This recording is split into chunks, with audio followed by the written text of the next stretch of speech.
Ladies and gentlemen. Signore e signori, accomodatevi gentilmente.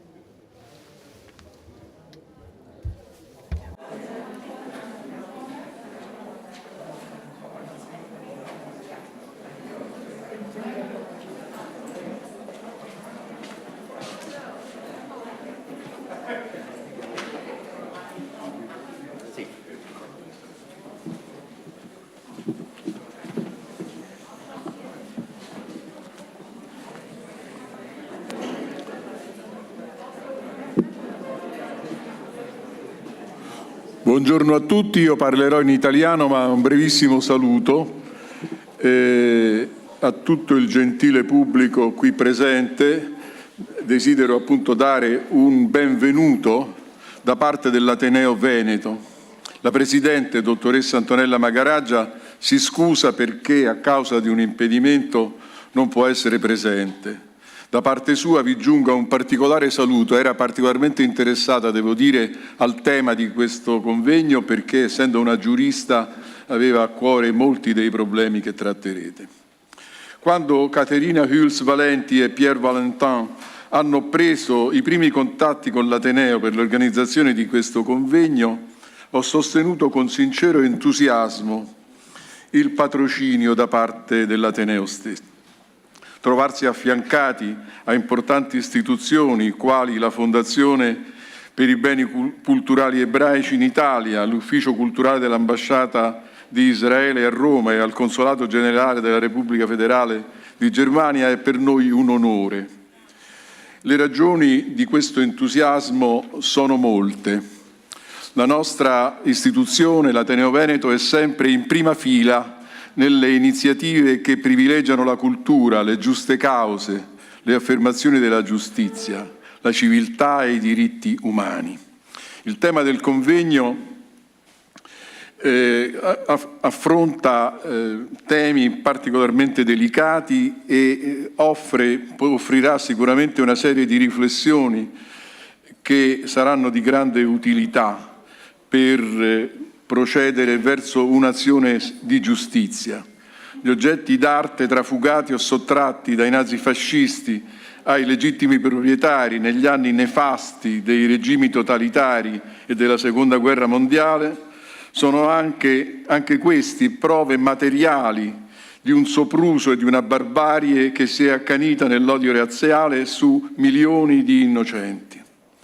Il recupero di questi oggetti, che rappresentano anch'essi in qualche modo una forma di memoria, la loro restituzione ai legittimi proprietari è un atto di giustizia che può sembrare anche minimo a fronte del genocidio. È tuttavia molto importante che si ponga l'attenzione da parte dei collezionisti e di quanti operano nel mercato dell'arte proprio in merito all'origine di oggetti che sono stati trafugati, perché questi vengano identificati e restituiti. Certamente il convegno invita a riflettere su temi di carattere giuridico, anche complessi, che in Italia sono stati affrontati, devo dire, non in maniera immediata né, secondo me, efficace. Non tuttavia disgiunti da argomenti di carattere etico. Proprio un incontro tra questi aspetti potrà, in un clima di trasparenza e spirito di civiltà, porre le premesse per fare giustizia. Un grazie dunque anche da parte dell'Ateneo agli organizzatori di questo convegno che siamo veramente onorati di ospitare, alle relatrici e ai relatori e ai partecipanti tutti un augurio di buon lavoro e soprattutto di proficui risultati. Grazie e buon lavoro davvero.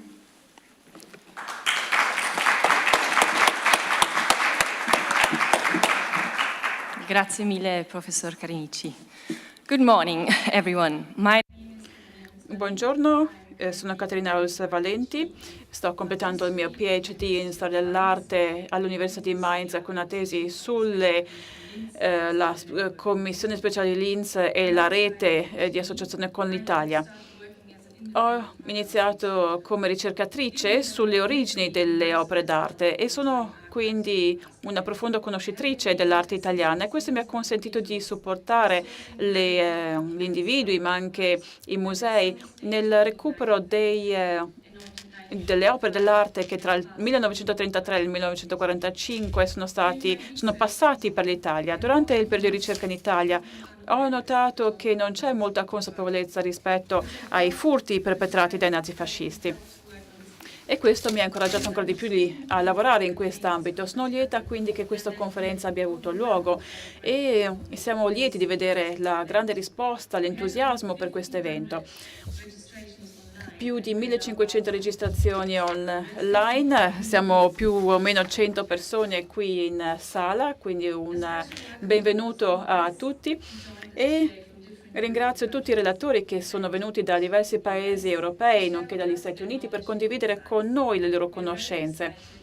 E siamo molto emozionati e non vediamo l'ora di ascoltare i loro contributi e di stimolare un dibattito vivace. Ringraziamo l'Ateneo Veneto per aver accolto con grande entusiasmo la nostra idea e per averci dato ospitalità in questo bellissimo luogo.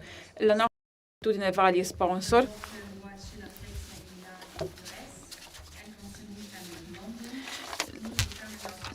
Konstantin Cannon, BSF Italia, Stonehenge Fleming, DH Office e tutti coloro che si sono adoperati appunto. E ringrazio quindi la Fondazione per i Beni Culturali Ebraici in Italia, il Consolato Generale della Repubblica Federale Germania di Milano e l'Ufficio per gli Affari Culturali dell'Ambasciata di Israele a Roma.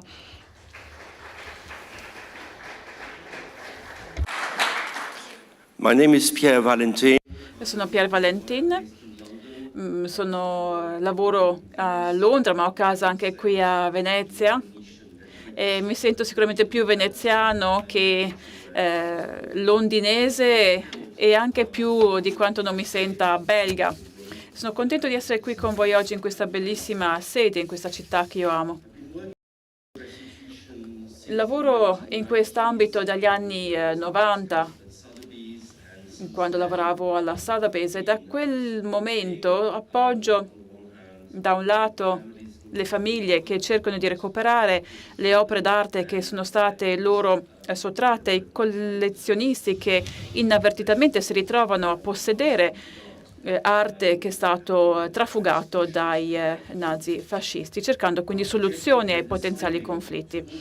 Quando abbiamo deciso di organizzare questa conferenza, volevamo sottolineare l'importanza di questa questione e di promuovere l'investimento e la ricerca nell'ambito della restituzione delle opere trafugate.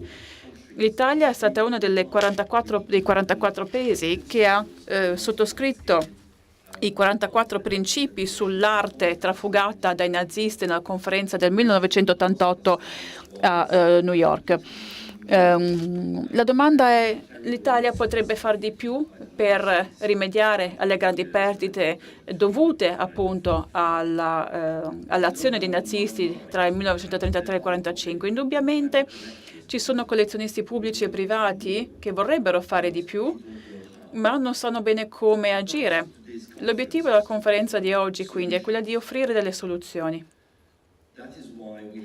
Ed è il motivo per cui abbiamo messo insieme un gruppo di esperti internazionali che vivono e che respirano questo argomento e sono qui per condividere con noi la loro esperienza pratica. Ci concentreremo in particolare oggi sulle collezioni private piuttosto che quelle museali. Quando un collezionista privato decide di ricercare l'origine dell'opera d'arte nella propria collezione, i suoi obiettivi, le sue motivazioni possono essere diverse da quelle di un istituto pubblico.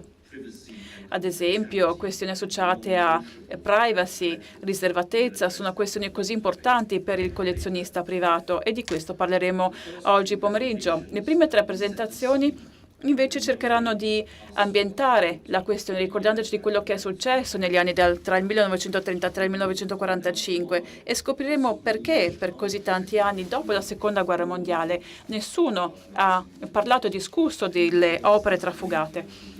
E il motivo per cui dagli anni 90 in poi è diventato un argomento così importante. Le presentazioni sono seguite da una discussione e poi, dopo pranzo, prenderemo degli esempi reali dell'audit di una collezione specifica a Torino. E questo è così importante se consideriamo gli orrori inflitti dall'armata russa in Ucraina. Non possiamo sicuramente paragonare quello che sta succedendo oggi con il genocidio ebraico. Tuttavia, quando vedo le città distrutte dalle armate russe e i segni sui volti delle persone, sono convinto che dobbiamo rimediare gli errori del passato per non ripeterli in futuro. Ecco perché l'argomento del convegno di oggi è così importante.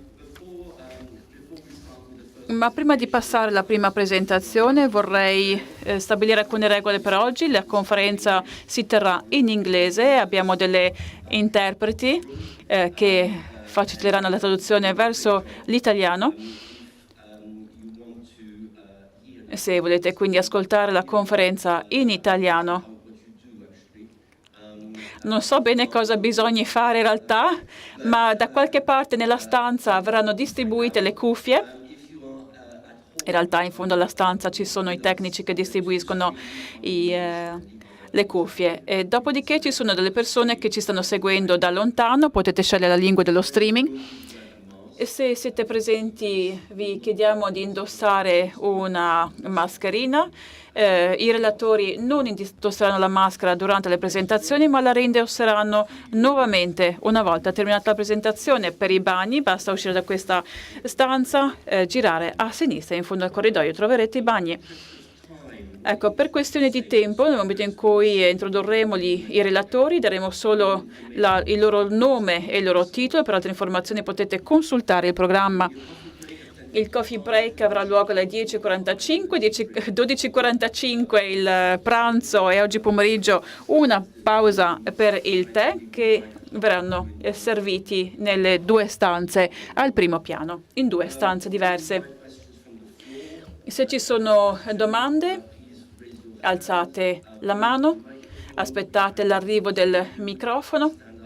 Vi chiediamo di alzarvi, di dirci il vostro nome, dopodiché potete chiedere la vostra domanda, una domanda alla volta, domande brevi per cortesia, di modo che tutti abbiano l'opportunità di contribuire con le proprie domande. Purtroppo per quelli che non sono presenti non possiamo per questioni tecniche ricevere le vostre domande. Vi chiedo infine di accertarvi che i vostri telefonini siano spenti. E sono quindi lieto di presentare Catarina, di dare la parola a Catarina che introdurrà il primo relatore. The first speaker of the day, it's Maike Hopp. She is a professor for digital provenance research at the Technical University in Berlin, and she will give us an overview of the German history under the Nazi regime, naturally focusing on art looting and the systematic dispossessions of Jewish cultural assets. Thank you very much.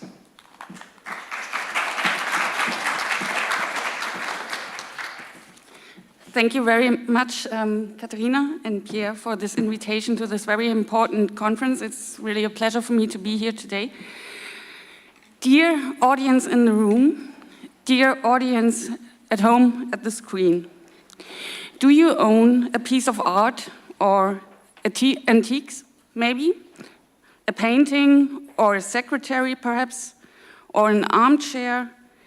Did you inherit it or perhaps purchase it via a flea market? Have you ever wondered about its history and tried listening to its story? Yes, objects sometimes do tell stories. They might provide us with clues about their past through inconspicuous details such as labels, stamps, glue, abbreviations, numbers, and erasures. Objects bear marks, scratches, and sometimes even scars. Have you ever purchased an old book or a second-hand in a second-hand bookshop? Pay attention to its messages, dedications, book plates, notes. Much is hidden between the lines. Objects can speak to us, and they can tell us their stories. The story of your object could be linked to the subject I'm talking to you about today, German history between 1933 and 1945. A history of power, of dictatorship, of a totalitarian regime, a history of deprivation of rights, of persecution and expropriation of those who, for political, racial, or other reasons, did not fit into the norm of the regime. A history of brutality, a history of the murder of far more than 6 million people who, according to the Nazi definition, were of Jewish descent. A history of occupation and war, and again of brutal violence, looting and destruction.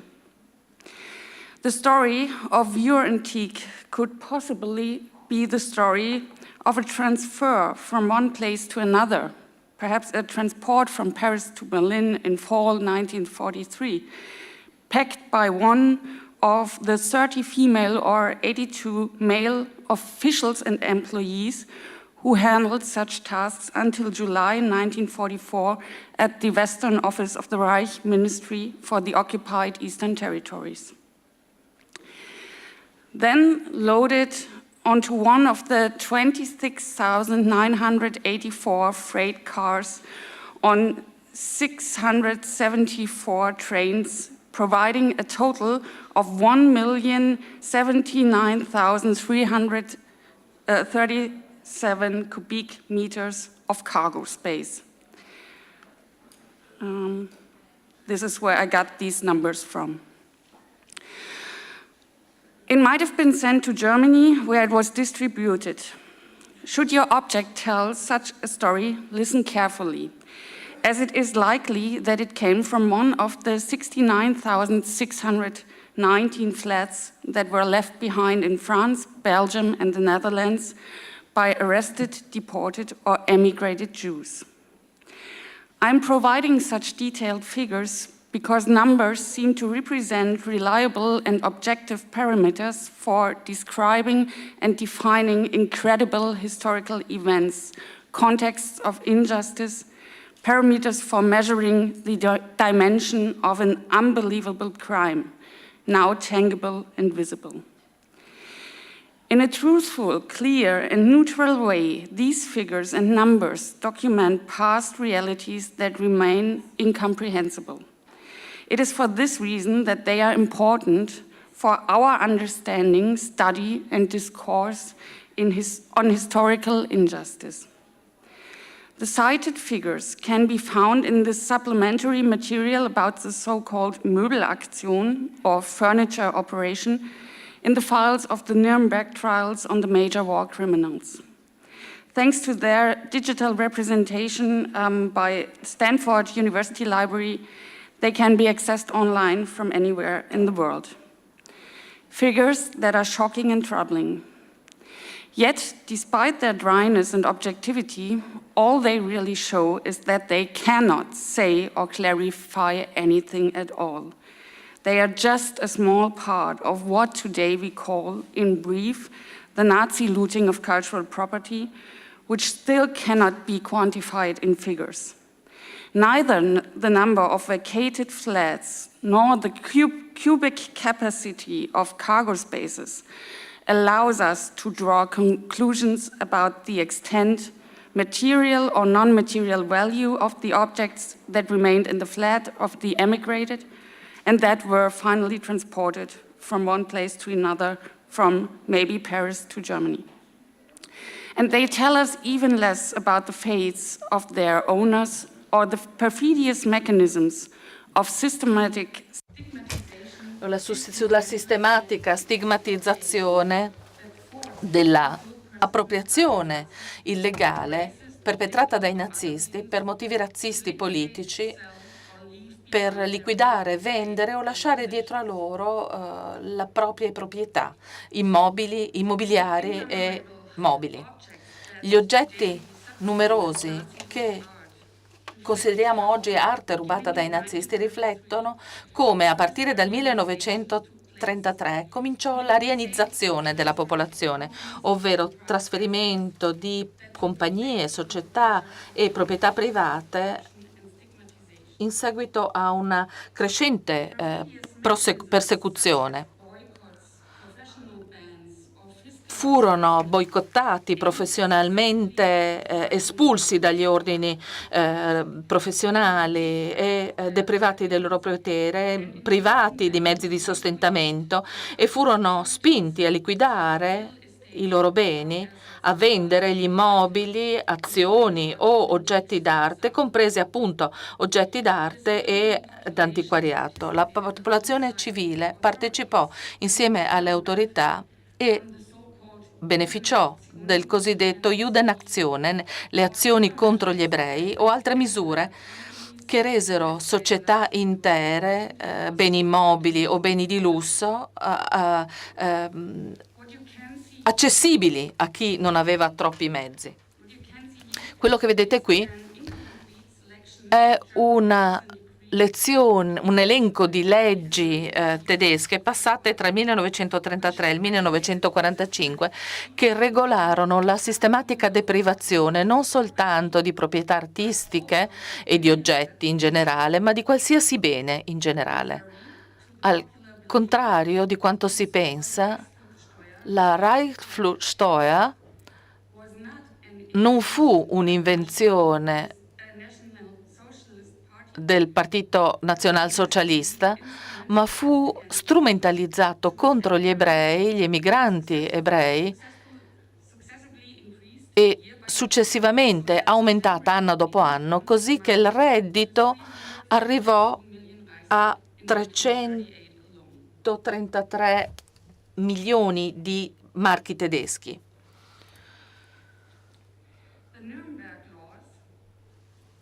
I numeri Passed by the regime in 19... Nel 1935 fu passata una legge per la protezione del sangue tedesco e il diritto di cittadinanza che retroattivamente legalizzò le misure estorsive e di furto che erano state perpetrate in precedenza, distinguendo tra ariani, veri ebrei, mezzi ebrei, e in base a questo definiva i diritti di queste persone. Sempre più professioni divennero inaccessibili, come ad esempio il mercato dell'arte. Nel 1935 un mercante d'arte fu costretto a liquidare la sua proprietà in 4 settimane. Insieme a altri 40 mercanti d'arte ebrei, in seguito dovette vendere anche la sua casa e le sue proprietà.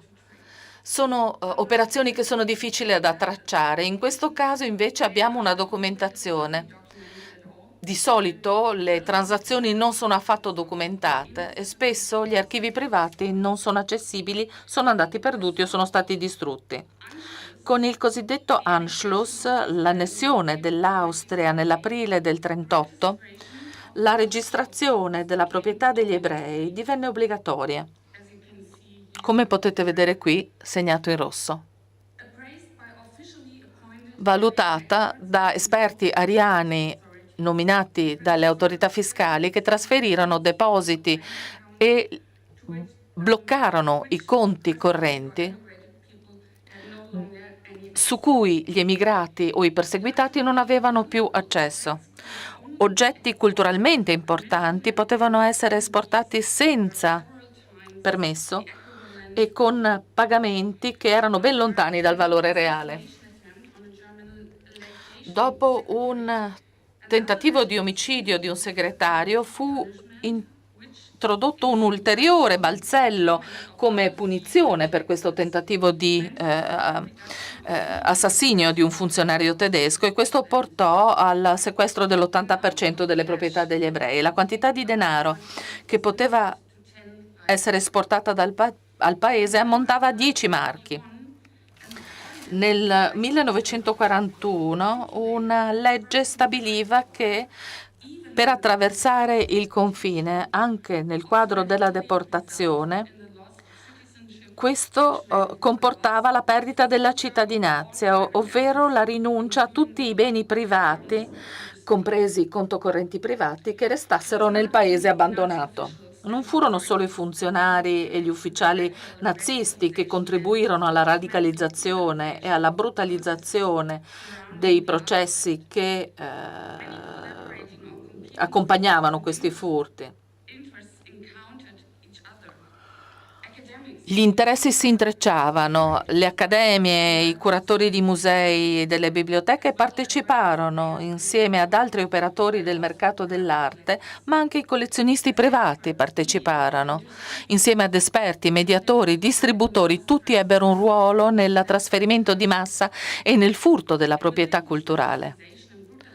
E nonostante questa, a margine di questa brutalizzazione, di questo furto legalizzato, si crearono delle reti e dei meccanismi che divennero sempre più efficienti nei territori occupati ad est e a ovest, in particolare per quando si trattava di tracciare le proprietà degli ebrei deportati o emigrati in seguito a violenza, tortura, estorsione.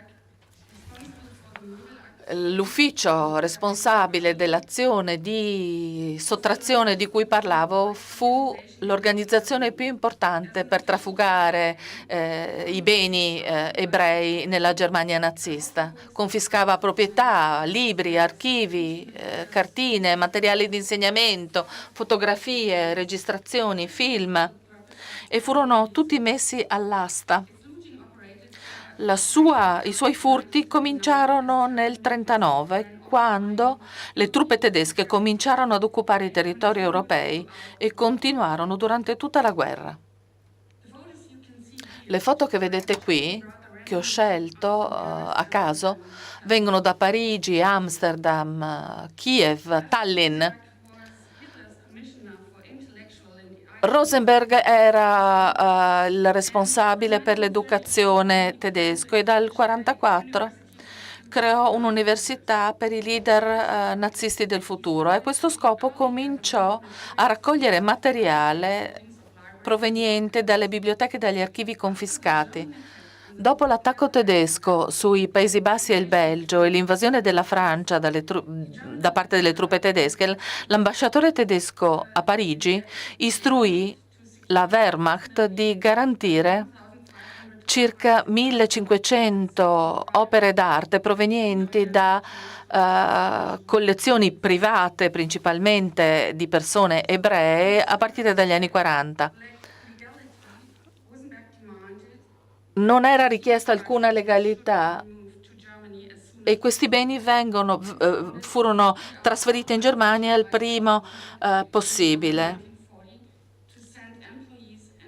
e furono inviati nell'estate del 1940 degli impiegati a Parigi per raccogliere i beni di sinagoghe e associazioni ebraiche, per raccogliere i beni degli ebrei che erano fuggiti dal paese. All'inizio di settembre chiese ulteriori autorizzazioni per sequestrare oggetti di collezioni che rimanevano senza proprietario nelle quotazioni delle aste o che potessero essere sequestrate come considerate appartenenti al nemico.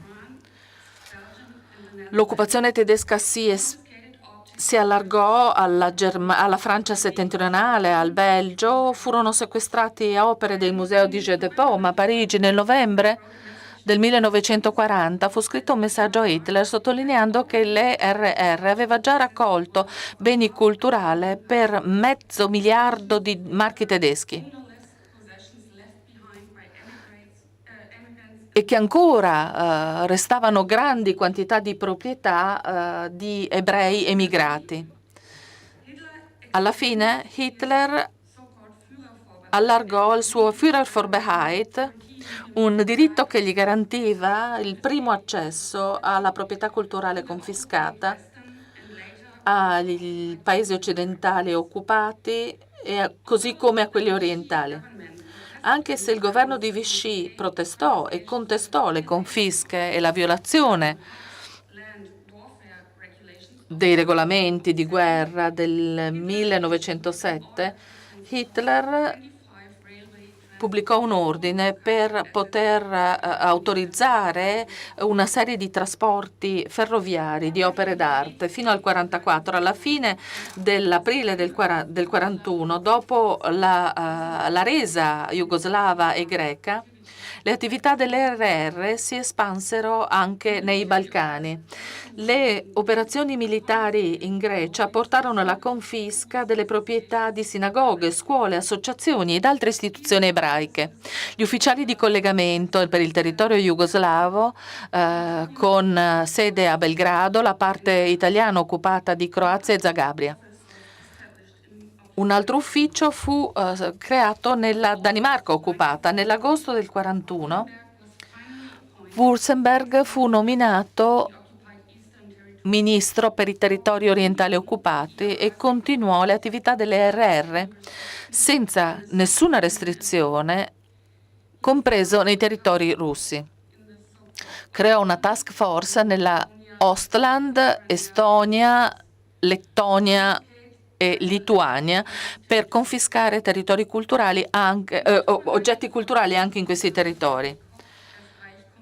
Eric Koch fu nominato nel 1942 commissario per l'Ucraina per continuare anche lì le stesse operazioni. All'inizio di marzo del 1942 un'estensione del decreto del Führer confermò il ruolo di Rosenberg nel poter confiscare tutti i beni culturali di proprietà ebraica la cui origine non potesse essere determinata con chiarezza.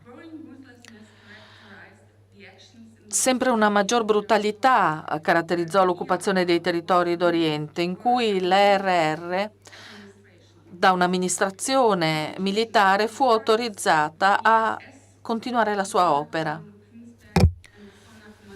Diversi comandi tedeschi furono incaricati di scavi archeologici tramite operazioni brutali e il contenuto di proprietà ebraica, di biblioteche, di collezioni fu raccolto in inventari e spedito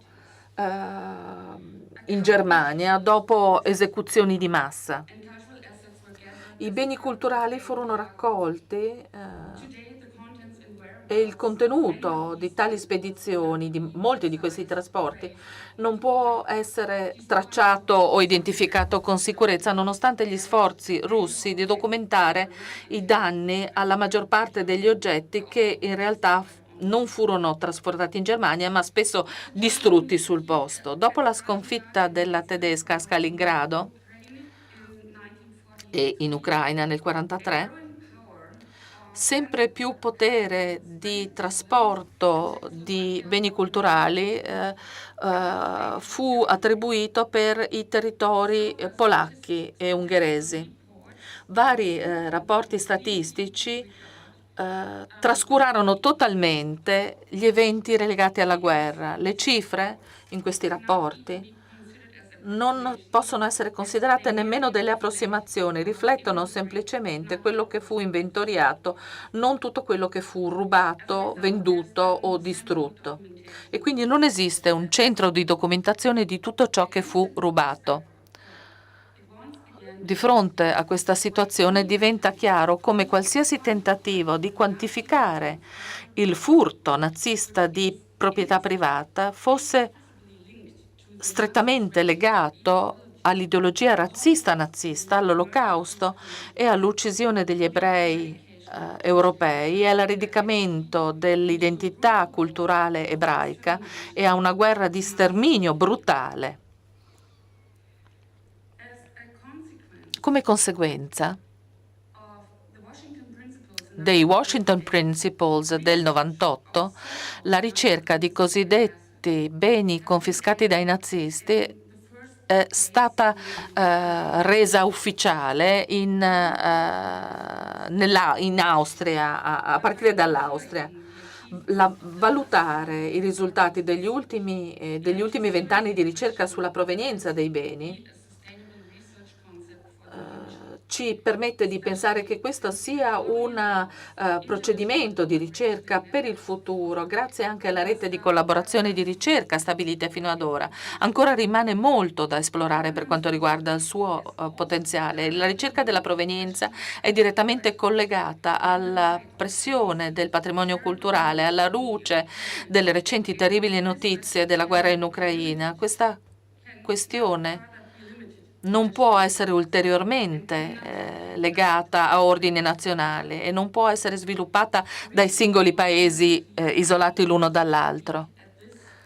Sono felice di aver potuto parlare a questa conferenza e di aver potuto sollevare la questione del perché ancora stiamo cercando l'arte rubata dai nazisti, perché abbiamo questa opportunità unica oggi di farlo e perché dobbiamo farlo per il futuro, per il domani, per le generazioni future, non solo in Germania, non solo in Italia, ma in tutta Europa e nel mondo. Grazie.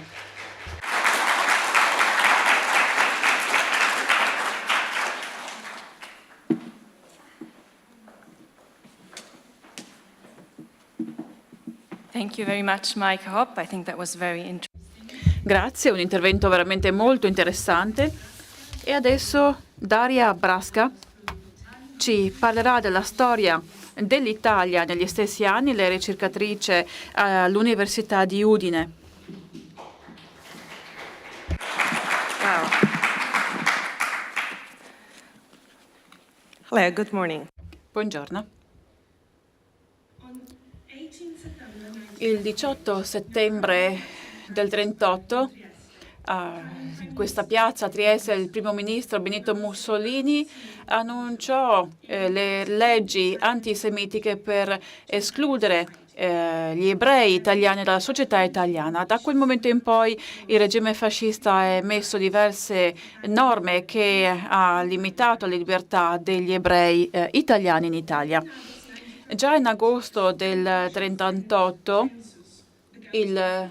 veniva effettuato il censimento che registrava 58.000 ebrei italiani ed stranieri in Italia e circa 47.000 dei quali erano iscritti ad una comunità ebraica. È il primo censimento, questo censimento è un primo atto volto a promuovere la campagna antisemitica in Italia e che registrava il luogo di residenza e l'occupazione. Qui vediamo un esempio del censimento registrato presso la prefettura di Udine ed era volto alla confisca negli anni successivi delle proprietà ebraiche. Le leggi del 38-39 sono rappresentate in questo cartone pubblicato in La difesa della razza, rivista antisemitica, e cominciamo dalla sinistra, in cui vediamo che cosa non potevano fare gli ebrei. Quindi non potevano avere proprietà, non potevano affittare locali, non potevano far parte del partito fascista, non potevano lavorare negli uffici pubblici, nelle assicurazioni e nelle banche. Gli ebrei stranieri vennero espulsi dal territorio nazionale, la nazionalità italiana venne revocata a professori e studenti ebraici furono espulsi dalle scuole e dalle università. E questo portò a circolari, a norme che limitavano le vite e la capacità di essere proprietari degli ebrei italiani. Nel 1939 era stato creato l'Ufficio per la liquidazione dei patrimoni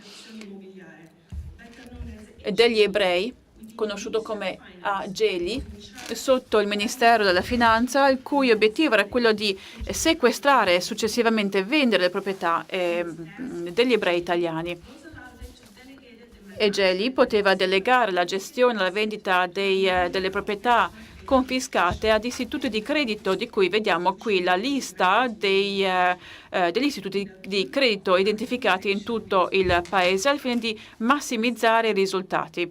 Nella slide potete vedere alcuni degli istituti di credito coinvolti.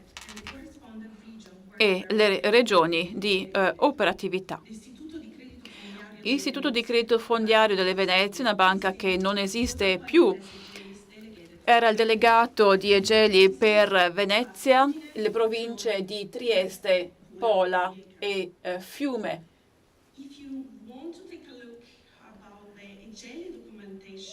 I documenti di Egeli sono disponibili sul sito internet della Banca San Paolo.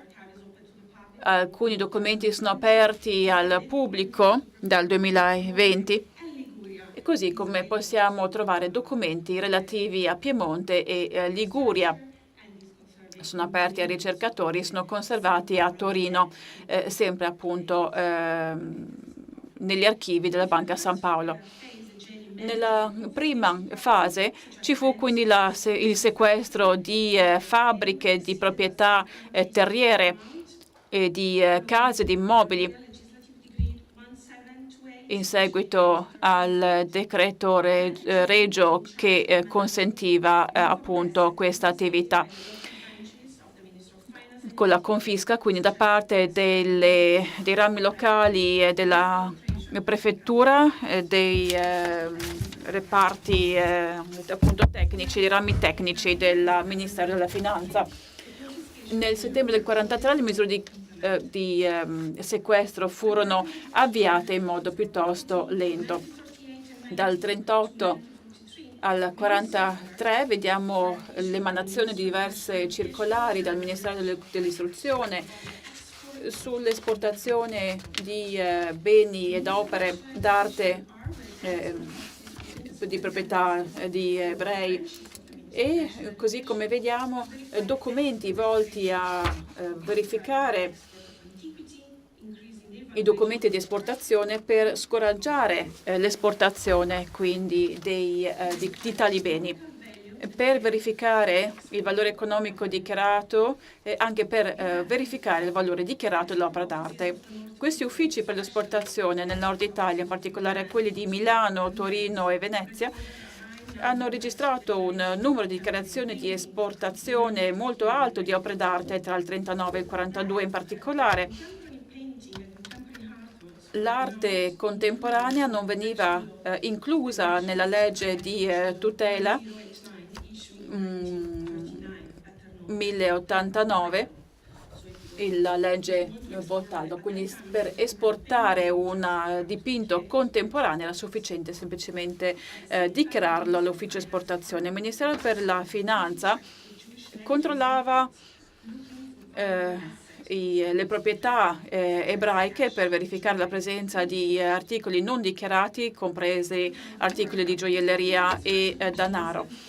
Il regime, quindi, come dicevo, avviò le leggi razziali. Dal 1943 in poi venne avviato un sistema per cui tutti i beni ebraici vennero sequestrati e molti ebrei vennero quindi rastrellati ed inviati nei campi di concentramento, con la confisca quindi di beni di grande valore artistico nelle comunità ebraiche. E consideriamo questa circolare emessa dal Ministero per l'Istruzione e un decreto legge in particolare che vedete qui rappresentato. Il 1° settembre del 1943 il Ministero inviò un circolare alle sovrintendenze sulla confisca dei beni e le opere d'arte nella comunità ebraica, dove gli ebrei erano costretti a registrare i propri beni nella sovrintendenza locale e presso la prefettura e il municipio locale. In questo modo gli uffici dei diversi ministeri ottenevano informazioni su tutti i patrimoni ebraici presenti. La circolare definisce inoltre la propria intenzione di informarsi della natura dell'opera, chiedendo la descrizione e il luogo di conservazione, che naturalmente contribuì alla chiara identificazione del luogo e facilitando quindi operazioni di sequestro di tali opere. il termine italiano opera d'arte viene utilizzato in modo generico e comprende oggetti di antichità, libri, arte figurativa, quindi dipinti, sculture, arte applicata e quindi qualsiasi oggetto artistico che non poteva essere considerato un oggetto della vita quotidiana.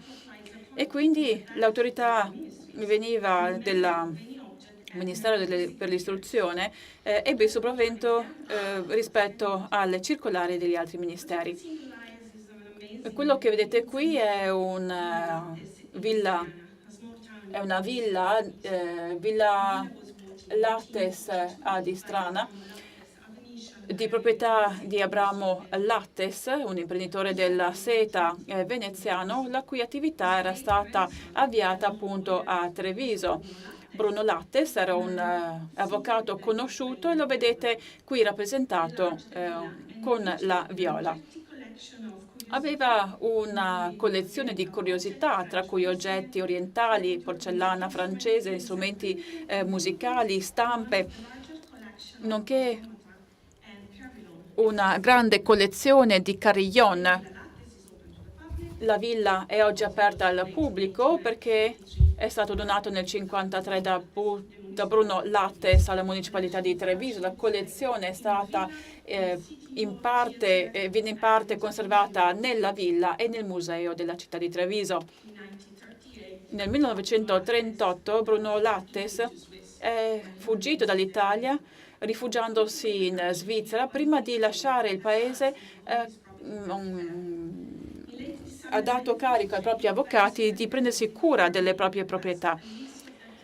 La città di Treviso e la prefettura di Treviso richiesero una lista di tutti gli oggetti della collezione, specificando che l'elenco di doveva contenere tutte le opere che avessero un aspetto artistico. E la lista finale comprende circa 200 oggetti che non comprendevano però gli oggetti più di valore che erano già stati nascosti in un'altra proprietà. Il 4 gennaio del 1944 il decreto legislativo numero 2 comprese nella lista di oggetti sequestrabili tutti gli oggetti, tra cui gli oggetti appunto d'arte, libri e qualsiasi cosa che non facesse parte degli oggetti ad uso quotidiano.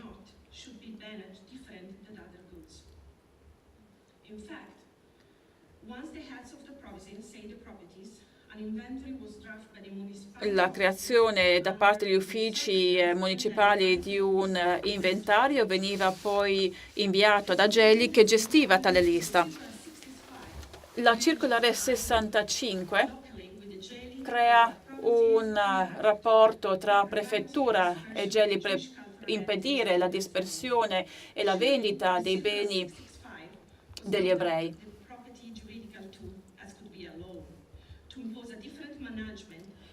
imponendo una gestione diversa, una grande discrezionalità.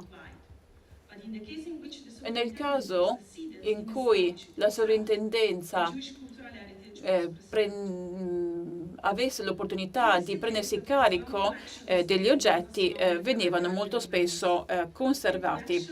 Anche in questo caso vediamo un altro caso di una collezione, la collezione di Salon, costituito da diverse opere d'arte che vedete qui rappresentate, dipinti di Pietro Longhi o attribuito a Pietro Longhi, rappresentanti scene di vita veneziana, tra cui anche la famosa lezione di musica e l'elefante. Sono stati protetti dalla legge Bottai. La collezione di Pietro Longhi sono stati venduti nell'81 a Banca Intesa San Paolo dagli eredi e sono conservati attualmente qui a Venezia. Dopo la guerra i dipinti sono tornati nel 1945, dopo la guerra sono stati conservati a Villamansi e a Lucca, amici quindi di famiglia dei proprietari della casa veneziana.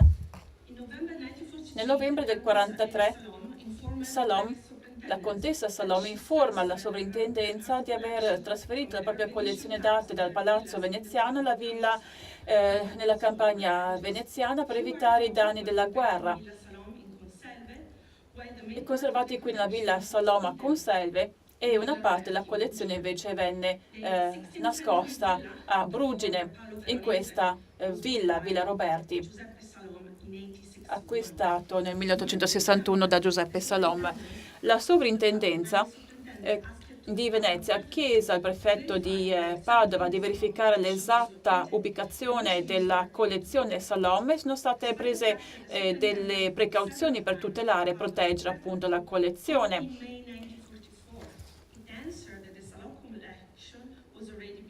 La risposta venne ottenuta solo nel 1944, in cui la prefettura di Venezia spiega che la collezione è stata sequestrata così come tutti gli altri beni della famiglia Salom. Il carteggio finale tra la prefettura e la sovrintendenza comprende molte lettere e con l'obiettivo di assicurarsi la sicurezza appunto e l'incolumità di queste opere. E infine vediamo il trasferimento della collezione Salom all'Accademia di Venezia. Vediamo che le leggi tuttavia non vennero applicate in modo uniforme in tutto il Paese. Vediamo una diversa gestione. La presenza di così tanti attori che dovevano coordinarsi tra di loro a livello locale e anche nazionale, coinvolgendo anche il Ministero, così come tutti gli istituti di credito delegati, le prefetture e le sovrintendenze, fece sì che le proprietà confiscate venissero gestite in modo molto eterogeneo. Quando non veniva coinvolta la sovrintendenza, le autorità locali, e in particolare le prefetture, non registravano il processo di sequestro. Oltre a tutto questo, vediamo il coinvolgimento dei venditori, dei collezionisti, molto spesso coinvolti nel commercio illegale di questi beni, e questo è vero in particolare nelle città di Trieste e di Firenze. Solo un esempio. Il sequestro della collezione del barone Levi nel palazzo fiorentino che vedete nell'immagine è un esempio dell'espoliazione fascista contro una famiglia di bancari ebrei collegati ai Rothschild austriaci. Un esempio quindi della confisca appunto da parte della prefettura fiorentina.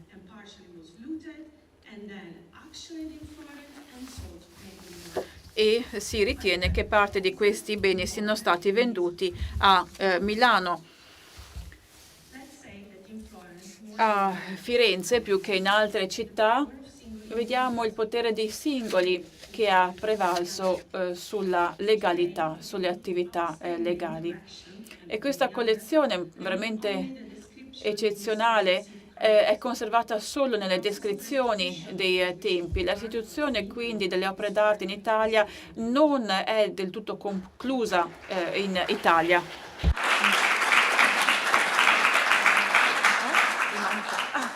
Thank you, Daria. So I think we have time for questions. Grazie Daria, credo che ci sia tempo per qualche domanda. Questa parte di storia italiana è meno nota a molti di noi, quindi se avete domande Daria è disponibile qui per dare una risposta.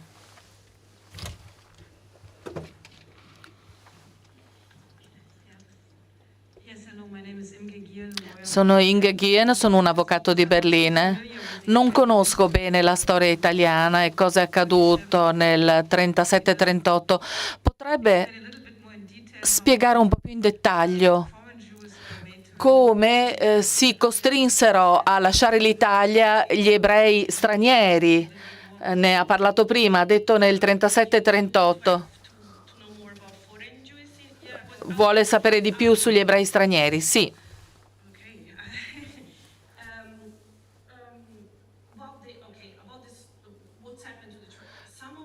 Alcuni di loro semplicemente spatriorarono, furono costretti a lasciare il paese. Molti di loro invece rimasero nel paese, nascosti. Rimasero. I problemi erano per la loro proprietà, chi la gestiva. Il grande problema è quando parliamo di ebrei stranieri di cui non sapevamo la nazionalità. Le loro proprietà furono confiscate non con le disposizioni anti-ebraiche, ma secondo la legge marziale, un'altra serie di misure emesse dal regime fascista in quel periodo. Diverse leggi furono applicate nella gestione di questi patrimoni e quindi ci furono dopo la guerra diversi processi di restituzione e Geli era incaricata di gestire questi beni. Una quantità di beni enorme se considerate le proprietà degli ebrei stranieri, penso a Vina Filneli ad esempio, a Firenze, dove c'era un cittadino francese ebreo, la sua totale collezione fu confiscata, ma appigliandosi alla legge marziale. In quel caso, come in altri casi a Firenze, nella provincia di Firenze, il processo di controllo non fu così severo. È interessante notare che gli uffici esportazioni registrarono tantissime esportazioni di opere d'arte tra il 1939 e il 1942, in particolare di dipinti e di arti applicate. E questo è interessante perché dimostra quante opere d'arte furono trafugate da questo paese, opere d'arte che facevano parte di collezioni di ebrei stranieri, piccole collezioni a volte, ma facevano parte delle loro collezioni.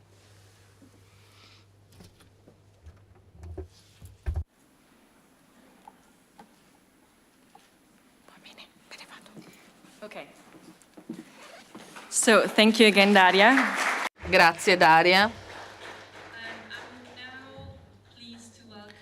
Adesso inviterei Bianca Gaudenzi, è una ricercatrice alla German Historical Institute di Roma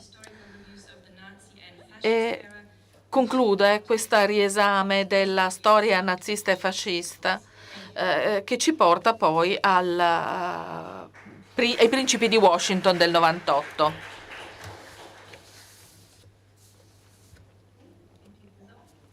Nice. Yeah, good morning everyone. Buongiorno, prima di tutto vorrei ringraziare gli organizzatori e l'Ateneo Veneto per aver gestito l'impossibile ben fatto. Catrina, Pier e Antonella, grazie a tutti voi.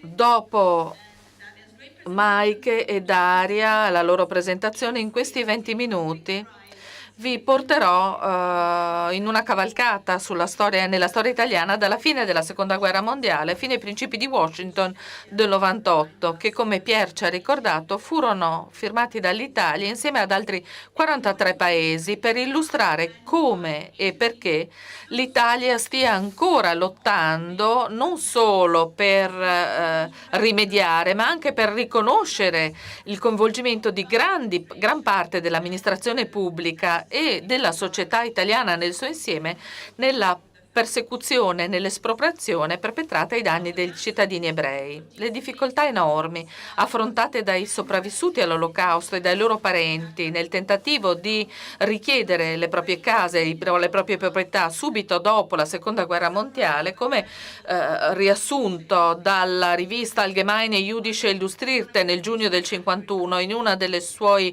vignette così amare, la vedete qui con la traduzione inglese a fianco.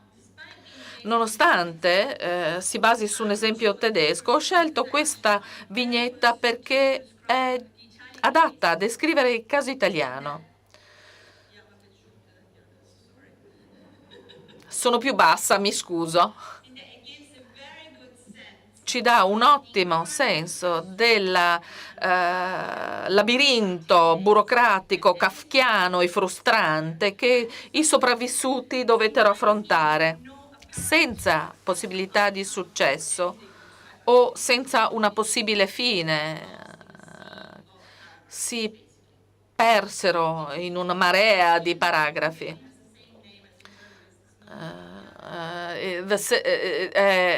È un gioco, non t'arrabbiare, che ha lo stesso nome anche in tedesco. Nel caso italiano, i ricorrenti dovettero pagare tasse di magazzino, di magazzinaggio o anche affitti di terreni sulle proprietà confiscate loro dallo Stato fascista, e molti si trovarono ad avere a che fare con gli stessi funzionari che avevano derubato le loro case qualche anno prima e che spesso erano ben lontani dal voler rimediare alle discriminazioni che avevano inflitto a queste persone durante il periodo precedente. Il risultato di questo fu una lotta strenua e lunga per le restituzioni che, nonostante il volume significativo di proprietà restituite negli anni 40 e 50, creò però un grande senso di discriminazione e di frustrazione, come una seconda espropriazione per tanti per gli anni a venire. Ora, prima di esaminare più a fondo la questione della restituzione parziale delle proprietà ebraiche, vorrei attirare la vostra attenzione a una delle particolarità del caso italiano e francese anche, in un certo senso, che ha nutrito la retorica della restituzione culturale per decenni in questo Paese e che ancora ostacola il processo di venire a termini con il passato, ovvero la questione delle collezioni di Stato, che hanno ricevuto una priorità totale subito dopo la Seconda Guerra Mondiale. Tra il 1945 e il 1950, molti eventi pubblici e campagne di stampa cercarono di celebrare il ritorno di diverse collezioni statali uniche, quella degli Uffizi ad esempio, che erano state spostate o trafugate durante l'occupazione nazista. Qui a sinistra in alto vedete il ritorno della bellezza, fu così definita, il ritorno in pompa magna della collezione riportata a Firenze nel luglio del 1945. Alcuni esempi dalle due mostre nazionali organizzate nel dicembre del 50, e vedete il ruolo controverso del famoso Rodolfo Siviero che posa in modo teatrale di fronte alla Danae di Tiziano, che era stata rubata dalla Göring Division nel 1943. Questi eventi, queste mostre erano considerate erano state organizzate con lo scopo di mostrare il patrimonio rubato all'Italia, non soltanto per creare un senso di coesione nazionale dopo le divisioni del fascismo e della guerra civile, ma in particolare per rafforzare il mito della vittima, i bravi italiani vittime dei nazisti, per coprire le responsabilità o qualsiasi anche soltanto riferimento ai crimini fascisti, in particolare il ruolo fondamentale dell'Italia nella persecuzione dei suoi cittadini ebrei e le pratiche coloniali senza scrupoli. Tale amnesia collettiva si sarebbe rafforzata nei decenni seguenti con un processo che Ilaria Pavan ha descritto come un rafforzamento della nuova legittimità della Repubblica attraverso l'oblio. A questo punto vorrei sottolineare che nessuna di queste pubblicazioni ufficiali conteneva riferimenti alle collezioni ebraiche, in particolare, né alla partecipazione dei fascisti ai furti, nessuna. In effetti, la restituzione dei beni ebraici avvenne in questo vuoto silenzioso, per così dire, e fu spesso eseguita con grandi difficoltà. Uno degli ostacoli principali fu le geli, di cui ci ha già detto Daria, che era stata incaricata di confiscare i beni e i materiali e fu purtroppo incaricata anche della restituzione. Quindi, come ha illustrato bene Daria, le Geli era stata estremamente efficace nell'eseguire confische estese, più di 8.000 decreti di confisca durante la Repubblica Sociale di Salò, con misure miranti a umiliare, non soltanto a espropriare i cittadini ebrei. Ad esempio anche il sequestro di conti correnti che contenevano solo 1,20 lire a povere vecchie signore o oggetti di nessun valore che poi furono inviate alla distruzione, come testimoniato dagli elenchi pubblicati sulla Gazzetta Nazionale, che Daria aveva già mostrato. Vedete qui 2 esempi a sinistra. Gli elenchi contenevano oggetti così poveri a volte che il Ministero dell'Istruzione fascista se ne occupò e disse: non pubblicate più questi elenchi perché contraddicono la nostra propaganda antisemita in modo talmente evidente che è meglio sospendere la creazione di questi elenchi. Secondo la commissione Anselmi, creata nel 98 per investigare sulla spoliazione dei cittadini ebrei, una parte notevole, ma non tutto, l'immobiliare e le aziende confiscate furono poi restituite. Di solito quelle restituite furono quelle che i Geli non aveva avuto il tempo di vendere.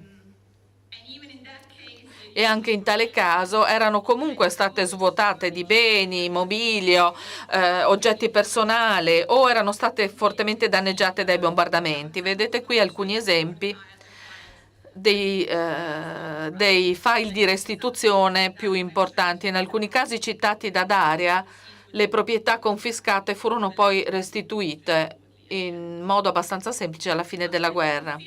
Secondo un bilancio datato giugno 1945, pubblicato dalla rivista Shalom nel 1997, il totale generale di tutti i beni mobili e immobili sequestrati dai Geli arrivava a circa 726 milioni di lire del tempo, che corrisponderebbe a 309 miliardi di lire nel 97, potete pensare adesso quanto sarebbe in euro.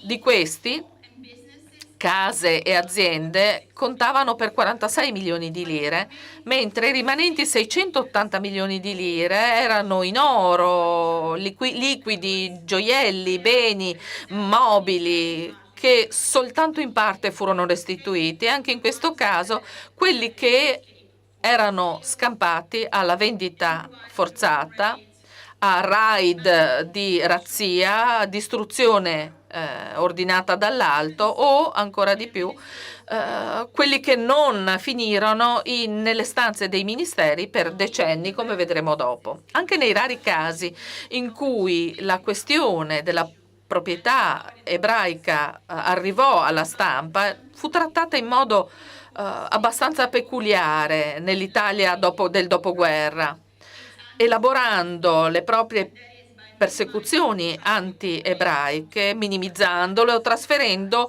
in toto la colpa agli alleati tedeschi. Fu il caso di Leo G., che viveva a Milano, fu costretto a fuggire in Svizzera per motivi razziali e quando tornò scoprì che la sua collezione di libri antichi e di statuette precolombiane era scomparsa. Vedete qui una copia della Bibbia nera che aveva nella sua collezione. Secondo le sue indagini, alcuni dei libri erano riapparsi rapidamente nel catalogo di un negozio antiquario di libri che era a qualche metro di distanza dalla sua casa. È una storia lunga e complessa, cercherò di riassumerla. Le indagini che seguirono portarono la polizia al portinaio di casa di Leo che, interrogato moltissime volte, alla fine dichiarò di aver ricevuto un pacco contenente i libri da un certo Luigi che aveva razziato l'appartamento, secondo lui, e che lui identificò come membro delle SS. Luigi è un nome tipico per un membro delle SS, ovviamente, della Waffen. Non si sa molto di come sia finita la storia, purtroppo. Uno dei manoscritti era già stato venduto a un collezionista britannico non identificato e non fu mai ritrovato. Nel frattempo, l'intero contenuto, e qui vediamo a destra nella diapositiva, il contenuto della sua casa di Varese, compresi 2 vasi di bronzo cinesi antichi e una scatola di libri antichi, erano invece stati sequestrati dalle Geli nel dicembre del 1944 e arrivarono nei magazzini di Banca Cariplo. Anche in questo caso abbastanza semplice, direi, ci vollero a Leo più di 18 mesi per riottenere le sue proprietà, come testimoniato dalle 146 pagine comprese in questo dossier negli archivi di Intesa San Paolo, di cui ci ha parlato Daria. Durante quei mesi i funzionari delle Geli esasperarono Leo con le assurde richieste di pagamento di tasse e di documenti, al punto che nell'ottobre del 1945 Leo scrisse in questo telegramma, cito: «Non riconosco nessuna delle autorità citate nella sua lettera. Riconosco soltanto l'evento di un furto e di una spoliazione eseguita da banditi a mie spese». Se l'esperienza di Leo esemplifica bene le vessazioni sopportate da molti titolari di diritto da parte delle Geli, la razzia della sua casa di Milano è testimonianza del carattere locale, anche personale e improvvisato, di molti dei furti svolti durante la Repubblica di Salò. Ancora più importante, mostra come il furto fosse presentato come un fatto dai tedeschi, anche se platealmente non lo fosse. Gli individui non furono gli unici a dover lottare. Anche nel caso di proprietà comunali che erano state già recuperate, le difficoltà burocratiche o l'indifferenza, semplice indifferenza, per non dire di peggio, a volte evitò la restituzione alle comunità, come nel caso dell'argenteria della sinagoga di Milano, che era stata razziata dai nazisti nel novembre del 1943. I 4 pezzi di argenteria che vedete qui erano diventati l'oggetto di un contenzioso già nel 1946, quando arrivarono nei depositi dell'ARAR, la società post-bellica per l'acquisizione e l'alienazione del materiale bellico residuo. In modo molto simile a quello dell'argenteria di Alessandro Basevi, che arrivò anch'essa nei depositi dell'ARAR e che, nonostante le richieste ripetute del proprietario, fu venduta all'asta. Dovette ricomprarsene. Grazie alle proteste dell'Unione delle Comunità Ebraiche, in questo caso le cose andarono in modo diverso, non per tutti i casi. L'Unione sottolineò non soltanto il fatto indegno che questi oggetti fossero considerati un bottino di guerra, ma anche la profanazione grave, come accadde nel 1948 per l'argenteria, che fu finalmente mandata all'ufficio recuperi del Ministero dell'Istruzione, dove sarebbe rimasta per circa 40 anni. Soltanto nell'84, in effetti, Gli oggetti cerimoniali ricomparsero in una mostra in onore del Siviero recentemente scomparso. Nonostante le proteste, il fatto che il catalogo chiaramente citasse la comunità ebraica di Milano come proprietaria originale dei pezzi, e lo vedete qui uno degli esempi del catalogo, la commissione ministeriale incaricata della destinazione scelse di consegnare l'argenteria alla sovrintendenza di Milano, suggerendo alla comunità ebraica di fare appello. Il Ministero cercò di difendere la propria posizione facendo riferimento alla legge del 1950 sulle opere d'arte vendute o date volontariamente dai mercanti fascisti o dai leader tedeschi, ma con una mossa senza precedenti il Tribunale amministrativo del Lazio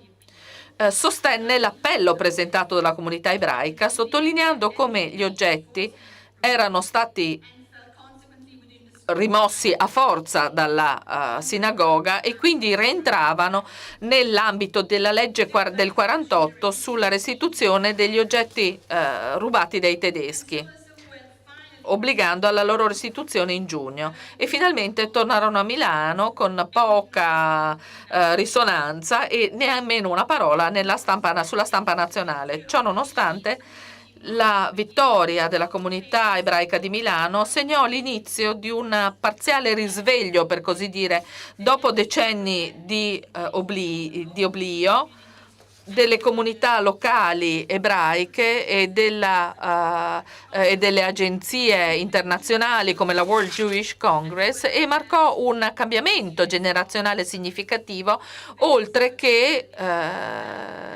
scandali che seguirono e che coinvolsero assicurazioni e banche, che portarono a una nuova legislazione nel 97 e alla creazione della Commissione Anselmi.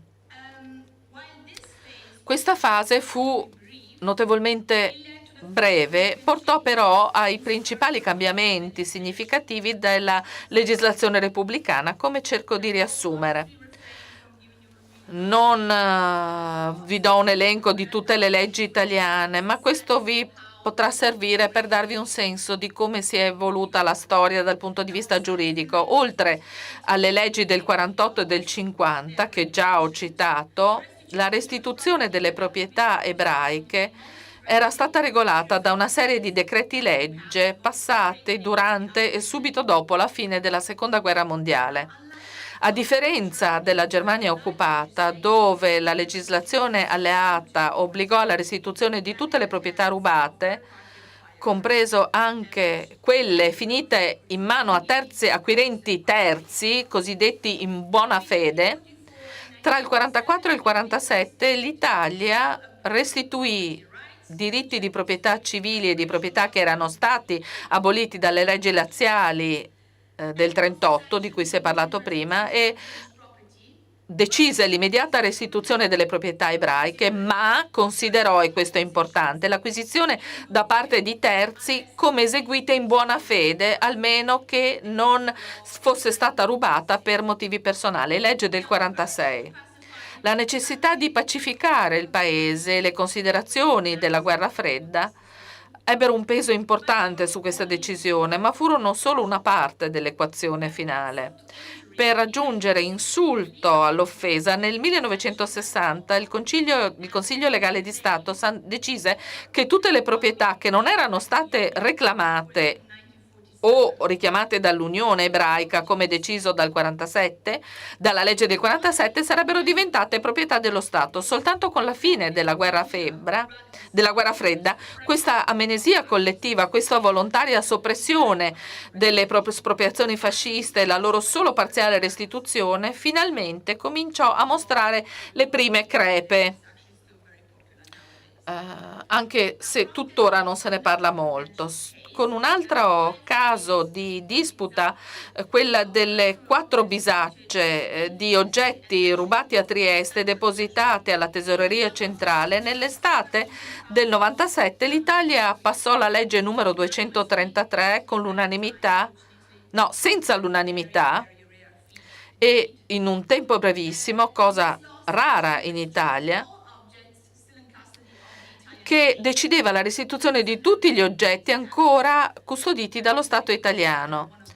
Ho incluso uno dei passaggi del secondo articolo qui. Questa legge ha diversi difetti ancora, richiede che gli oggetti siano oggetti di chiara provenienza ebraica, come vedete qui nel testo. Questa legge costituisce oggi la spina dorsale della legislazione sulla restituzione, insieme chiaramente ai principi di Washington del 98, che, come sapete, non sono comunque vincolanti. Quindi la legge del 97 è importantissima. Per rimediare a questi difetti della legge, l'anno seguente la Presidenza del Consiglio dei Ministri, il Primo Ministro, creò la Commissione Anselmi, che fu incaricata di investigare l'acquisizione di proprietà ebraiche e la loro seguente restituzione. Non sapevo che lo schermo sarebbe stato così lontano. Ho inserito un elenco dei principi di Washington per chi di voi non li conoscesse. Non entrerò nei dettagli dei lavori della Commissione Anselmi, un lavoro enorme. Vorrei attirare la vostra attenzione su due punti principali. Come potete vedere da questi estratti stampa, i risultati della Commissione furono spesso ridotti alla questione, ancora importante, degli 8.000 decreti di confisca, con pochissimi articoli concentrati invece sulla non restituzione o restituzione solo parziale, anche se la Commissione raccolse una quantità stupefacente di documentazione sull'argomento. Un articolo di Michele Sarfatti, storico, che faceva parte della Commissione Anselmi, qui in basso a destra. Come la Presidente della Commissione Tina Anselmi dichiarò dopo il fallimento da parte del nuovo governo Berlusconi di pubblicizzare la relazione finale, cosa obbligatoria tra l'altro, in Italia mancava la volontà politica, oltre che la stabilità, per dare seguito alle raccomandazioni della Commissione, soprattutto alla creazione di un ente di restituzione simile a quelli che sono attivi in molti paesi europei, in Francia, in Austria, in Germania, nei Paesi Bassi, nel Regno Unito. Potrei continuare a lungo.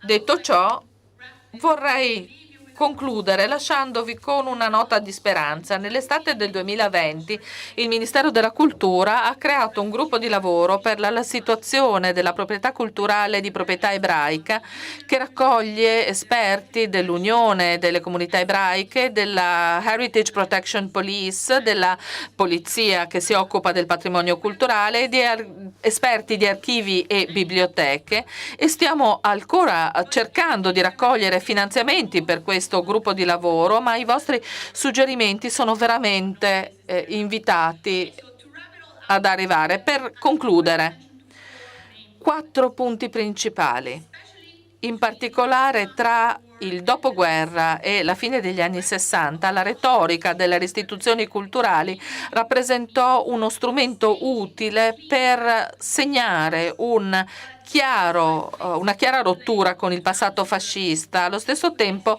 dando la colpa in toto alla Germania nazista per togliere la colpa all'apparato e agli italiani che avevano invece preso parte attiva nell'espropriazione delle proprietà dei cittadini ebrei.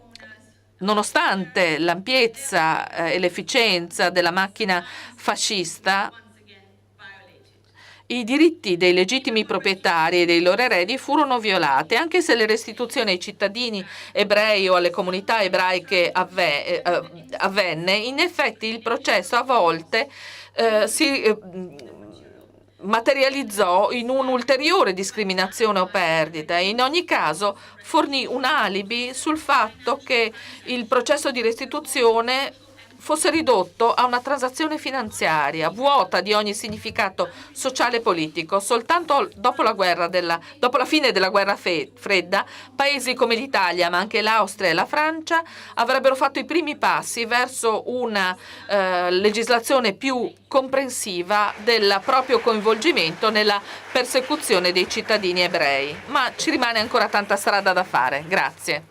Thank you, Bianca. We still have Se non l'avessi avuto. actually for questions.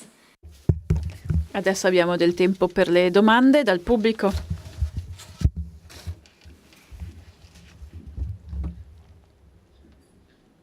Hello, my name is Kula Mikael Olof Hoffman. Ho una domanda relativamente all'autorità EGELI. In realtà sono due. Questi file, questi archivi sono digitalizzati e sono accessibili? Ho notizia di un paio di casi in cui le autorità hanno concesso dei piccoli risarcimenti dopo la guerra. Quindi alcune di queste famiglie ritengono che questo pagamento blocchi qualsiasi richiesta di restituzione fatta oggi. Può darci qualche spiegazione? Grazie per queste due domande. Per quanto riguarda le geli, il materiale è molto vasto ed archiviato in luoghi diversi. Una delle fonti fondamentali è quella di cui parlava Daria, Intesa San Paolo di Milano, che ha fatto un lavoro eccellente, ha messo insieme tantissimo materiale online, lo possono inviare via mail, sono veramente stati eccellenti. Ed era una delle banche che era a capo della confisca delle proprietà da parte della EGELI, quindi è una fonte molto importante. E poi gli archivi della Commissione Anselvi, gli archivi centrali dove sono state fatte copie di materiale proveniente da EGELI relative quindi ai sequestri agli ebrei e alle comunità ebraiche, che sono conservati in grandi registri appunto a Roma, non sono ancora stati digitalizzati, ci vorrà ancora del tempo. Ma c'è un progetto guidato da Kristen Formes e Natalei Daria, anche coinvolta, che hanno creato un catalogo di tutto questo materiale e hanno fatto un bel lavoro. Quindi ci sono diverse fonti, non è centralizzato. E sarà necessario pensare a quale o sapere a quale città ci vogliamo rivolgere, quindi qual è la città di riferimento. E quindi il materiale non è stato centralizzato. E la seconda domanda? È vero, in alcuni casi, e ho guardato gli archivi dell'Unione delle Comunità Ebraiche e ho trovato molta corrispondenza tra famiglie dove in alcuni casi sono stati dati dei piccoli risarcimenti che molto spesso fa un po' come da deterrente, dato che viene spesso detto siete stati in qualche modo già risarciti per le perdite subite. Ovviamente dopo le leggi del 97 in verità non sono però sufficienti per bloccare qualsiasi attività successiva risarcitoria.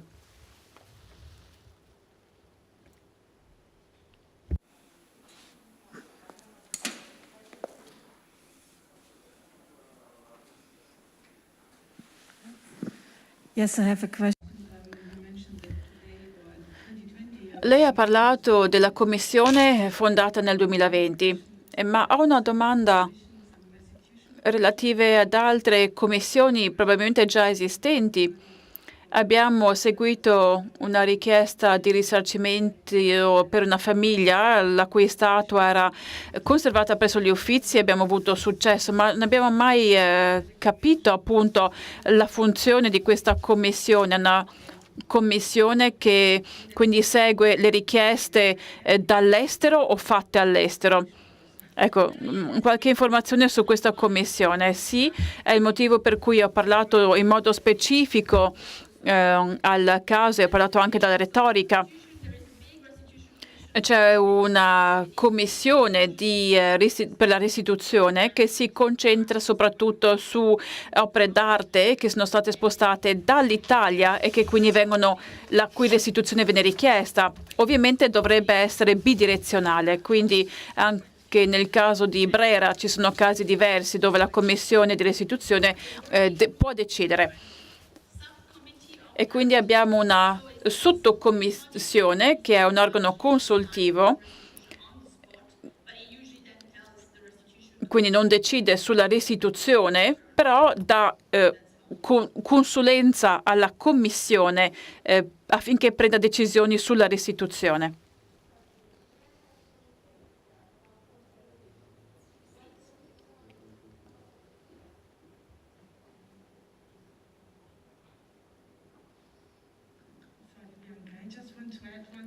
Volevo solo aggiungere una cosa sul risarcimento.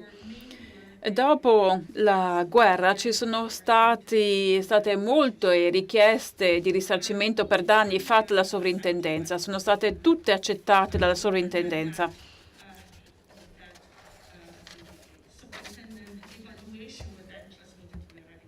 Ecco, la valutazione della sovrintendenza è stata poi trasmessa al Ministero delle Finanze.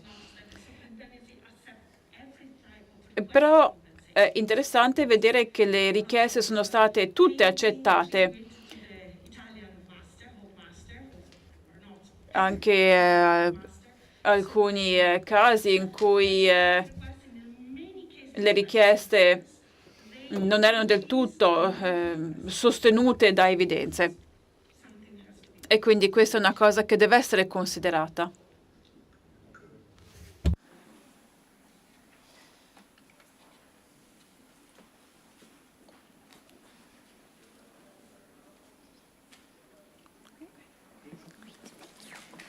Thank you again, Bianca Gaudenzi. Grazie di nuovo, Bianca.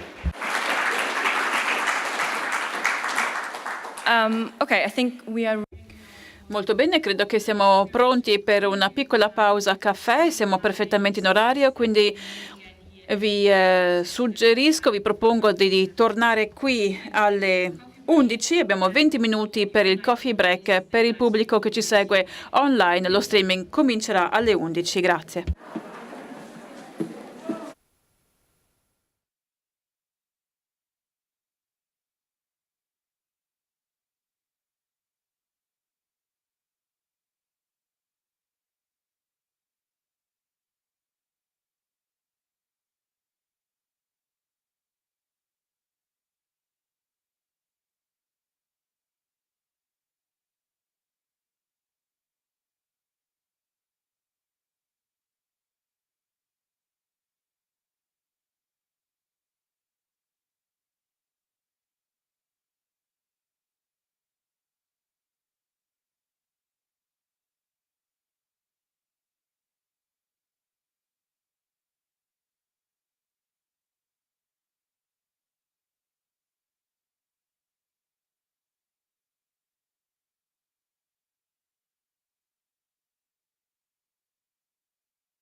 È acceso? Sì.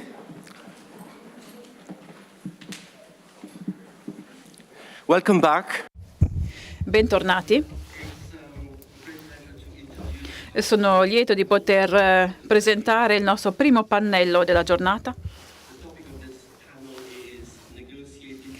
Soluzioni negoziate o azioni legali. Come è stata gestita la restituzione dal 1998. La moderatrice è l'avvocata Eleonora Chielli, che vive e lavora qui a Venezia, e passerò senza indugi la parola a Eleonora. Buongiorno a tutti, now I will turn into English out of respect for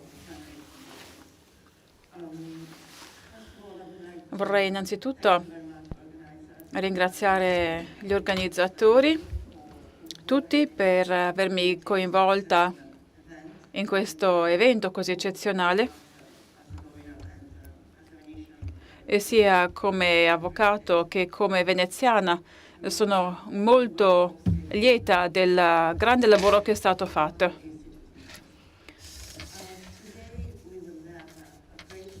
Oggi sarà una eccellente opportunità per capire come i principi di Washington sono stati applicati in paesi diversi. Come abbiamo visto,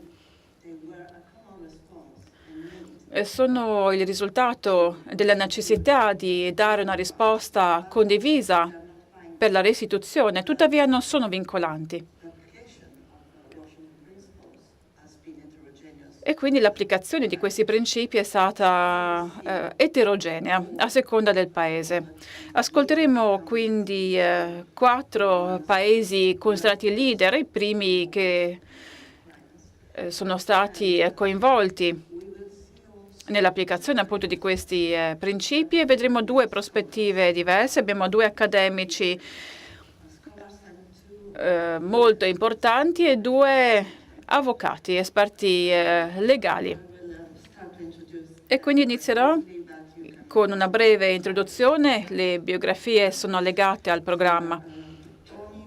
Abbiamo quindi Tony Baumgarten, vicepresidente della Spoliation Advisory Panel del Regno Unito. Segue Christian Feuermeister della Zentralinstitut für Kunstgeschichte di Monaco di Baviera.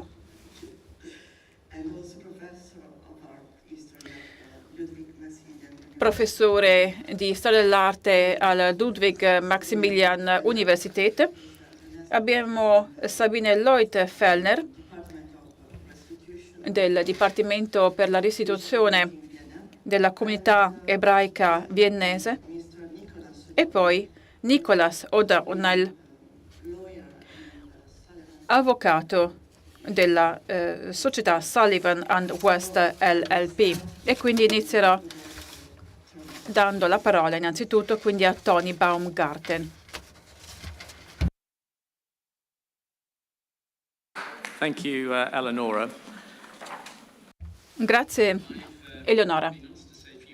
Mi è stato chiesto di spendere qualche parola sull'esperienza britannica, sulla negoziazione di soluzioni o di azioni legali relativamente alla restituzione. Avete già sentito parlare della Spoliation Advisory Panel, di cui è già stato parlato in un discorso precedente. Parlerò quindi brevemente di questo panel. Ci sono molti modi diversi sotto il sistema giuridico britannico per risolvere i contenziosi.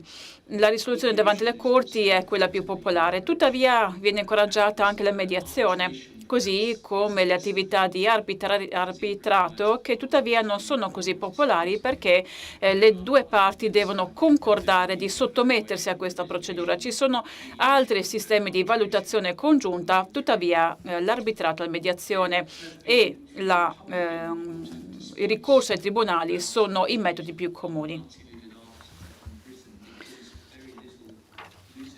Bisogna dire che poche proprietà trafugate sono di fatto arrivate dopo la Seconda Guerra Mondiale in Gran Bretagna. Tuttavia ci sono due grandi ostacoli per i ricorrenti.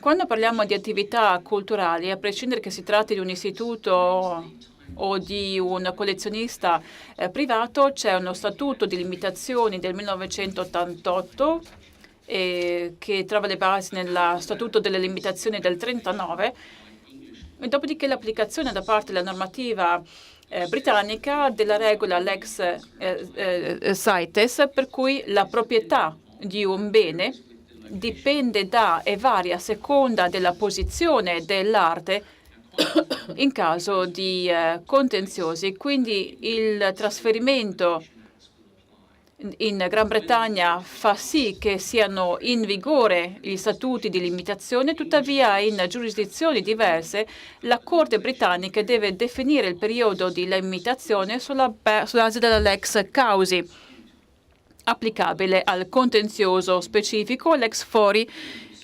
invece sul luogo in cui verrà discusso il contenzioso. Abbiamo l'atto sulla limitazione del periodo del 94 in base al luogo e l'ubicazione quindi dell'opera. In base a tutte queste norme, il ricorso è limitato nel tempo sotto la sezione 3, per cui qualsiasi azione deve essere portata avanti entro 6 anni dalla conversione, dalla prima conversione. Sezione 3 invece estingue il diritto del proprietario di ricorrere anche contro un ladro sulla base della norma del 39. Quindi in caso di contenziosi verso una collezione pubblica, la restituzione viene limitata dalla legge degli statuti.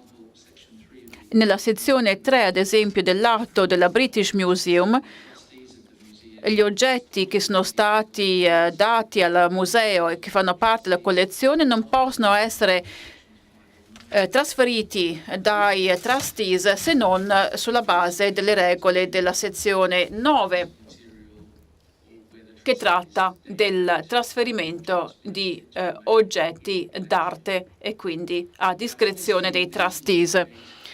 Questa norma quindi crea delle barriere, degli ostacoli alla restituzione. Questi di cui ho parlato sono i due ostacoli fondamentali. Si è parlato dei principi di Washington, che rimangono principi, non sono degli obblighi vincolanti per i paesi firmatari. Non c'è responsabilità da parte dei firmatari di trasporre i principi nella normativa nazionale. Il rischio, ovviamente, nel non seguirli è quello di diventare un'eccezione a livello internazionale. Si è tentato quindi di ottenere una soluzione ad un problema morale e per cercare di risarcire le vittime e gli eredi delle vittime. E quindi la restituzione di oggetti culturali confiscati dai nazisti al di fuori delle norme legali e la loro appunto restituzione ai legittimi eredi. I principi del 98 riconoscono nel principio 8 le restrizioni, dove dicono che se è stato provato la confisca e non sono stati restituiti e gli eredi possono essere identificati, è necessario ottenere una giusta soluzione che riconosca i diritti appunto degli eredi sulla base dei fatti e le circostanze del caso specifico. Nel 2001 quindi il Regno Unito, sulla base di questi obblighi, ha creato l'Advisory Panel per la spoliazione. Il riferimento appunto del panel fa sì che il pannello accolga le richieste di individui o di gruppi di individui per la restituzione di proprietà perdute nel periodo tra il 1933 e il 1945, se è posseduto da una collezione o fa parte di una collezione britannica, oppure se fa parte di una galleria o di un'istituzione pubblica. Inoltre, il panel può dare consulenza relativamente alla presenza di beni in una collezione privata su richiesta del ricorrente. Questi sono i termini di riferimento che, come vedete, sono molto ampi. Quindi la giurisdizione del pannello viene avviata nel momento in cui qualcuno dichiara di aver perduto un bene durante il periodo nazista. C'è un riferimento non c'è nessun riferimento specifico al nazismo, si parla solo del periodo storico tra il 1933 e il 1945. C'è un caso messo dove è stato determinato che appunto il bene era stato espoliato durante i bombardamenti ed è stato venduto nel 1944 ad un soldato britannico. E nonostante il pannello abbia utilizzato il termine spoliazione relativamente alla perdita, non c'è evidenza di come di fatto quel bene è stato perduto, né c'è evidenza di come quel materiale è stato di fatto trafugato dai nazisti. Tuttavia, la giurisdizione del pannello è stato avviato proprio per il periodo di interesse. Ecco, poi c'è un altro caso di cui forse avete sentito negli Stati Uniti, il ritratto di Greta Moll di Matisse. Il pannello ha riscontrato di non avere giurisdizione in questa richiesta particolare, dato che la perdita risale al 1947 e quindi non al tempo definito dai principi. Le raccomandazioni non sono vincolanti né per il ricorrente né per l'istituzione coinvolta.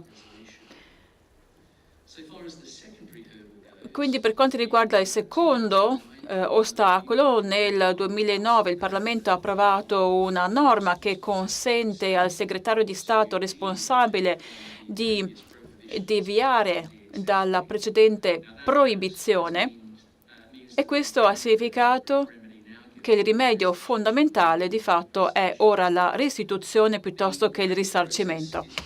Il processo di reclamo è solo per i beni che si trovano nelle collezioni presenti nel Regno Unito, dalle istituzioni, in alcuni casi anche dai collezionisti privati. I termini di riferimento ci consentono di dare una consulenza non vincolante anche per le collezioni private, anche se non abbiamo ancora potuto lavorare in questo senso, che è sorprendente di fatto. Il pannello è costituito da persone di estrazione diversa, abbiamo avvocati, abbiamo commercianti, abbiamo filosofi.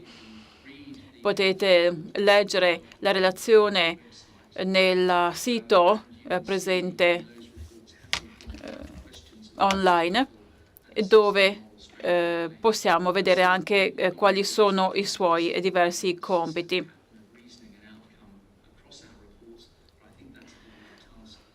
Ecco, molto difficile, viste tutti i ricorsi che sono stati fatti, trovare un pattern, se volete, una somiglianza in tutte le azioni. Quindi questo è un riassunto molto breve della posizione del Regno Unito. Grazie. Thank you very much, Tony, for this. Grazie Tony per questa dissertazione sull'esperienza britannica. Adesso passerei la parola al professor Fürmeister, che ci parlerà dell'impostazione tedesca alla questione e l'applicazione dei principi di Washington. Grazie agli organizzatori per questo evento davvero straordinario. Non avrò immagini perché il mio discorso non ne necessita. Parlando dalla prospettiva di un storico dell'arte che si concentra sul XX secolo, il mio contributo non può e non deve spiegare la serie di arbitrati appelli e contenziosi che ebbero luogo, ma si limiterà a una valutazione di ciò che i discendenti della nazione perpetratrice fecero e non fecero dal 98 nel venire a termini con i furti di arte nazisti. Il mio scopo è essere breve ed equo e mi baserò anche su quanto detto da Pierre Valentin su come farlo. Gli esperti giuridici tedeschi, gli avvocati, pubblici ministeri e giudici non hanno saputo creare una legge che vietasse la decadenza per il tempo. Parlando come testimone oculare, fatemi cominciare col paradosso. Mentre i principi di Washington sull'arte confiscata sono un complemento di tutta la legislazione sulle restituzioni dell'arte rubata dai nazisti, in Germania non hanno avuto questo eco. In una legge del 4 dicembre del 98, il giorno dopo la conferenza di Washington, la Germania reagì in modo abbastanza amministrativo, per così dire. Un anno dopo, nel dicembre del 99, una dichiarazione congiunta o common statement dei 16 stati federali fu pubblicata, seguita da delle linee guida su come applicare tale dichiarazione nel 2001. Né i musei, né le università, né i privati collezionisti, né i mercanti d'arte se ne sono occupati. Pochi sforzi di fare ricerca su alcuni casi isolati sono stati poi seguiti da azione e allo stesso tempo nel 2003 la Commissione indipendente di consulenza sulla restituzione della proprietà culturale rubata durante le persecuzioni naziste fu istituita con 9 membri. Mentre alcune restituzioni furono effettuate, non si fece alcuna ricerca sulla provenienza e per cambiare questo, al 10° anniversario dei principi di Washington nel 2008, il Ministro della Cultura creò uno schema che stanziava €1 milione per aiutare i musei a fare ricerche sulle proprie collezioni. Lentamente una crescente consapevolezza cominciò sul compito che si aveva di fronte e si cominciò a delineare la strategia. L'arte rubata rimase comunque un argomento limitato a un numero limitato di specialisti. Questo cambiò drasticamente quando nel novembre del 2013 un figlio 90enne di Hildebrand Guldick trovò una serie di opere d'arte nel suo appartamento di Monaco. Ne seguì un processo che continuò per mesi e l'arte rubata dai nazisti rimase sui titoli dei giornali per mesi e nei telegiornali di tutto il mondo. L'attenzione internazionale spinse l'argomento ad una priorità importante, una reazione alle critiche a decenni di trascuratezza. La Fondazione tedesca per l'arte fu istituita nel 2015 e sempre più finanziamenti furono messi a disposizione e tuttora sono messi a disposizione per questo progetto. Va detto perché molte istituzioni non hanno competenze per affrontare questo tipo di questioni. Allo stesso tempo, il ministro della cultura Gultar rifiutò all'inizio l'idea di membri ebrei all'interno della commissione consultiva, dicendo che sarebbero stati sicuramente di parte. La riforma della commissione consultiva avvenne nel 2016, allargando il numero a 10 membri. Fino al 2019 furono emesse 15 raccomandazioni. Dato che non ci sono previsioni di legge per la restituzione, questo tipo di istituzione compensa l'assenza. Oltre alla Fondazione per l'arte perduta, furono lanciati diversi istituti di ricerca e all'inizio del 2020 la situazione tedesca può essere descritta come una media o ambivalente nel suo atteggiamento. La ricerca svolta è stata realizzata con progetti temporanei e dopo la fine del progetto il ricercatore va avanti e così fanno gli esperti. E dato che non tutto il lavoro viene seguito da una relazione conclusiva, i risultati precedenti purtroppo sono eccezioni e non la regola. Le preoccupazioni amministrative ostacolano la ricerca ed è difficile realizzare una digitalizzazione del patrimonio. Poche istituzioni che si occupano di patrimonio culturale rivelano i propri arti sulle proprie collezioni, nemmeno degli oggetti che sono permanentemente in mostra. D'altro canto c'è una nuova generazione di giovani ricercatori che cercano di investigare sull'arte rubata e fanno ricerca nelle collezioni e sul mercato soprattutto. E sono stati testimoni di progetti bilaterali che si occupano di arte e di trasferimenti d'arte di cui tanto hanno parlato i relatori precedenti. Questa posizione ambivalente contraddice le ultime relazioni della Convenzione sulla arte rubata durante l'Olocausto del 2014. La Germania è classificata tra i paesi che hanno fatto progetti importanti per l'applicazione dei principi di Washington e la dichiarazione di Teresine. L'Italia 2014, relazione 2014, appartiene ai paesi che non hanno fatto passi avanti significativi, insieme ad altri paesi, tra cui l'Ungheria, la Serbia e altri paesi. Questa contrapposizione è un po' obsoleta, ritengo. Dobbiamo riconoscere approcci fondamentalmente diversi, metodi e condizioni diverse. La mia conclusione, per arrivare alla fine di questo intervento, riguardando agli sviluppi in Germania dal 1998, può essere riassunta con 5 punti principali. Il primo: passi proattivi, progressivi non sono stati intrapresi per la ricerca accademica, ma soltanto come reazione alle pressioni internazionali o accordi internazionali. Secondo, dove la natura del compito è permanente,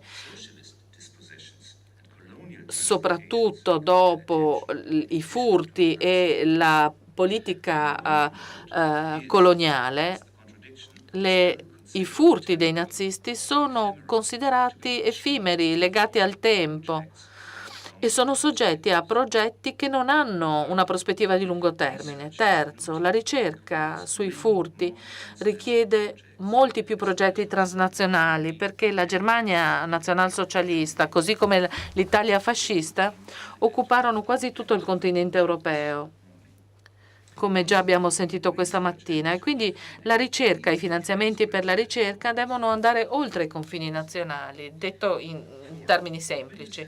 Quarto, la sfida fondamentale di affrontare gli effetti di una relazione di potere asimmetrica è un compito che riguarda diverse discipline, quelle umanitarie, e ho la sensazione che abbiamo appena iniziato ad affrontare queste sfide.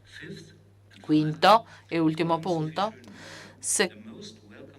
secondo i funzionari sarebbe necessaria una discussione pubblica ufficiale, oltre alle considerazioni morali e giuridiche, insieme ad una dimensione etica come base per i futuri passi avanti in questo senso.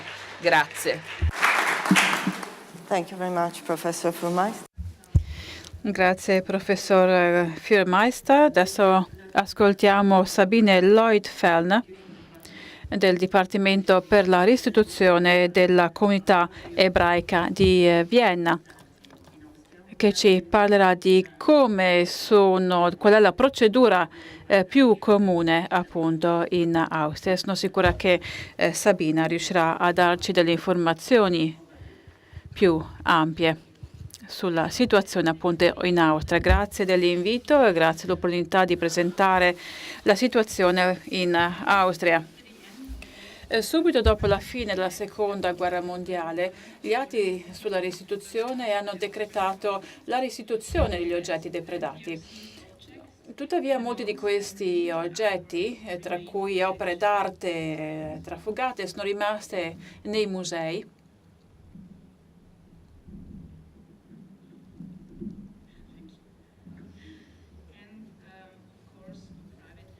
così come anche nelle collezioni private. All'inizio del 1998, Egon Schiele della collezione Leopold sono state confiscate dalle autorità di New York al MoMA. Queste due opere erano state espropriate durante il nazionalsocialismo e questo procedimento legale ha portato ad un cambiamento per il lungo termine riguardo all'atteggiamento verso queste opere. Questa nuova strategia ha raggiunto l'apice nella conferenza di New York sui beni saccheggiati durante il periodo nazista, con il riconoscimento quindi dei principi di Washington. Dopo gli eventi associati alla confisca dei dipinti della collezione Leopold, il ministro federale per la cultura ha creato una commissione sulla ricerca delle provenienze, il cui ruolo era quello di chiarire in modo sistematico l'origine delle opere presenti nelle collezioni e nei musei federali austriaci, portando quindi alla norma sulla restituzione da parte appunto delle collezioni private e delle collezioni museali. La norma del 1998, approvato appunto nel dicembre del 1998, emendato poi nel 2011. Da quel momento in poi questa legislazione ha la funzione di restituire le opere d'arte, così come gli oggetti culturali dalle collezioni e dai musei austriaci, appunto saccheggiati durante il periodo nazista. Tutte le province hanno approvato delle normative locali, dei provvedimenti locali con la nomina di esperti. Anche i musei che non sono in qualche modo coperti dalla normativa hanno restituito beni su base volontaria, ad esempio il museo di Linz. Dalla metà del 1990 la comunità ebraica di Vienna, grazie al suo Dipartimento per la restituzione, si è dedicata alle questioni associate alla promozione della ricompensa, del risarcimento quindi e della restituzione delle opere agli eredi delle vittime dell'Olocausto attraverso una ricerca sulla provenienza, lavorando con il Museo Federale per l'Arte e la Cultura. Siamo membri non votanti della Commissione per le collezioni della città di Vienna. Il Ministro per l'Arte e la Cultura è l'autorità competente che ci contatta regolarmente con richiesta per l'identificazione degli eredi legali di alcune opere d'arte. Durante il lavoro fatto, noi abbiamo un atteggiamento molto pragmatico nell'identificazione dei successori. Alcuni aspetti cruciali delle collezioni pubbliche e private in Austria. Innanzitutto la restituzione viene effettuata ex officio, quindi non c'è possibilità di contenzioso. In secondo luogo, la Commissione per la ricerca della provenienza che lavora nei musei ha il ruolo di studiare le opere d'arte confiscate dal 1933 ad oggi. Parte della ricerca applicata effettuata dalla Commissione contribuisce alla ricerca fondamentale attraverso pubblicazioni e attraverso progetti di ricerca specifici, così come il networking internazionale appunto sull'argomento della confisca associata al periodo nazista. I capi della Commissione, Pia Schoenberger, che è qui presente oggi nel pubblico, Kirchmeier dell'Università di Linz, hanno intensificato la ricerca sulla provenienza e quindi danno il loro appoggio ai progetti avviati. La Commissione agisce anche come punto di contatto per la gestione di ricerca e per la gestione degli archivi. In terzo luogo, come funziona il procedimento. Una volta effettuata la ricerca, le risultanze vengono inviate alla Commissione dove vengono riviste. Questa costituisce poi la base per l'Advisory Board sulla restituzione, che è stata promossa dal Ministero federale per la cultura, che procede quindi alla valutazione. È costituito questa board da 7 membri, esperti in storia dell'arte e rappresentanti del Ministero. E di regola il ministro competente segue le decisioni della Commissione, le cui decisioni vengono rese pubbliche.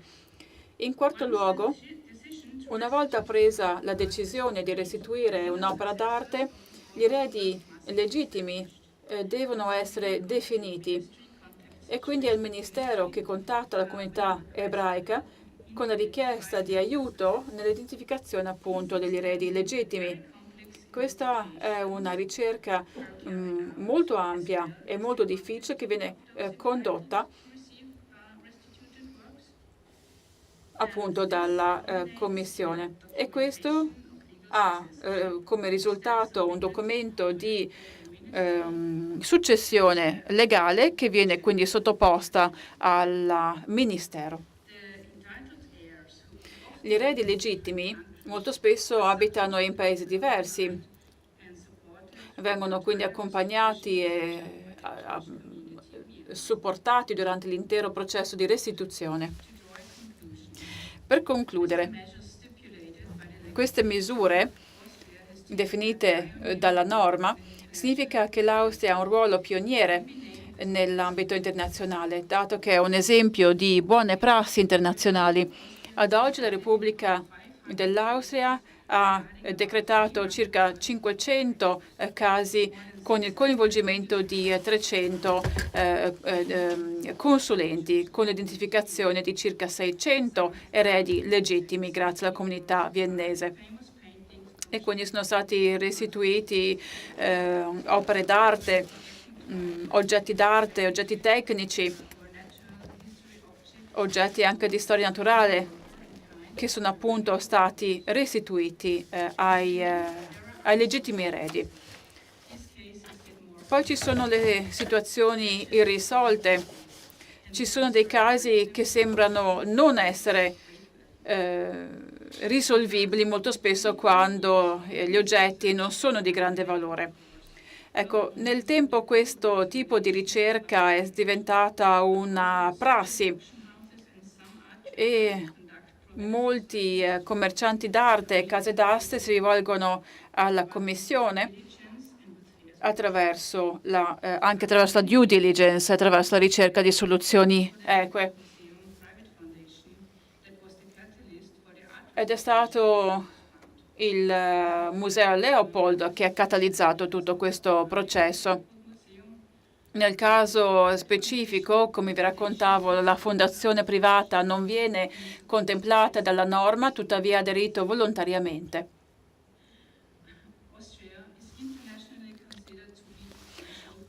Ecco, quindi l'Austria viene vista appunto come esempio, anche se c'è un potenziale di miglioramento. Per concludere, c'è ancora molto lavoro da fare e soprattutto c'è molto da fare per quanto riguarda l'accettazione del nostro passato. Grazie.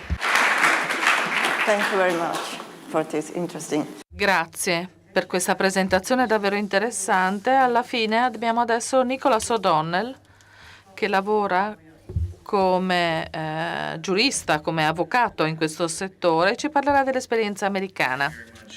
Grazie. È un piacere essere qui con voi tutti, avere delle volti familiari.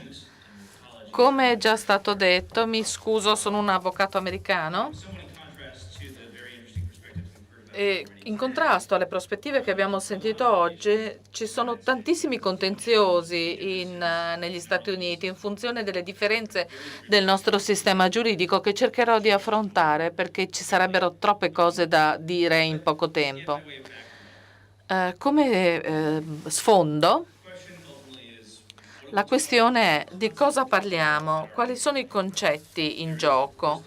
C'è la questione della confisca, ma più spesso le controversie che arrivano al contenzioso riguardano delle situazioni in cui c'è disaccordo se una vendita è stata equa o forzata. Non leggerò gli articoli che cito qui, questo è alla base dell'analisi. Dove ha cambiato di mano l'oggetto, chi erano le parti, se si trattava di una zona occupata dalle autorità tedesche a quel tempo e oltre a questo bisogna pensare come affrontare la questione del trasferimento di proprietà. Come affrontarlo? E ci sono punti di vista contrastanti. Negli Stati Uniti abbiamo un sistema di common law in cui i principi di Washington, di cui si parla oggi, non sono vincolanti, non sono vincolanti negli Stati Uniti come in altri paesi, sono soggettivi. Allora quale può essere una soluzione? La questione se una soluzione sia equa e giusta pertiene all'occhio di chi guarda. E le opzioni che restano è rinunciare o vedere che titolo giuridico, che diritti si abbiano. Abbiamo parlato molto di musei, ma l'Associazione dei Musei prima della conferenza di Washington aveva avuto un ruolo in questo senso. Su chi debba prendere l'iniziativa, che tipo di trasparenza ci debba essere. Una volta arrivati a questo punto, negli Stati Uniti non abbiamo opere d'arte pubbliche, la maggior parte sono in collezioni private, nei musei gestiti da fondazioni private o associazioni caritatevoli. Quindi non esiste un obbligo, direi, in questo senso. La questione è qual è la capacità del governo di fare qualcosa con la sua leadership a questo proposito e gli Stati Uniti hanno sicuramente fallito in questo senso. Non abbiamo un Ministero della Cultura che si occupi di questo argomento. Per quanto riguarda la restituzione si parla tanto di quanto sia importante l'equità e la giustizia, ma quando si tratta di agire, spesso il governo americano fa la cosa sbagliata. Sono stato di fronte alla Corte Suprema 16 mesi fa, la persecuzione degli ebrei in Germania nel 1936 è stata considerata una questione interna tedesca e non riguardava il diritto internazionale.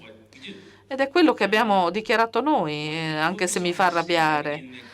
Quello su cui ci si concentra nei casi che arrivano in tribunale è la temporalità, ma non abbiamo un divieto, una legge comprensiva come quella di cui si è parlato, in cui i diritti di proprietà siano dichiarati validi dalla legge degli Stati Uniti dove si svolge il caso, dove si svolge il contenzioso. Questo vale per la maggior parte dei contenziosi dopo la conferenza di Washington. La Corte spesso ha deliberato che il caso risaliva troppo tempo prima. Una serie di casi in tribunale e lo dico perché i principi di Washington hanno dimostrato come in molti casi non si trattasse di una vendita forzata, ma sia stata decisa perché il ricorrente aveva fatto richiesta di restituzione oltre il termine di 3 anni, che è il limite massimo previsto negli Stati Uniti. Abbiamo poi una serie di atti che riguardano, abbiamo l'Holocaust Expropriate Art Recovery Act, una legge pubblicata che si basa sulle dimensioni totali dei furti ed mette in tavola la conversazione sui furti di quel periodo. Ci sono una serie di disposizioni, ma non riguardano e non si applicano a tutti i casi. Perché alla fine si hanno le richieste di restituzione? I ricorrenti o i proprietari hanno la volontà di ricorrere al tribunale per una controversia sul diritto di proprietà che entrambi dichiarano di avere. In linea di principio ne abbiamo sentito parlare oggi. Pensate a un oggetto, alla sua storia, cosa accade in Ucraina. Pensate alle cose che queste persone si lasciano dietro quando scappano. Secondo voi la questione del tempo è rilevante per definire se le cose appartengano a loro o no? Queste sono le questioni fondamentali. Per quanto riguarda l'Italia, questo è un caso su cui si è deciso su una diversa considerazione del passare del tempo, un quadro rubato nel periodo di cui si parla questa mattina, ma la Corte è arrivata alla conclusione che era passato troppo tempo per poter dare ragione al ricorrente su un piano di equità. E spesso questa questione del tempo, anche se una richiesta non viene annullata per motivi di tempo, dichiarata appunto nulla per motivi di tempo, spesso permette un'azione proattiva da parte del detentore dell'opera d'arte. In caso di collezioni private abbiamo sentito parlare del ritratto di Wally. Questo quadro fu sequestrato e il Leopold Museum, qualsiasi proprietà privata portata negli Stati Uniti può essere sequestrata dalle dogane. Questo accade in alcuni casi, non sempre. E credo valga la pena anche di guardare, non abbiamo molto tempo per farle, come questo concetto di che tipo di diligence è stata svolta dai ricercatori. Un quadro di Taylor, Margareta Mautner, l'erede, citò il museo dicendo di aver perso il quadro durante il periodo nazista, ma hanno perso perché il tribunale ha deciso che quando il quadro fu messo all'asta da Sotheby's avrebbero dovuto sapere che questo quadro era lì e che era passato molto tempo. I tribunali hanno cambiato un po' atteggiamento, anche se il risultato alla fine è lo stesso, perché spesso le informazioni disponibili non sono sufficienti in molti casi. Uno dei pochi casi in cui il contenzioso è arrivato al giudizio a favore del ricorrente riguarda gli erediti di Blumbaum, che in uno degli inventari che abbiamo visto eseguiti nel 1938 avevano delle circostanze abbastanza oscure. 10 anni fa ci fu un primo processo in cui persero, ma più di recente criticamente è stata esaminata la provenienza del quadro del mercante d'arte che l'aveva venduto nel 1953 sono tutti argomenti che ho trattato nei miei 2 libri, A Tragic Fate e Museums and the Holocaust. Per concludere, ci occupiamo di contenzioso o soluzione o negoziazione. Il negoziato negli Stati Uniti può evitare il contenzioso. e sono stato coinvolto nella causa contro l'Università di Oklahoma da Meyer, figlia del mercante che aveva venduto un quadro negli anni 50. Si è parlato molto dei passaggi di proprietà ed è finito in una collezione privata che poi fu donata al museo. Le regole del mercato sono fondamentali, ma in quel caso ci fu pressione pubblica, un negoziato, una risoluzione della controversia. Si tratta di un processo continuo, è una evoluzione che va a volte in un senso, a volte nell'altro. Alla fine, se si ha un'opera contestata,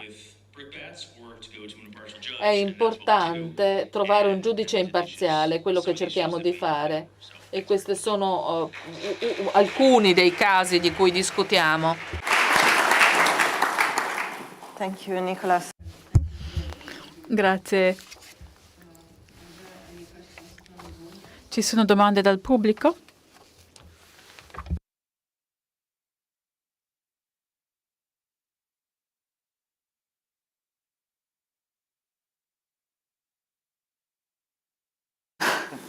Please. I'm just wondering, because you showed the military government law. Ha parlato della legge del 59 e vorrei cogliere l'opportunità per chiedere perché la dichiarazione del 43 non ha un ruolo in tutte le considerazioni che vengono fatte. Non l'ho mai capito in verità. È pur sempre una dichiarazione di intenti, se volete. Non è mai stato trasposto in alcuna legge, tuttavia è una forma di avvertimento, se volete, che qualsiasi saccheggio sarebbe stato punito, e quindi era chiaro dal 43 in poi. Tuttavia non ha mai avuto lo status formale di legge, né è stato trasposto in alcun modo, ed è simile negli Stati Uniti. La legge del 59 dovrebbe determinare i diritti di proprietà, tuttavia è un concetto molto difficile da affrontare, anche perché era una norma, una legge militare, e quindi viene vista come una dichiarazione più simile alla dichiarazione di Washington. E la dichiarazione del 43 era applicabile solamente ai territori occupati e quindi non al territorio domestico, quindi tedesco. We have 2 minutes left, so I would like to ask you maybe. Forse Sabina ha già dato una risposta a questa mia domanda, una sessione, un pannello veramente molto interessante, ascoltare i diversi punti di vista e le diverse soluzioni adottate dai diversi paesi. In 2 parole, che cosa direste del sistema adottato dal vostro paese? È un sistema che può essere adattato e adottato da altri paesi, ad esempio l'Italia. Che cosa quindi può essere invece migliorato o modificato? Bene, io direi che a noi piacerebbero più cause, più ricorsi. Credo che il sistema adottato è molto trasparente, credo che sia molto rapido anche. Però negli ultimi 3-4 anni non ci sono stati molti movimenti, e quindi adesso abbiamo un ricorso. Quindi sarebbe interessante vedere dove abbiamo fallito e dove potremmo migliorare. Sabina ha già parlato di questo. Il sistema austriaco funziona molto bene. Certamente c'è sempre uno spazio per il miglioramento per quanto riguarda l'Austria.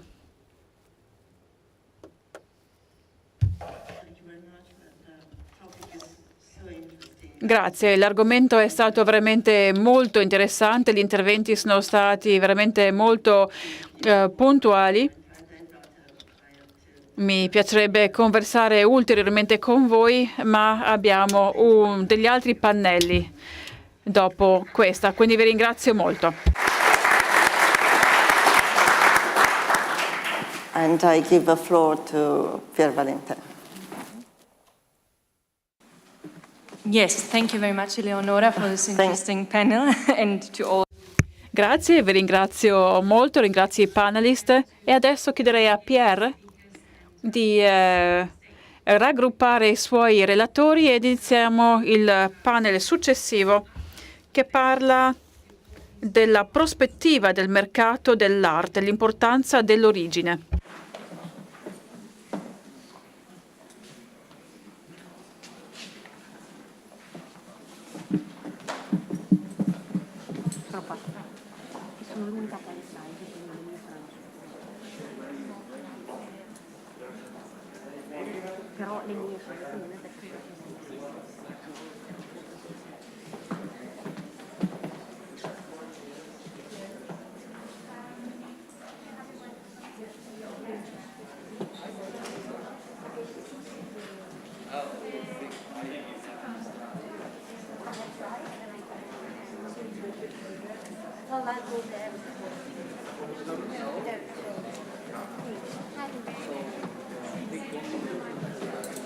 How do you want a mic?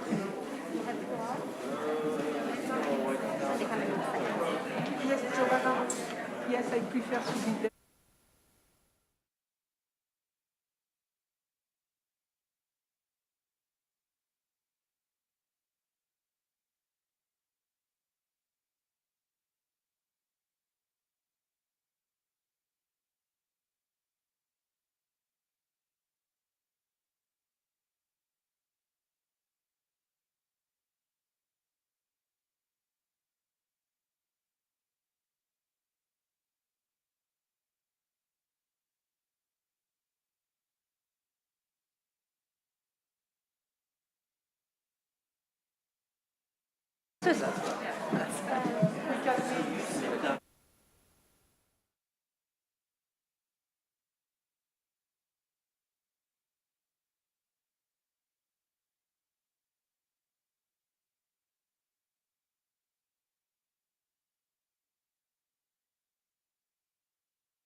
Yes.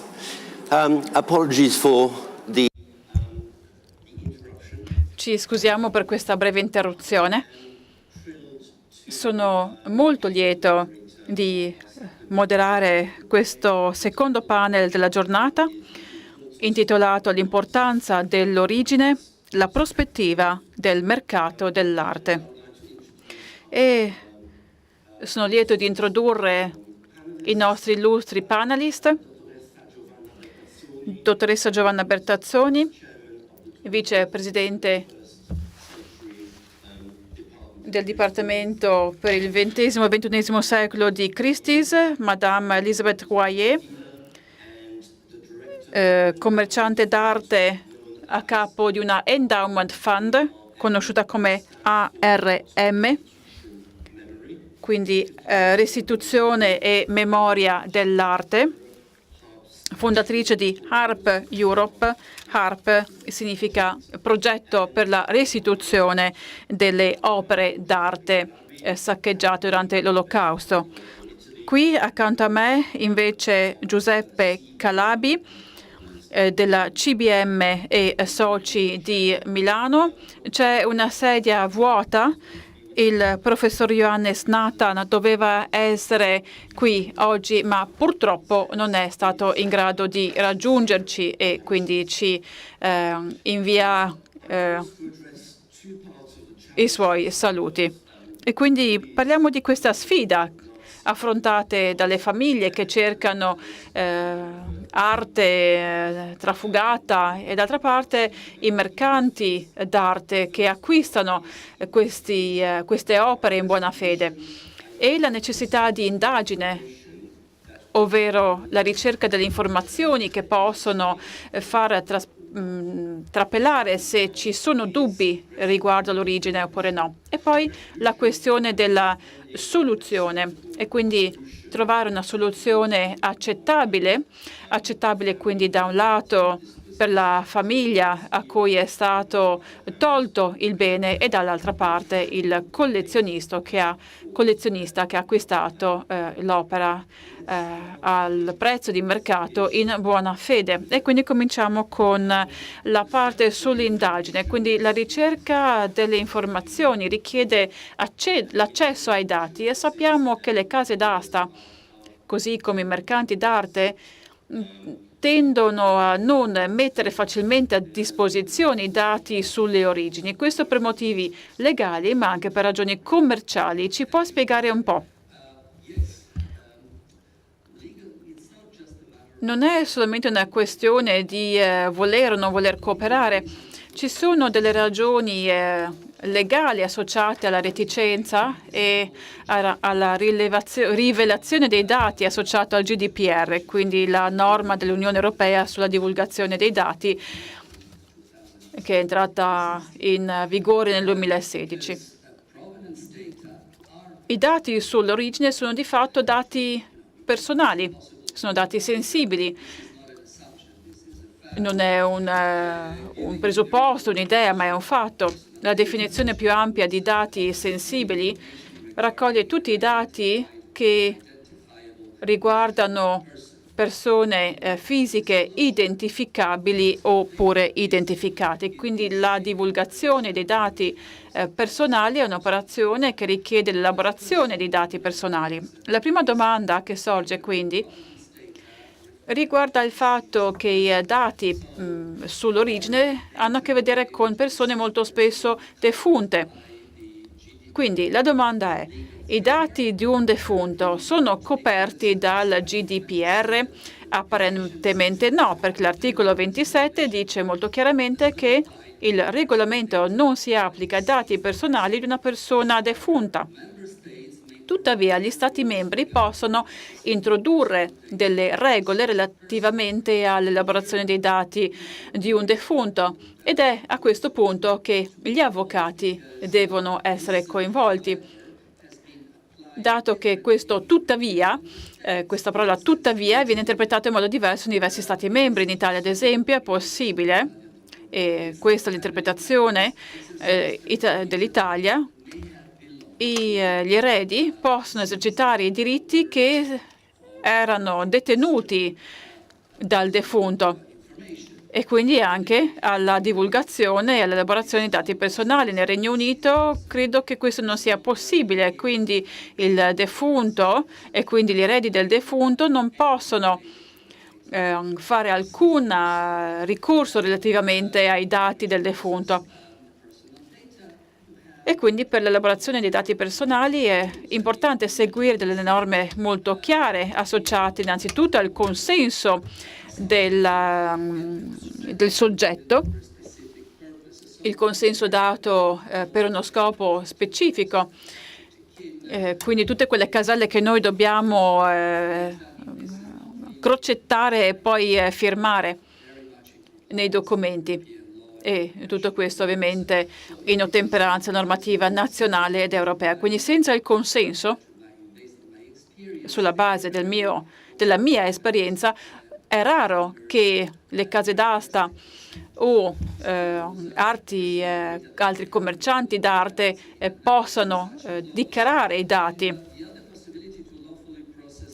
E d'altra parte l'elaborazione legale è possibile se è in ottemperanza, se lo scopo è quello di ottemperare ad un obbligo legale, ma non c'è nessun obbligo legale, almeno nel nostro paese, parlo dell'Italia, verso il ricorrente, dato che appunto sono dati personali. Così come la rivelazione dei dati personali è possibile se è volta alla tutela degli interessi legittimi del data controller. Quindi questo è il quadro normativo generale. Per quanto riguarda invece i dati associati ai beni trafugati, nel GDPR c'è solamente una menzione dell'Olocausto nel titolo 158, dove si parla di scopi di archivio, parla quindi in modo specifico alle informazioni associate al comportamento politico durante regimi politici del passato, con particolare riferimento all'Olocausto e ai crimini di guerra, che però tuttavia non sarebbe applicabile al commercio dell'arte. L'Unione Europea sta considerando la creazione di una metadatabase sulla provenienza della proprietà artistica dei beni d'arte. Tali dati potranno essere scambiati nel modo più libero possibile, soprattutto a livello transfrontaliero, ma in questo caso stiamo parlando di politiche e non c'è nessuna attuazione. Giovanna, diresti che le case d'asta sono più aperte oggi alla divulgazione di informazioni per scopi di ricerca? Direi sicuramente di sì. La premessa che abbiamo a Christie's oggi, ma in generale le case d'asta, si sentono parte della comunità di ricerca. Quindi da una parte i dati sono organizzati in modo digitale, cataloghi, registri, sono digitalizzati decenni di aste d'arte, con lo scopo espresso di rendere trasparente le informazioni, leggibili, comprensibili, non solo per noi, ma per tutta la comunità di ricerca o chi lavora con noi, persone che abbiano necessità di accedervi. E stiamo facendo indagini su questa ricerca, stiamo investendo in questa ricerca. Stiamo creando delle posizioni, stiamo migliorando la nostra Dipartimento Ricerca sulle restituzioni, ma io sono una specialista, sono una storica dell'arte. La cultura è cambiata tantissimo negli ultimi 25 anni.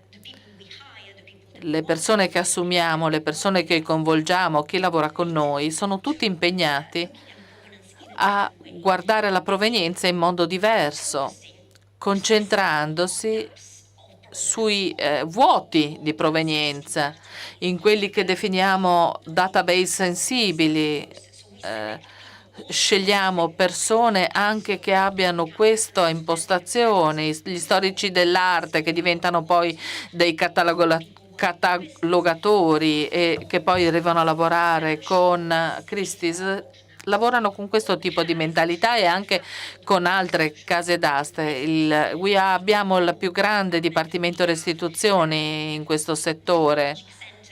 Abbiamo dei centri neurologici e strategici a Londra, New York, Parigi e costantemente condividiamo le informazioni lavorando sulla provenienza e d'altro canto voglio riconoscerlo e sono venuta qui oggi, la mattinata abbiamo sentito tanti mea culpa con speranza. Anch'io dirò il mio mea culpa. Ci siamo preparate insieme, so cosa ti senti. Non basta quello che facciamo, le informazioni che condividiamo non bastano, la ricerca che svolgiamo non basta. Non voglio non aver speranza, ho speranza. Questo cambiamento culturale, questa direzione del viaggio che noi a Christie's e tutti i colleghi delle altre case d'asta stanno intraprendendo è reale, esiste. Quindi c'è un cambiamento fondamentale che è stato seguito dagli eventi di 3 settimane fa. Il GDPR è sicuramente un ostacolo, è un problema e ci ostacola. Il volume, la quantità di lavoro che dobbiamo fare per le opere d'arte che arrivano ogni giorno a noi è all'inizio. Decidiamo di dedicare lo stesso tempo. Ho un amico l'amico a capo del Dipartimento per le restituzioni d'arte a Londra lo sa, è un problema che esiste, non è soltanto un problema etico, sarà anche un problema commerciale per sempre. La realtà non è quella dei nostri sforzi, ma questa è la direzione del nostro lavoro. Elizabeth, puoi dirci qualcosa su un caso in cui le vostre ricerche abbiano portato a un risultato positivo? Sì, era un quadro di Léger. Vi mostro la fotografia, non questo, un quadro di Léger. Ed è stato un processo lungo e difficile provare che il dipinto mostrato illegalmente in un istituto francese era lo stesso dipinto rubato nel 1940 a Alphonse Canaus. La difficoltà di cui parlate sull'archivio dei mercanti d'arte francesi riguarda diversi titoli. Quando Henri Calvelot, il mercante tedesco, comprò il dipinto da Léger, era intitolato La città vista dall'alto, la Ville vue d'en-haut. Alphonse Kahn compra il dipinto con un altro titolo però, I tetti, les toits, dalla Galerie Simon, e nell'ottobre del 1940 Alphonse Kahn la Francia viene invasa dai nazisti e il contenuto della sua galleria viene sequestrato, 2500 opere d'arte. Nel 1942 ci fu un amministratore provvisorio che nel 1942 vendette attraverso la casa d'aste alcune delle opere d'arte rubate della collezione Kahn. Comparirono,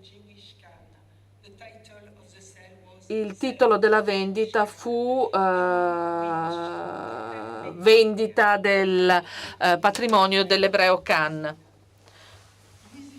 Louise Leiris compra il dipinto a questa vendita per la Galerie Louise Leiris di Parigi. Quando Henri Kahn ritornò in Francia dopo la guerra, organizzò il prestito di un dipinto per una mostra nel 1948, mi pare, e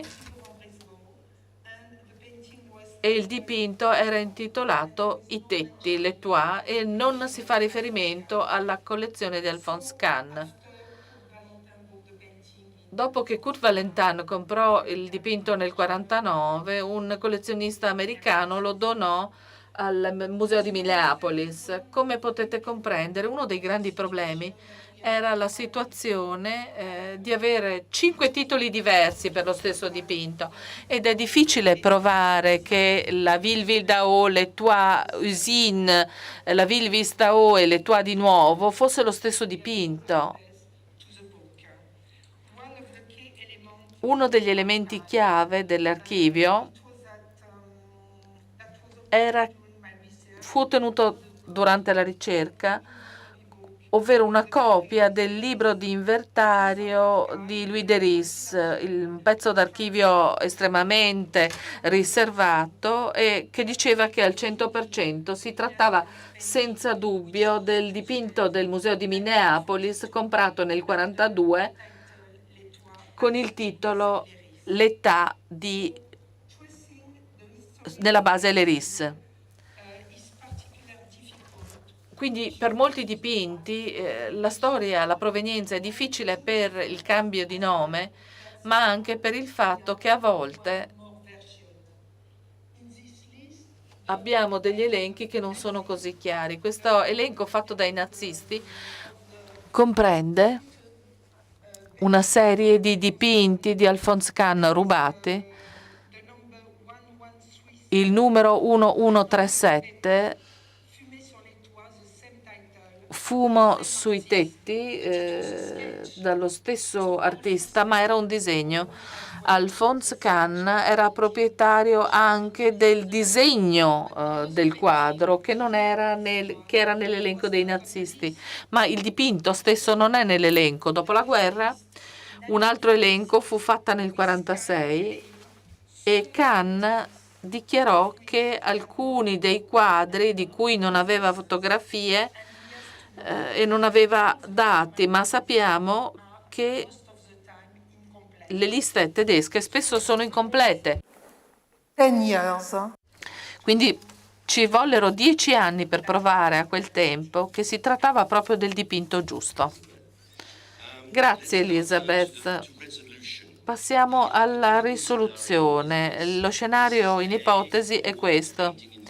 La signora A ha comprato un quadro in buona fede al prezzo di mercato, il signor B dichiara che è stato espropriato quel quadro, lo stesso quadro, alla sua famiglia durante il periodo nazista. Qual è la risoluzione? Giuseppe, dal punto di vista giuridico, quali sono i diritti di entrambe le parti? Grazie, è una situazione interessante. Le richieste relative al mondo dell'arte sono questioni legate al territorio, quale sia il diritto applicabile, e i diritti sono diversi da un paese all'altro, che si tratti di diritto contrattuale o diritto territoriale, lex rei site. Sono questioni che gli esperti giuridici d'arte devono affrontare. Vorrei citare 2 casi in particolare. Uno, un caso americano, non sono un avvocato di diritto americano, ma direi che è un caso internazionalmente interessante, e l'altro è un caso italiano. Il primo è un caso che vedeva gli eredi del signor Cassirer contro il Regno di Spagna. Il signor A e il signor B si applicano molto bene a questo caso estremamente specifico. Un caso giudicato in America, abbiamo qui dei colleghi giuristi americani che sicuramente conoscono il caso. Le informazioni che darò io sono molto superficiali, non abbiamo molto tempo, ma vorrei parlarne perché in questo caso si trovò che era coinvolto un dipinto di Pissarro, Rue Saint-Honoré après-midi, Feuille de Pluie. Nel 2019 la Corte distrettuale americana sostenne che la richiesta di Cassirer non poteva essere accolta, doveva essere respinta, benché ci fossero molte segnali d'allarme sul fatto che questo dipinto comprato dal barone Thyssen-Bornemisza avesse delle etichette che indicavano che il dipinto veniva dalla Galleria Cassirer di Berlino. Ciò nonostante, e vorrei leggere la penultima frase di questo lunghissimo parere della Corte, la questione qui sostenuta dal Regno di Spagna, indipendentemente dalle questioni legate alla provenienza, è che avevano investigato sul titolo giusto perché il Regno di Spagna possedeva questo quadro di più di 6 anni, il tempo della prescrizione per il diritto spagnolo. Adverse possession, come viene definita in termini giuridici britannici. È quello che sostenne la Corte, ma la Corte non aveva alternative se non l'applicazione del diritto spagnolo e non poteva costringere il Regno di Spagna a rispettare i propri impegni morali.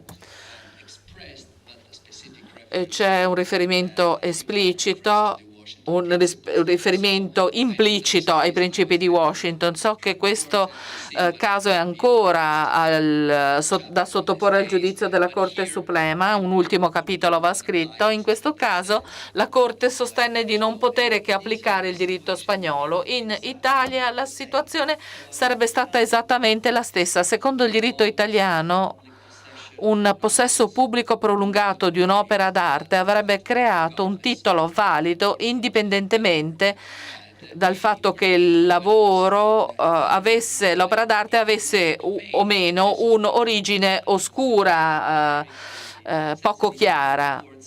Un tribunale italiano troverebbe molto difficile allontanarsi da questa regola di base fondamentale. Come avvocato spero che questo cambi in futuro, ma per essere pratici direi che sarebbe difficile sostenere che i principi di soft law possano prevalere sulle disposizioni del Codice civile. Un altro caso giudicato dal Tribunale di Milano, in cui era coinvolta una casa d'aste, avevano ricevuto in consegna un pezzo poi inviato a Londra per un esame. Risultò che si trattava di un oggetto probabilmente risultato di una vendita forzata in Germania. La società d'aste riferì questa informazione al destinatario, che richiese la restituzione dell'opera, che era semplicemente dato in custodia alla casa d'aste, non era ancora stato firmato l'affidamento dell'opera alla casa d'aste, non era ancora stato firmato, quindi richiesero la restituzione e la casa d'aste rispose di no, non intendiamo restituirvelo, fateci causa. Vorremmo che un tribunale dicesse qualcosa, che è una situazione abbastanza comune. Chi lavora nelle case d'asta le affronta di frequente, sanno di cosa parlo. E il Tribunale di Milano, il convenuto, sostenne che nel Regno Unito c'era una commissione che poteva essere consultata, ma il ricorrente dichiarò vogliamo indietro il quadro. Il Tribunale di Milano disse che la legge britannica non sarebbe stato il diritto applicabile, quindi l'opera d'arte doveva essere restituita al proprietario e la casa d'aste non poté che rispettare quest'ordine del tribunale. Quindi le soluzioni variano da paese a paese ed è molto difficile trovare una soluzione uniforme. Sicuramente gli esperti di legge dovranno lavorare per trovare una soluzione giusta ed equa a questo tipo di controversie in paesi come l'Italia, la Francia, l'Italia in particolare. Come abbiamo sentito questa mattina, non abbiamo molta sensibilità a questo tipo di temi, purtroppo. Ecco, il caso di cui hai parlato è un caso veramente molto importante su cui torneremo oggi pomeriggio. Elizabeth, allora, Mr. B sostiene che un dipinto gli era stato trafugato durante il periodo nazista, che cosa fare? Innanzitutto l'avvertimento alla famiglia, l'indagine condotta attraverso domande per capire la situazione, ed è importante capire che la condizione di restituzione ha una componente emotiva per le famiglie e quindi non è solamente una questione di possesso o di valore, ma una questione di memoria e un legame ad un passato doloroso. I beni, come le opere d'arte, hanno quindi un valore emotivo. E l'obiettivo è quello di giungere ad una situazione di giustizia. Si fa quindi una ricerca genealogica per capire se tutti gli eredi legittimi siano stati identificati. Talvolta viene coinvolto un notaio o un genealogista per verificare che non ci siano ulteriori eredi oltre ai ricorrenti. Viene valutata la documentazione presente in famiglia, dei libri, dei registri, dove possiamo riscontrare, ad esempio, il nome del commerciante, di un commerciante d'arte, una fotografia forse. E quindi viene raccolto ogni documento considerato importante. Il terzo passo è l'accesso agli archivi, ai nostri archivi. È dal 1996 che lavoro per la costituzione del nostro archivio. In tutti questi anni ho cercato di arricchire l'archivio in tutti i modi possibili. È un archivio per lo più digitalizzato.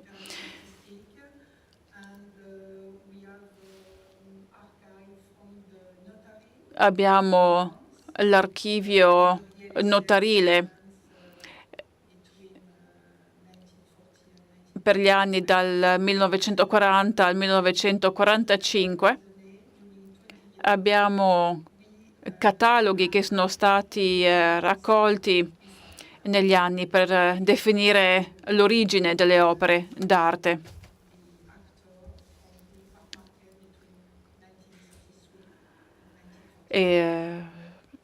Concentrandoci soprattutto negli anni tra il 1933 e il 1945. Utilizziamo ovviamente anche tutti gli archivi pubblici, database, basi di dati pubblici, abbiamo amici e conoscenti nelle case d'asta, nei musei, e cerchiamo quindi di completare i dati che ci consentono di identificare l'opera d'arte. Talvolta abbiamo riscontrato casi in cui le opere sono state rubate senza alcun riferimento alla dimensione dell'opera, senza alcuna descrizione dell'opera trafugata, e quindi dobbiamo cercare di capire attraverso il nostro database qual è di fatto il dipinto che troviamo nei registri. A volte abbiamo fortuna e riusciamo quindi ad identificare l'opera. È molto importante che la famiglia, che gli eredi presentino una domanda unica.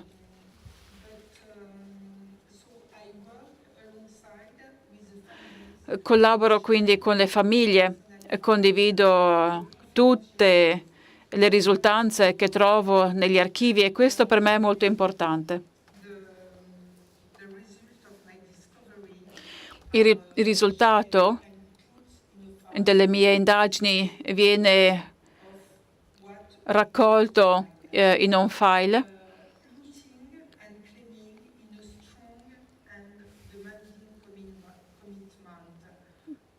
Tutto questo in un impegno che raccoglie anche il lato emotivo accompagniamo quindi gli eredi in questo percorso molto lungo e molto complicato, cercando di ottenere una composizione prima di adire al tribunale. E vorrei finire dicendo quello che dico anche agli eredi. Diversamente da quello che molti ritengono, molte opere d'arte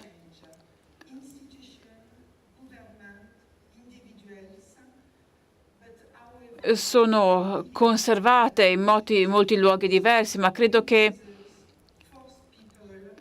l'emergere di nuovi casi costringano le persone a riflettere sull'origine delle opere d'arte conservate. Giovanna, le case d'arte le case d'asta possono essere parte della soluzione? Ci puoi dare un esempio? Sì, posso darvi un esempio. Credo che Christie's, le case d'asta, il mercato dell'arte in generale può essere parte della soluzione, perché noi abbiamo molta esperienza e condividiamo questa nostra esperienza. Come intermediari è quello che noi facciamo, noi negoziamo, abbiamo decenni di esperienza, centinaia di anni di esperienza in alcuni casi, anche di composizione. Abbiamo quindi l'esperienza necessaria, abbiamo la capacità di lavorare sulla base dei principi di Washington, e tutti quelli che lavorano nel Dipartimento per la restituzione, in particolare Mark Waltman, che di fatto ha partecipato alla dichiarazione di Washington. Noi vogliamo creare un ambiente di legalità in cui possiamo trovare una soluzione non solamente per la ricerca di cui abbiamo appena parlato e dell'impegno. Abbiamo ovviamente un quadro legale da rispettare, abbiamo persone che ci assistono, abbiamo quindi veramente una comunità di persone che ci accompagnano nel processo per trovare una soluzione. Ma che cosa succede quando vediamo quella bandierina rossa, quando vediamo quel segnale che c'è qualcosa che non va, quando cataloghiamo le opere dell'arte? Come ha detto Elizabeth, siamo in grado di raccogliere molte informazioni, siamo piuttosto efficienti. Uno dei nostri problemi è che noi tendenzialmente abbiamo delle scadenze molto rigide. Abbiamo quindi sviluppato la capacità di fermarci e di aspettare, di avere la consapevolezza che non è necessario concludere necessariamente velocemente la vendita quando riscontriamo dei problemi. I problemi devono essere risolti in modo molto trasparente.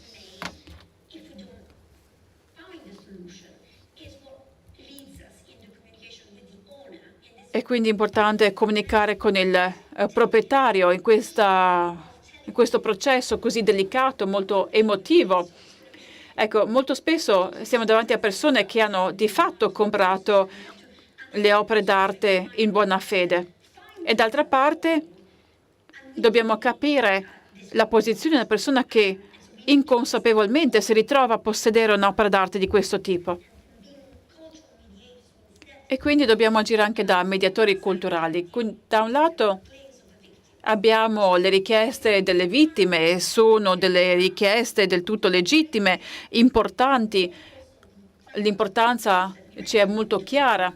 E poi ovviamente il lato traumatico, che fa sì che non si tratti dell'opera d'arte, ma di quello che circonda le circostanze in cui è stato appunto trafugato. Abbiamo visto dei momenti drammatici di riunione tra le famiglie, le opere d'arte rubate appunto nel periodo di interesse. E d'altra parte però abbiamo una persona che è finita per diventare il proprietario di un'opera d'arte con queste problematiche. Quindi noi dobbiamo veramente accompagnare tutte le parti nel voler cercare di trovare una soluzione insieme. Abbiamo degli esempi di cui possiamo parlare.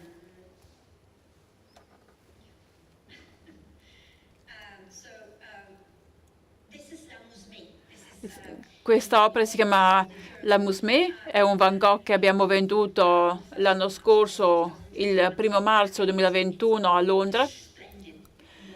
È un'opera bellissima, è la seconda opera più importante su carta di Van Gogh, mai venduta.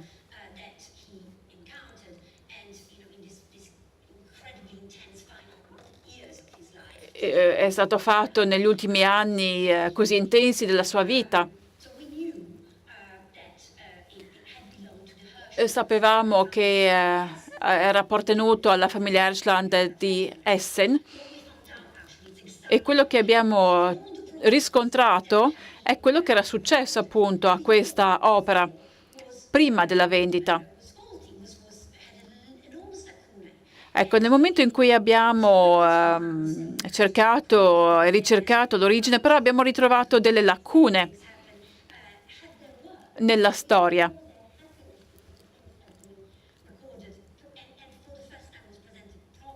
E quindi abbiamo avuto una presentazione molto accurata. Un altro Van Gogh che abbiamo venduto a novembre a New York come parte della collezione Cox. Anche questo molto importante per il risultato ottenuto. E in questo caso abbiamo dovuto tenere una composizione tra la famiglia Cox, i proprietari, che inconsapevolmente avevano comprato quest'opera trafugata, e due diverse famiglie di eredi, dato che in realtà l'opera era stata rubata ben 2 volte. La collezione c'era stata affidata a marzo, quindi il processo è stato effettuato con il dovuto tempo, coinvolgendo gli specialisti necessari, ed è stata in realtà una gioia poter trovare una composizione tra le parti ed ottenere quindi il risultato così bello e positivo per tutti. Ecco, questo è un pezzo che volevo farvi vedere, perché si parlava precedentemente di 2 opere veramente molto preziose anche dal punto di vista del valore. Ecco, qui invece abbiamo un'opera che ci fa riflettere sulla domanda: come possiamo dedicare il nostro tempo a tutte le cose che ci troviamo sotto mano? Questo apparteneva ai Rothschild, era stato sequestrato dai nazisti, 46.000 sterline era il valore iniziale, ha un certo valore, ma tuttavia non è un grandissimo valore rispetto a tante cose che noi vendiamo. Tuttavia abbiamo dedicato tutto il nostro tempo a questo oggetto. Abbiamo anche in questo caso trovato una composizione tra gli eredi e il proprietario, e questo è successo non più di 5 anni fa, e quindi questo mi dice che abbiamo speranza, perché abbiamo modo di dedicare il nostro tempo a questi oggetti. Ecco, per dirvi che non si tratta solamente di grandi opere come questa, che quindi attirano la nostra attenzione. Ecco, quest'opera veramente segna una differenza, un momento di cambiamento, come quasi tutti di voi sapranno probabilmente. Mi dà veramente la speranza che molto sta cambiando, non solamente a causa del quadro normativo, delle decisioni che sono state fatte, ma da un punto di vista culturale. Franz Marc della Blaue Reiter, che è deceduto durante la Prima Guerra Mondiale a Verdun. Ecco, tutto è stato distrutto relativamente a quest'opera. Questa è la sua opera, La Volpe. Ha un livello di tenerezza senza precedenti. È veramente questa è decisamente una delle sue migliori opere. Abbiamo il cubismo, da un lato, che però è umanizzato, se volete, a causa del pannismo di cui credeva. Era un pacifista morto in guerra. Ecco, dipinto nel 1913 e morto nel 1916, venduto dalla compagnia Walden, questo è documentato, ed eccoli assieme, Franz e Maria, poco prima della sua morte. Un uomo molto elegante, come potete vedere.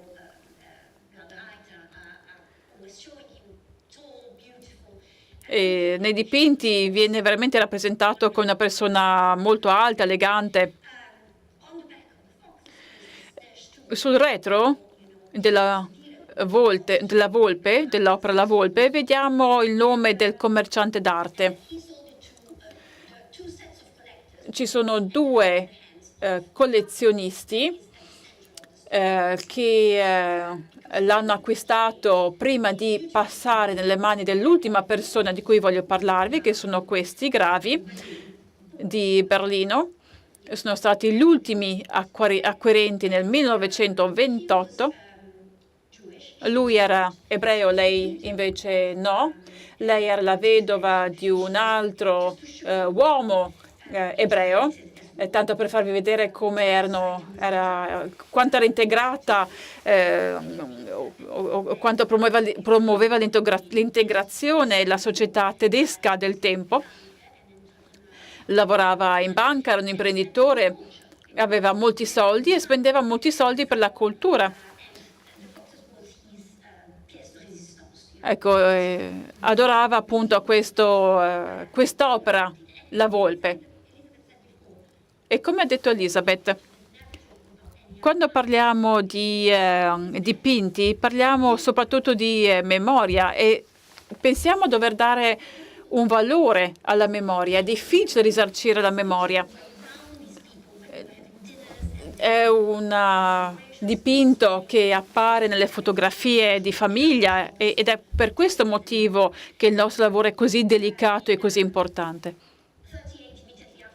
Nel 1938, dopo la notte dei cristalli, gradualmente perde tutte le sue proprietà. Nel 1938 viene portato ad un campo di internamento per 3 settimane vicino a Berlino, il che è già stato sufficiente. Capisce immediatamente la necessità di dover abbandonare il paese e di rifugiarsi altrove. Con i 10 marchi tedeschi che gli hanno consentiti per l'espatrio, arriva in Cile, passando per il Belgio, dove raggiunge i parenti della moglie, del primo marito della moglie, e lei lo raggiunge successivamente con i ragazzi. Ed è commovente vedere questa fotografia in cui loro sono riuniti in Cile, come detto.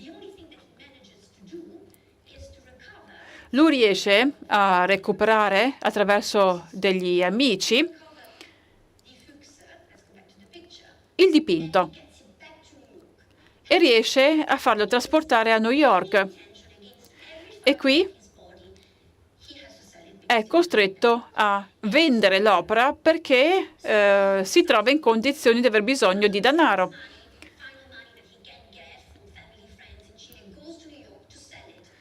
Arriva a New York per venderlo, lo offre innanzitutto attraverso un commerciante d'arte, Bach, il fondatore del MoMA,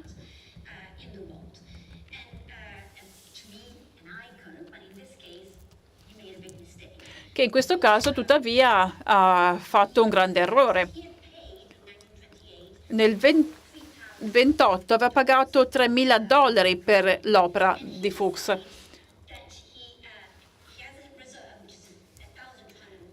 Ha una riserva di 1.250, ma offre 800.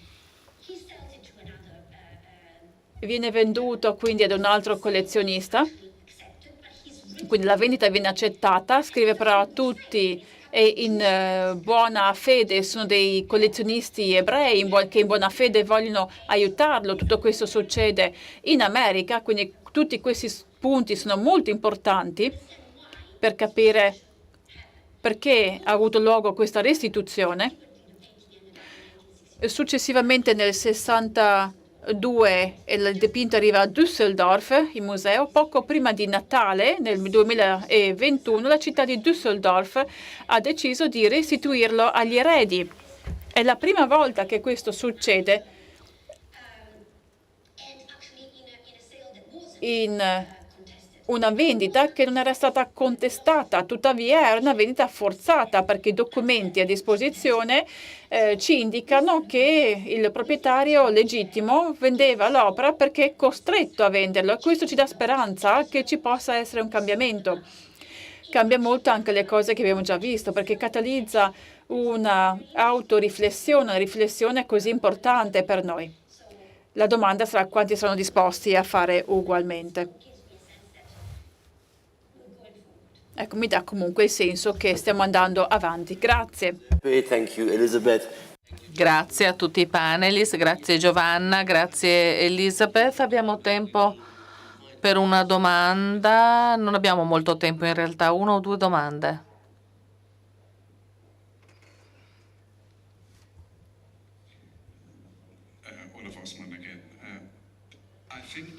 Credo che oltre all'immagine descritta da Giuseppe, credo che tutti gli altri sviluppi sono un po' troppo positivi. Si mescolano due cose. L'ultimo caso, quello delle volpi, the foxes, riguarda una commissione tedesca, è una decisione di soft law. E nei Paesi Bassi e in Germania abbiamo visto che sono possibili sviluppi positivi, ma alcuni qui, noi in questa stanza, sono stati a Washington e il motivo per Washington era duplice. Temevano la restituzione erano fallite le restituzioni nel periodo dopoguerra e secondo ci eravamo resi conto che i sistemi giuridici del periodo del dopoguerra e ora non sono in grado di affrontare il problema in modo adeguato. Lo sapevamo già cosa sarebbe accaduto quando la gente arriva in tribunale e si trova in disaccordo con il parere che si possa avere successo. Lo sappiamo, accade in Francia, in Italia, in Germania e negli Stati Uniti. Non siamo riusciti a portare un vero cambiamento nel diritto, nella legge. Ci si fanno progetti con le sentenze, con la soft law, ma non ci sono altrettanti sviluppi dal punto di vista del legiferare su questo tema. E questa è la mia domanda a Christie's. Qual è il motivo per cui Christie's ha un interesse in questo tipo di commissioni? Deve poter trasferire con estrema sicurezza al nuovo proprietario e per farlo il mio suggerimento per chiunque faccia parte della commissione è di registrarsi, andare all'ente che si occupa di arte perduta e iscrivetevi. È il miglior controllo che si può fare. Serve una prova sicura. E poi, secondo elemento, c'è un momento in cui si può fermare la vendita, perché nessuna casa d'aste toccherà un dipinto registrato. È l'unica possibilità anche per le piccole case d'asta, ne abbiamo parlato con Christie's e Sotheby's, ma ce ne sono tanti altri che gestiscono casi come questi. Ci sono piccole case d'aste che non rispettano questi principi. Se vedono un banner rosso lo ritornano a chi l'ha spedito, ritornano l'opera a chi l'ha spedita. Non cercano di identificare il quadro, né ricercano la provenienza. Quindi il mio suggerimento è: che cosa sanno le case d'asta? Perché questa è la vera preoccupazione. Siamo partiti con alcune idee sul diritto dell'ex proprietario, ma perché non pubblicare più informazioni sulla provenienza del passato, cosa che le case d'asta non fanno, renderle confrontabili con le informazioni registrate in altre fonti? Vuoi rispondere rapidamente? Capisco la sua frustrazione. Sarei un po' più positiva che in generale, perché dobbiamo guardare i nostri sforzi con un po' di speranza. Non sono d'accordo sul fatto che guardiamo a queste questioni perché vogliamo vendere un'opera che ha poca chiarezza di titoli di provenienza. Noi rispettiamo i principi di Washington e questo è vero. Culturalmente è estremamente importante. C'è stato un cambiamento fondamentale di atteggiamento. Il motivo non è soltanto commerciale, ma esistono delle motivazioni etiche che ci spingono a farlo. Cerchiamo di raccogliere attraverso i nostri archivi digitalizzati il maggior numero di informazioni possibile. Non eravamo così attenti alla provenienza, adesso siamo migliorati molto, ma affrontiamo la ricerca nello stesso modo. Come ho detto, questo fa parte del cambiamento culturale. Ci arriveremo, stiamo facendo sforzi per arrivare lì. Non siamo ancora arrivati alla fine del procedimento, lo so, ne sono consapevole, ma credo che l'intenzione sia importante. Non si tratta soltanto di scopi commerciali, questo è il mio punto. C'è una volontà di ottenere giustizia. Avevamo questa intenzione, non sempre riusciamo ad arrivare, è quello che volevamo come comitato etico. Dobbiamo fermarci, vorrei che avessimo più tempo, ma di sopra trovate il pranzo. Per chi ci guarda online, riprenderemo la conferenza alle...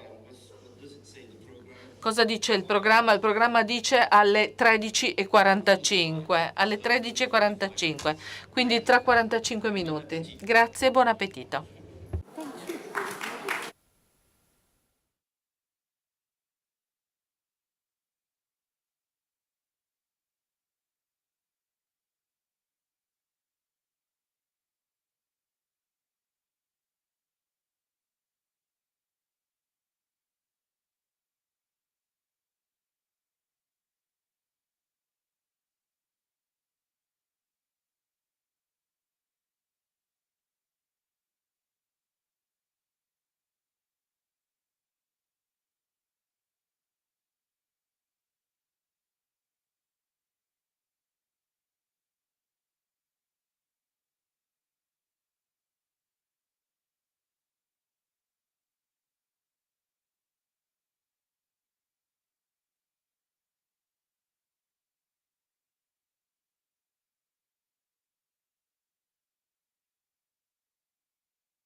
poi a posto.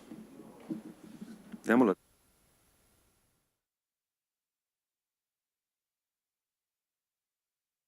Prova. Ok. Fine.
Shall I go?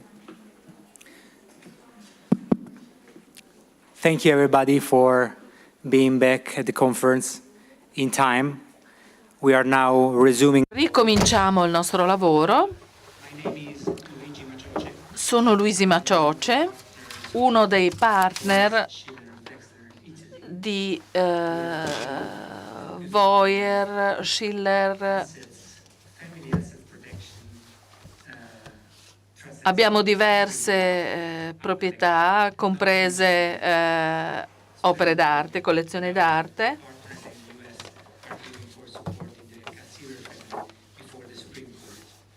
E abbiamo difeso anche la famiglia Cassirer di fronte alla Corte Suprema. Prima di parlare al panel di discussione vorrei presentarvi Caroline Christoph Bakarkiev.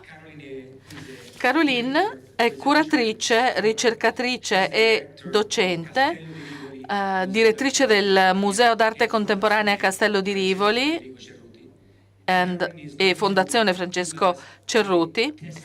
Ci darà testimonianza di un approccio proattivo, efficiente, di cosa possa fare un museo nell'affrontare una questione importante come trovare che uno dei pezzi della collezione fa parte di un furto del periodo nazista. Caroline, ti do la parola.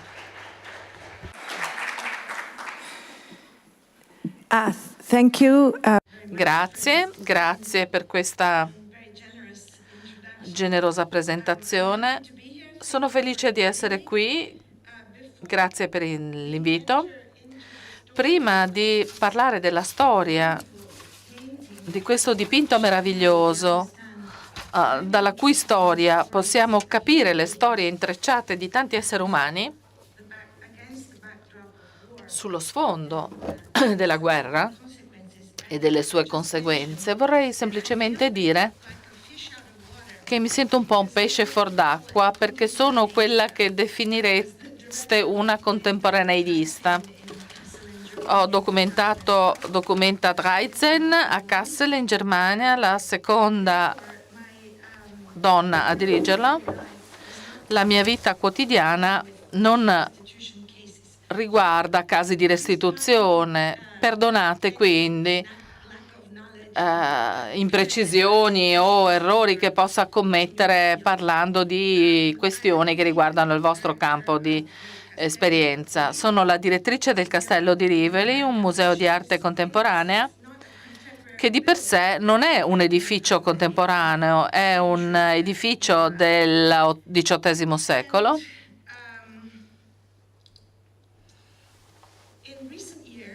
Negli ultimi anni, nel 2016, ho cominciato a lavorare con un team di storici dell'arte sulla collezione di Francesco Cerruti, che ha portato all'apertura di Villa Cerruti come terzo edificio nel maggio del 2019. E dopodiché nel 2020 con il Covid è stato chiuso, è stato riaperto di recente. Vi invito a visitarlo. La cosa curiosa è che anni prima di questo evento, del dipinto di Jacopo del Sellaio, un'amica, Lynn Rother, qualcuno che conoscete, credo, nel vostro settore, entrambe docenti alla Fondazione Getty a Los Angeles.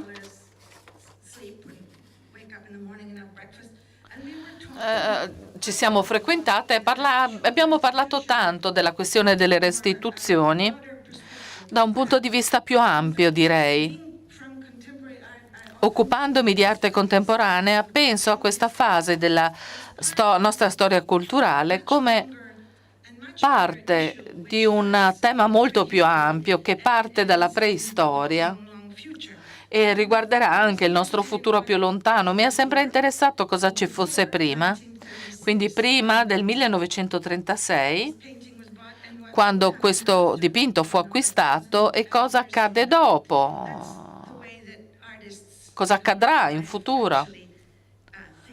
Una cosa a cui pensano anche gli artisti viventi, tra l'altro. Questa è la storia e sono felice che qualcuno ne parli in Italia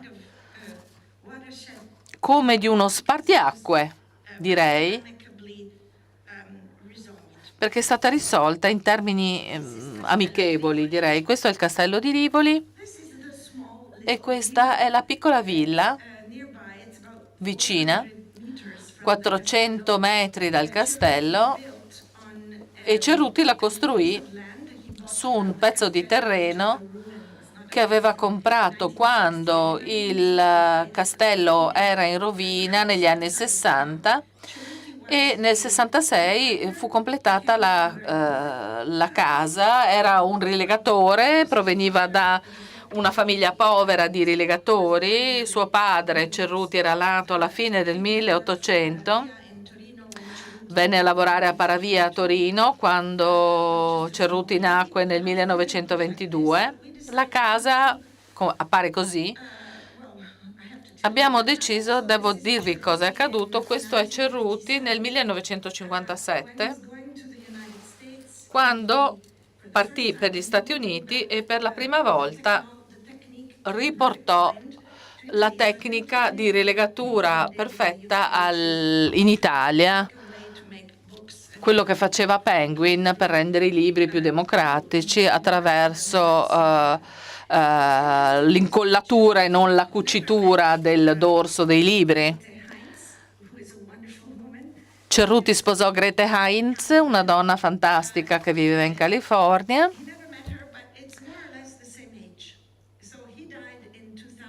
Lui morì nel 2015, chiedo scusa, il 15 luglio, e mi fu affidato questo problema della collezione nel suo insieme nel gennaio del 2016, quando un suo rappresentante legale mi parlò della collezione di questo collezionista estremamente riservato, che doveva essere affidata con un comodato e gestita dal museo vicino. E mi chiedetti: dov'è la casa? È a 400 metri da voi, e perché non aveva scritto? E adesso che lo conosco meglio attraverso i suoi documenti, le carte che ha lasciato, la conoscenza che sviluppa negli anni,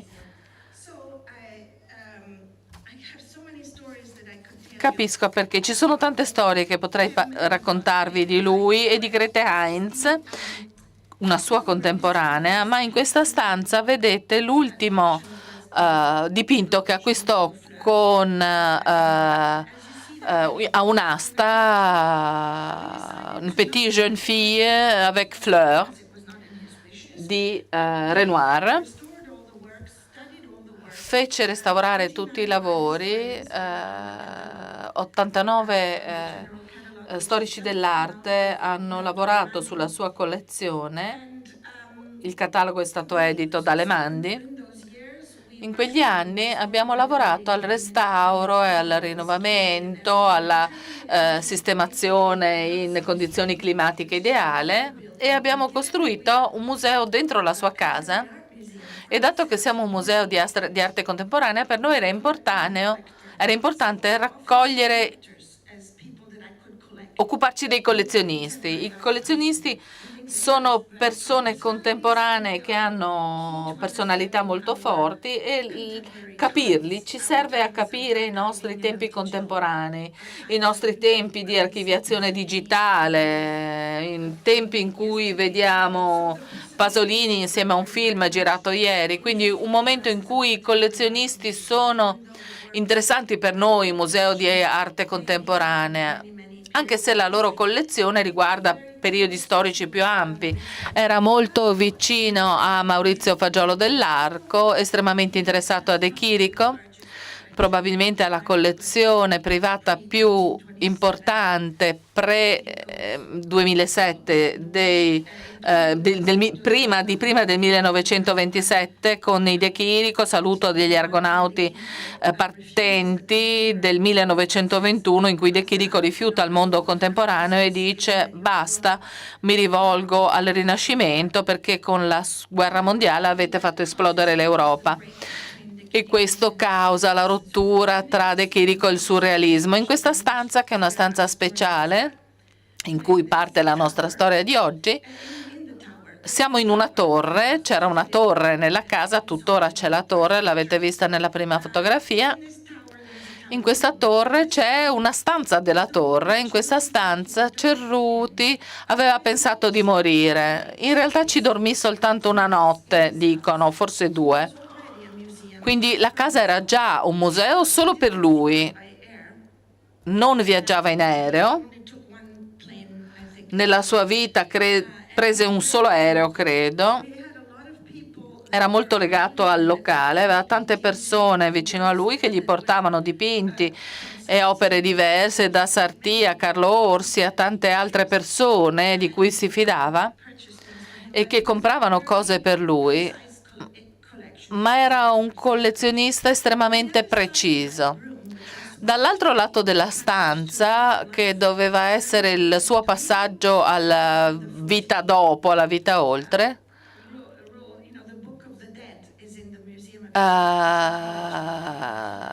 e a cui troviamo riferimento nel libro dei morti nel Museo Egizio di Torino, vedete un letto rinascimentale portoghese e opere di artisti straordinari. Trovate questo dipinto e questa è la storia di questo dipinto. Vi ho parlato di Rivoli, vi ho parlato di Cerruti. Nel 2016 abbiamo cominciato a lavorare facendo ricerca sulle opere, insieme al lavoro di conservazione sul mobilio, sui dipinti e sui libri. Ho dimenticato di dire che la sua collezione di libri rari è forse una delle più straordinarie in Europa. Miriam Foot ha registrato le voci del catalogo.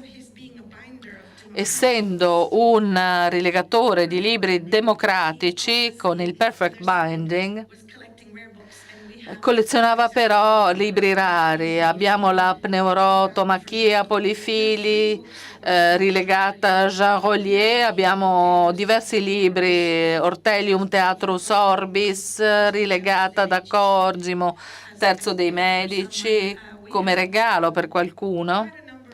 Una serie di libri rari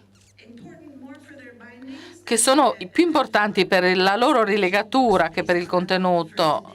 Non è una collezione basata sulle prime edizioni, ma è una collezione che si concentra sulla rilegatura.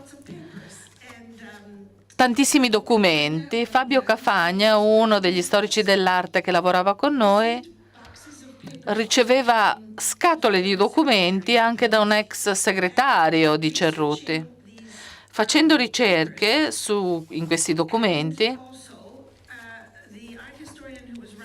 lo storico dell'arte che scriveva le voci di questa parte del catalogo notò qualcosa che gli sembrava assomigliasse a un dipinto di Jacopo del Sellaio, che faceva parte degli archivi zeri, dove la maggior parte degli storici dell'arte italiani si documentano.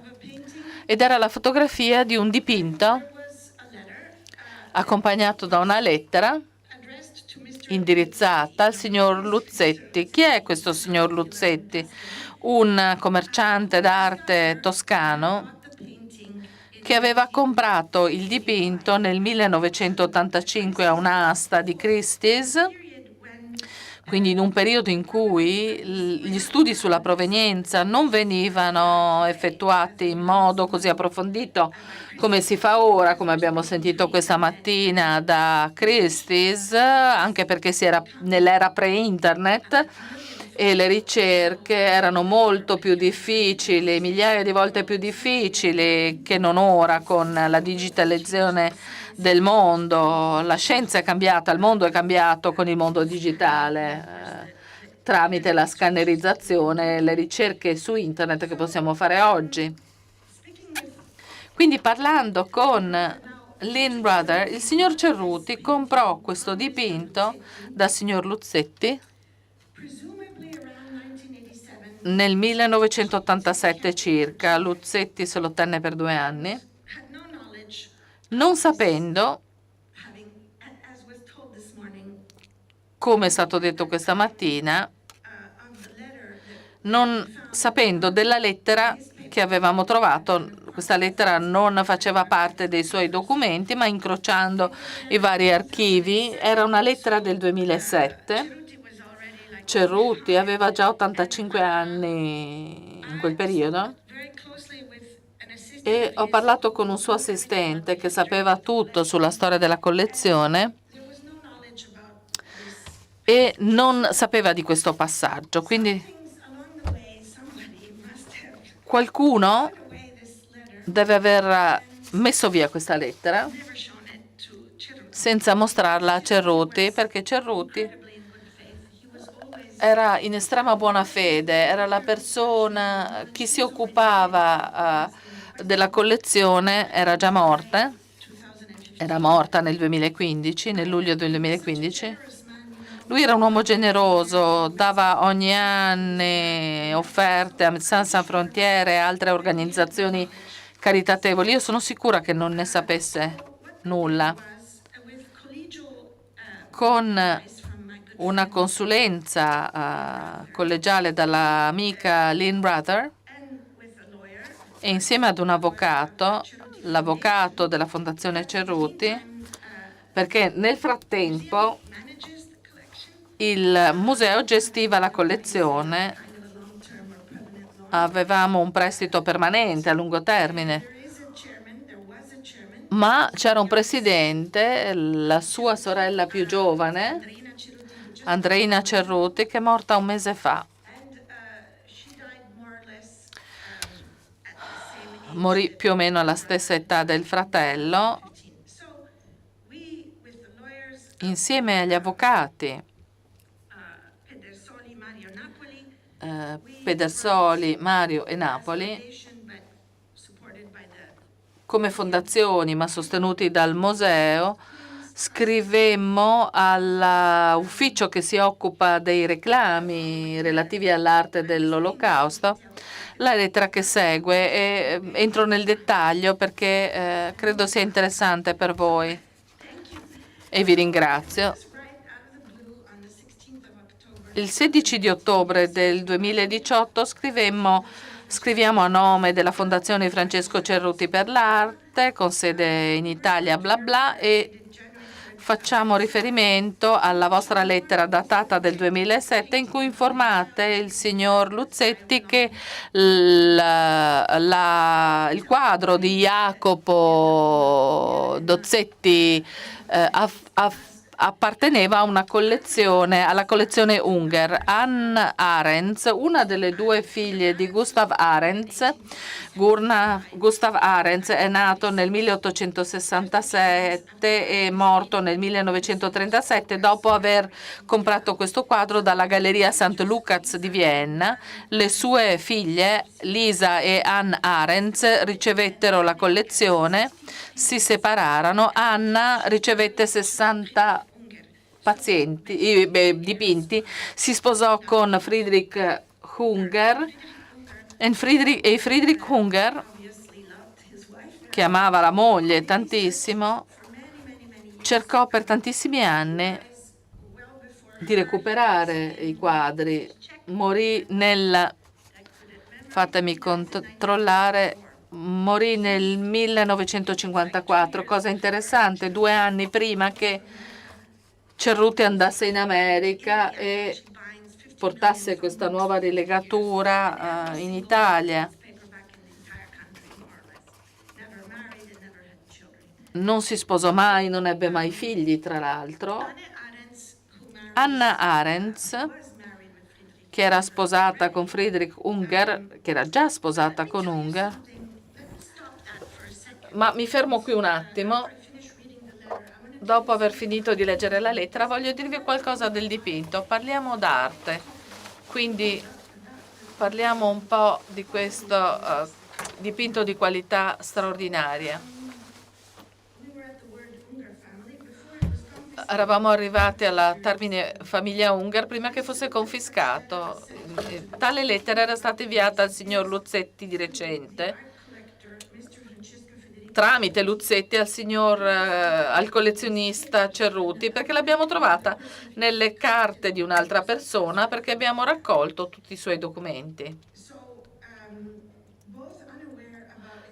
Inconsapevoli della sua storia lunga e travagliata, il signor Cerruti aveva lasciato la sua collezione e le opere d'arte con sculture e dipinti che vanno dal Medioevo ad oggi, libri antichi, mobilio, alla Fondazione Francesco Federico Cerruti per l'Arte, che per rispettare le volontà testamentarie le ha offerte alla comunità e ha raggiunto un accordo con il Castello di Rivoli che le mostrerà al pubblico nella nuova casa museo, con un vincolo di collezione, ovvero non potrà mai essere venduta perché niente può essere tolto dalla collezione singolarmente. Quindi la collezione viene affidata a un museo aperto al pubblico. La fondazione, tra le opere d'arte della collezione c'è un dipinto a cui si fa riferimento nella vostra lettera, anche se sul retro della tavola non è presente sulla lettera, perché nella lettera del 2007 chiedevate a Luzzeti se ci fosse una U sul retro del quadro, perché U stava per famiglia Unger, perché tutti i lavori a Parigi presi dalla ERR e portati in Germania, e una cassa, la cassa 116, andò perduta nei trasporto. Non si sa se restò in Francia. Attraverso le forze americane tutti i 60 dipinti furono restituiti alla casa di Friedrich e Anne Unger, tranne i 2 che scomparirono e non avevano la U sul retro, che è un altro mistero, e forse voi potete occuparvi della provenienza per capire chi rubò tale cassa, perché quella cassa conteneva 2 dipinti, una del sellaio e l'altra del Tintoretto, la Sacra Famiglia, che non è mai stato ritrovato, che è nel registro delle opere perdute e non è ancora mai stata recuperata. Siamo convinti, la Fondazione è convinta che Cerruti avrebbe voluto stabilire con voi un dialogo costruttivo rispettando i reciproci diritti e ci ha istruito di rispondere alla vostra lettera trovata dal cliente soltanto di recente, e vorremmo informarvi dell'intenzione di trovare una soluzione amichevole per la destinazione del dipinto che tenga conto sia dei diritti degli eredi Unger, rispetto ai quali vi chiediamo di esaminare la documentazione allegata, ma anche gli interessi del museo. Siamo a vostra disposizione. Questa era la nostra lettera. Gli avvocati, Rebecca Friedman, una straordinaria esperta giuridica al Museo dell'Olocausto, riuscì a risolvere la cosa entro la metà del 2020. Mi occupo di arte contemporanea, ma ho sempre pensato che le cose che le persone fanno quando sono di persona non le scrivono tutte su carta, quindi è la storia orale delle conversazioni che è importante tra un artista e un altro, un collezionista e un altro. Quindi vi racconterò una storia che riguarda la mia telefonata con Grete Heinz, perché io credo nelle relazioni umane. Le ho detto, sua madre e suo padre hanno perso il dipinto una volta, il dipinto del nonno. Si trova in un museo pubblico, non può essere venduto, a meno che non vi venga restituito. In quel caso andrebbe all'asta, chissà dove finirebbe, in Arabia Saudita, in Asia, chi lo sa. Volete che questo dipinto vada perduto per la seconda volta? Cerruti lo amava, l'aveva messo vicino al letto in cui pensava di morire. Dovrà essere perso una volta solo o due? E questa donna straordinaria mi diede ragione, disse che doveva essere perso solo una volta e abbiamo trovato un accordo. La storia del dipinto ora, perché è un lavoro molto interessante. Questo lavoro è stato attribuito a artisti diversi. Quanto tempo mi rimane? Un minuto? Oh, non mi ero resa conto. Credevo di avere 45 minuti. Allora riassumo. Il dipinto era stato attribuito a Raffaello del Garda quando fu comprato e poi fu fatto restaurare e attribuito a Jacopo del Sellaio e rimase con quel nome finché non apparve sul mercato negli anni 70 come un quadro di Botticini. Ha tante caratteristiche di cui vi avrei parlato perché si tratta di Jacopo del Sellaio e non Botticini, né Raffaello del Garda, non entreremo nei dettagli. Si tratta di un quadro unico perché rappresenta San Giovanni e i due angeli. Il bambinello è una scultura in un certo senso. È un dipinto che è una scultura e la scultura è al Bargello a Firenze.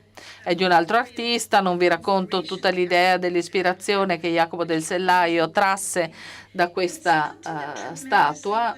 Non è in ottima forma, nel senso che è stato rovinato da varie procedure. Alla fine abbiamo fatto una stima, la famiglia ha ricevuto una stima del valore, abbiamo fatto una media, abbiamo pagato un compenso alla famiglia, un risarcimento alla famiglia, a Grete, la figlia della coppia, ma anche agli altri 3 fratelli.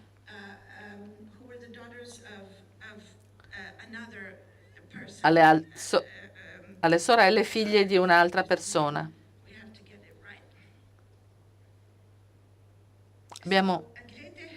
Grete sposa Heinz, ha 2 figli, i figli sono gli eredi insieme a lei. Quindi alla fine la cosa si risolse senza ricorrere al tribunale. Questo è il retro del quadro, volevo parlarvene, ma ne parleremo in un'altra occasione. Qui c'è la famiglia di Gustav Arens con Friedrich Unger, Gita e gli altri parenti, e la piccola Anne. Grete è la piccola, aveva il dipinto, questa è Anne. Lo cercava la madre di Grete, l'aveva cercato per tanti anni fino alla morte a metà degli anni 90 e non si risolse in nulla fino a metà degli anni 90, ma Grete ricordava, questa è il dipinto, la foto del dipinto che ci faceva capire che si trattasse proprio di quello. Questa è una lettera dopo tanti tentativi proveniente dall'America. La famiglia non era stata trattata in modo corretto dai francesi, neanche prima della invasione tedesca e della Repubblica di Vichy.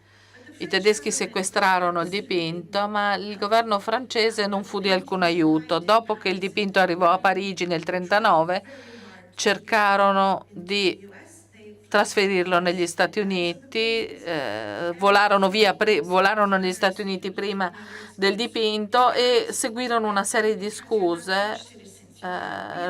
Gli dicevano di non poterlo spedire perché non erano cittadini francesi, perché non erano rimasti almeno 3 anni in Francia. Quindi lottarono già prima, persero 2 volte il dipinto. Questo dipinto e l'altro lo persero una prima volta a Vienna, subito dopo l'Anschluss, l'annessione dell'Austria.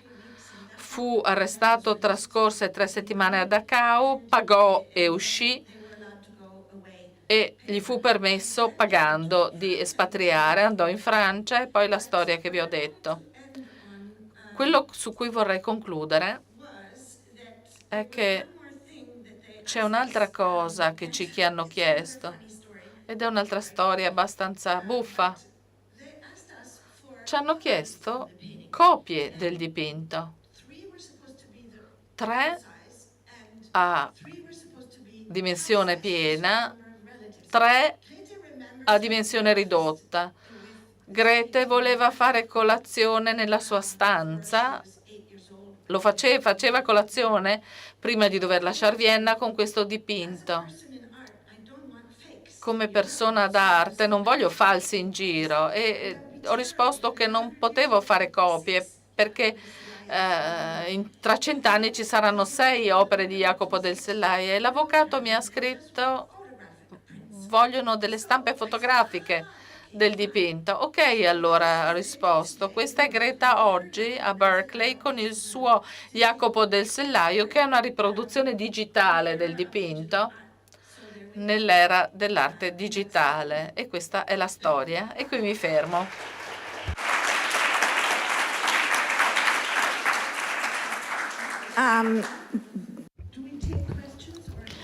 C'è tempo per le domande? Non abbiamo tempo, purtroppo. Thank you very much, Caroline, for a beautiful. Grazie Caroline per questa presentazione così vivace.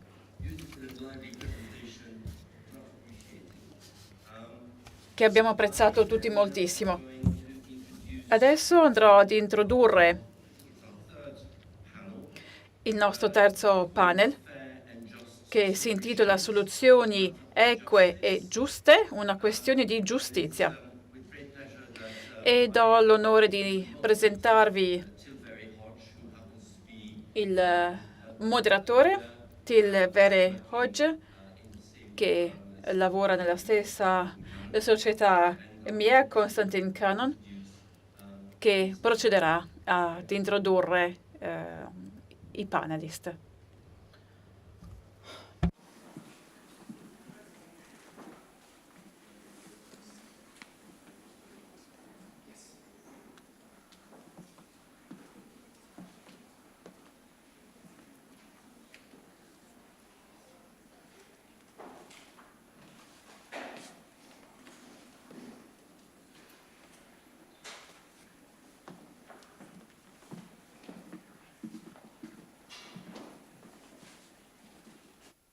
Can you hear me? Yeah? Excellent. Good. Delighted to be here. Sono lieto di essere con voi qui oggi e sono onorato del privilegio di poter introdurre i panelist. In questa sessione si occuperà del lato del ricorrente. E quindi vi presento Ann Weber, fondatrice e co-presidente della commissione Commission for Looted Arts in Europe, che ha rappresentato molti ricorrenti in Europa, aiutandoli nei procedimenti legali, rappresentando anche i loro interessi davanti alle istituzioni, compreso il governo italiano. Qui invece alla mia sinistra Jutta von Falkenhausen, avvocata di Berlino, il patrimonio Max Lieberman è uno dei suoi clienti e lei parlerà appunto di questo. E quando pensiamo ai ricorrenti, pensiamo alla frase di Max Lieberman quando parlava dell'idea che i nazisti potessero prendere piede in Germania e l'idea che questo potesse essere, cioè che questo fosse un evento terribile. Qui invece sulla mia destra Steven Zack, socio di Boyce Schiller Flexner di Miami, è la società che rappresenta gli eredi di Levi Cassera, di cui abbiamo già parlato e che potrà quindi aggiungere la sua grande esperienza a questo panel. E invece abbiamo poi Felix de Mares Oyens, presidente della B.H. Breslauer Foundation, rappresentante ed ex dipendente di Christie's, quindi con una lunga esperienza sul mercato. E siamo pronti per partire con le presentazioni? Inviterei quindi i panelist a condividere con noi la loro esperienza personale per quanto riguarda le opere d'arte soggette ad espoliazione qui in Italia e come o altrove e come hanno ottenuto appunto una soluzione equa e giusta per le diverse situazioni. Credo che Anne sia prevista come prima relatrice. Grazie, ringrazio. È ironico che oggi ci siano più possibilità di recuperare un'opera d'arte in una collezione privata piuttosto che in una collezione pubblica. Sulla base della nostra esperienza, il tentativo di ottenere la restituzione delle collezioni pubbliche è veramente molto remota. E abbiamo solo un caso di un dipinto che abbiamo ottenuto quasi per caso. Ma parlerei innanzitutto di alcune opere d'arte ancora in collezioni pubbliche italiane. Questo è di Vincenzo Foppa, è un'annunciazione conservata nel Museo Civico di Crema. Questo invece è uno zenale Madonna con bambino, conservata nella Pinacoteca di Brera a Milano. E questo invece è il ritratto di Federico Martinego di Moretto, conservato nel Museo Villa Bassi Radke a Badavano Terme.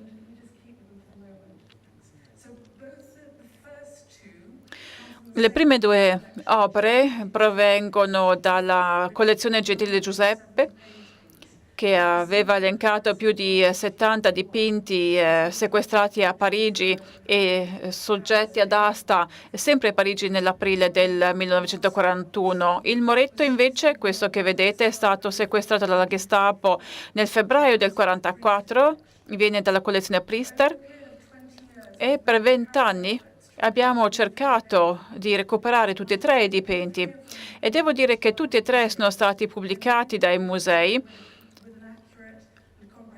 con una descrizione accurata dell'origine, dicendo quindi chiaramente qual è la collezione di origine, quindi non tentano di negare né la provenienza né il saccheggio. Tuttavia, le istituzioni italiane non ritengono di dover restituire queste opere. Vi darei l'esempio del Moretto che vedete rappresentato, perché la spiegazione è quella che ci è stata data per tutti i dipinti. Abano Terme ci ha detto che il dipinto è stato acquisito in buona fede, che quindi non è necessario raggiungere una composizione. Il tema ricorrente nei tre casi è esattamente uguale. Le istituzioni hanno acquisito le opere in buona fede, quindi hanno il titolo legale, hanno la proprietà legale di queste opere E dato che le opere sono state comprate in buona fede, hanno la responsabilità di rispettare il principio della buona amministrazione pubblica che si esplica attraverso la non restituzione. E poi abbiamo un altro dipinto ancora. Torniamo un attimo indietro, il Romanino.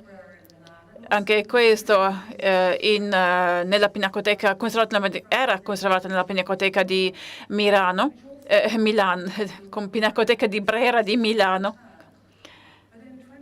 Nel 2011 la Pinacoteca ha fatto un errore, per fortuna l'ha prestato ad un piccolo museo in Florida che ha dimenticato di compilare i moduli sull'immunità dal sequestro e abbiamo potuto quindi restituirlo nel 2011 e 2 mesi dopo, nel 2012, un giudice federale ha ordinato la sua restituzione alla famiglia. Il governo italiano quindi ha deciso di non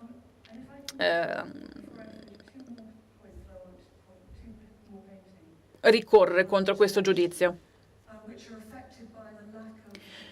Ed altri casi dove appunto non abbiamo avuto una soluzione equa e giusta. La collezione Gutmann, Simon Gutmann, che molti di voi conoscono, mi ha chiesto appunto di parlare di questo in modo specifico, in particolare di questo dipinto, questo veronese che è stato sequestrato nel 1940 a Parigi, e questo che è un Brouwer rubato nel 1942 in Olanda, che riflettono appunto il rifiuto di restituzione. Nessuno è incentivato in questo caso a dare informazioni aggiuntive. Il veronese era presente a Roma nell'80, la galleria non è stata aperta, nei nostri confronti non ci ha fornito informazioni. È stato pubblicato come appartenente ad una collezione privata in Italia, ma non è stato possibile ottenere altre informazioni per poter identificare l'esatta ubicazione di questa opera, quindi solo 2 aspetti. E se qualcuno dovesse sapere dove sono il Brouwer e il veronese, fatelo sapere o a me o a Simon. Grazie. Jutta? Come detto, rappresento gli eredi di Max Liebermann, che era non solo un famosissimo artista, ma anche un collezionista. Possedeva molte opere molto belle, in particolare del XIX secolo, tra cui questo ritratto di Monsieur Arnauld a cavallo, acquistato nel 1913. Max Liebermann è morto nel 1935, lasciando la moglie e la figlia. La figlia con la famiglia emigrata negli Stati Uniti, la moglie invece è rimasta in Europa ed era troppo tardi per lei per uscire dall'Europa e si è suicidata prima dell'arrivo della Gestapo. Il dipinto che vedete rappresentato, abbiamo testimonianze che dicono che era presente in una galleria a Berlino nel 1936, è stato poi venduto ad un collezionista che è emigrato in Egitto nel 1939. Sappiamo che è stato venduto a Carlo Grassi,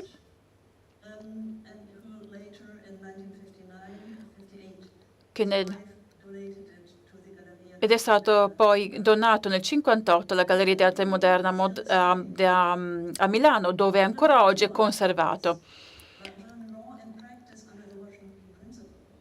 Ecco, in base ai principi di Washington, la vendita nel 1936 a Berlino da un ebreo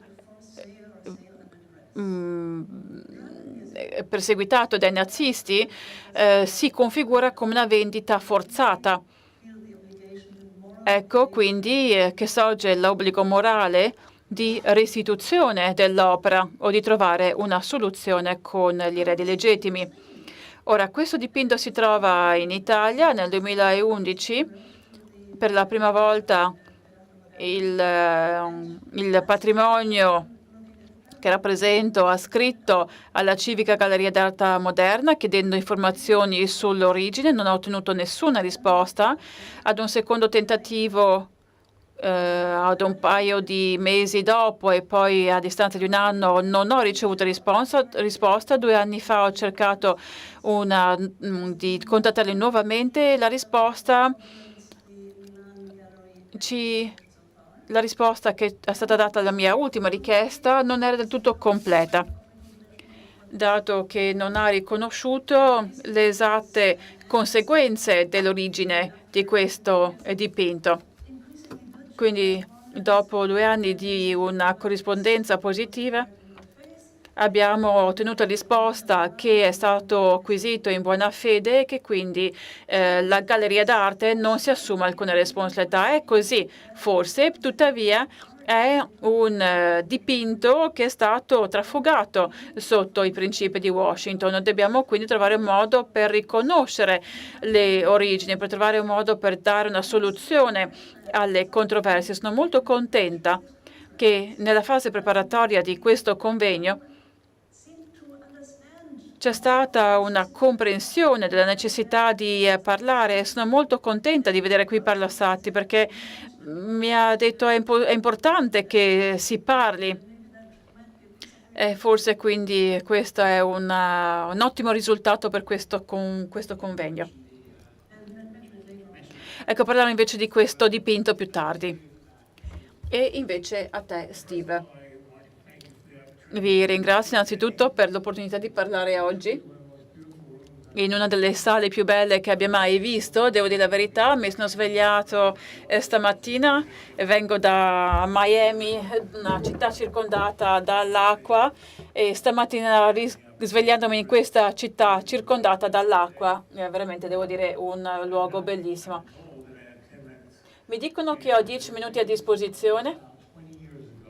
Ecco, questo procedimento è iniziato 20 anni fa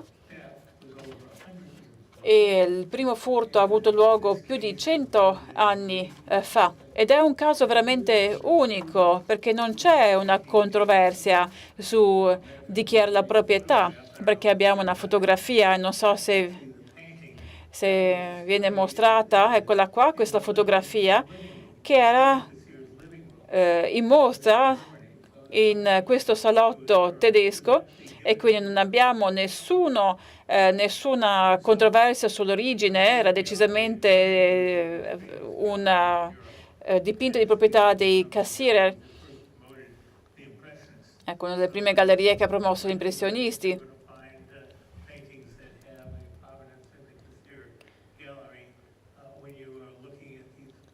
Ecco, quindi la provenienza è decisamente chiara. Quindi non ci sono controversie sull'origine. Lili ha dovuto vendere questo dipinto per $360 ai nazisti per avere salva la vita. Le sorelle che si sono rifiutate di vendere le opere d'arte sono morte nei campi di concentramento. Quindi sono cose assolutamente reali, ma ci sono voluti 100 anni per ottenere giustizia. Ecco, immaginatevi se ci fossero state delle controversie sull'origine del dipinto, staremmo ancora a discutere. Quindi una giustizia negata, una giustizia posticipata, come succede in molti dei casi di cui abbiamo discusso oggi.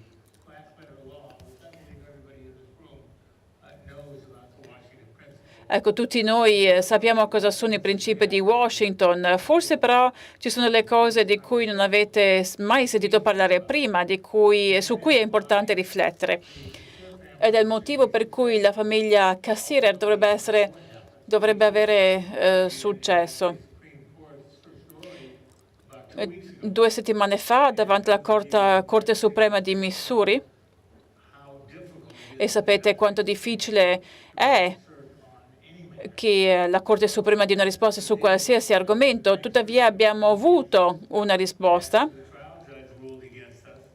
che era negativa per noi, e questa però sarebbe una storia a parte.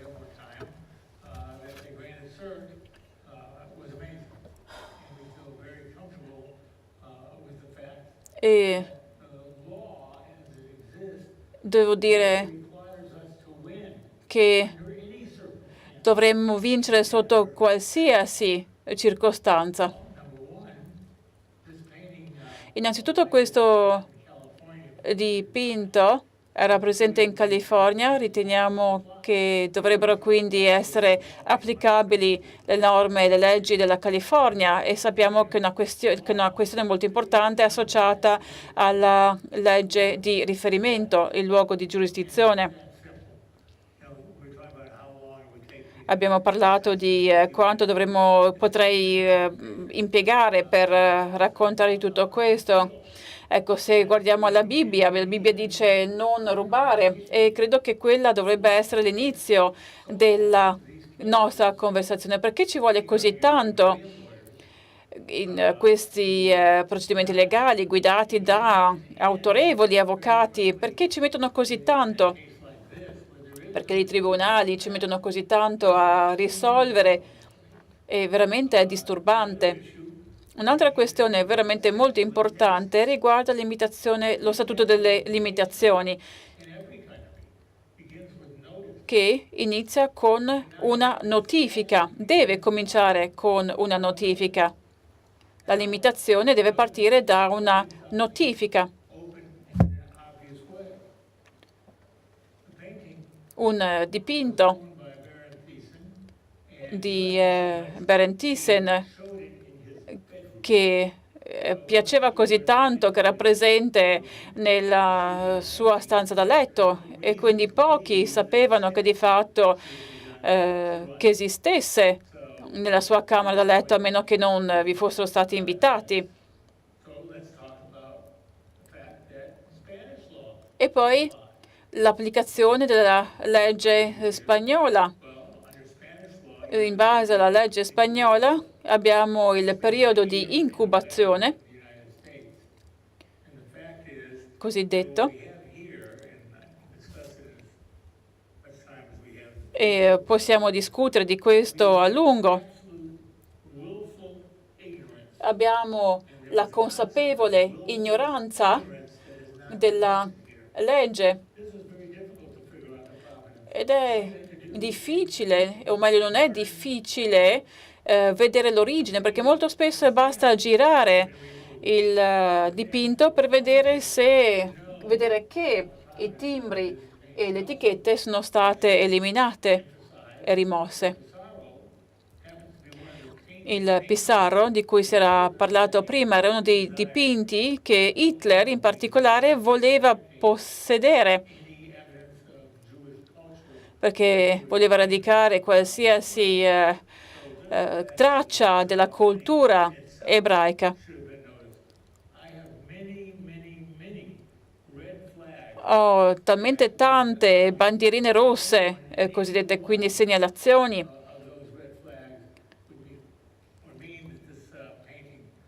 che danno indicazione del fatto che un'opera debba essere restituita. Felix, le tue diapositive.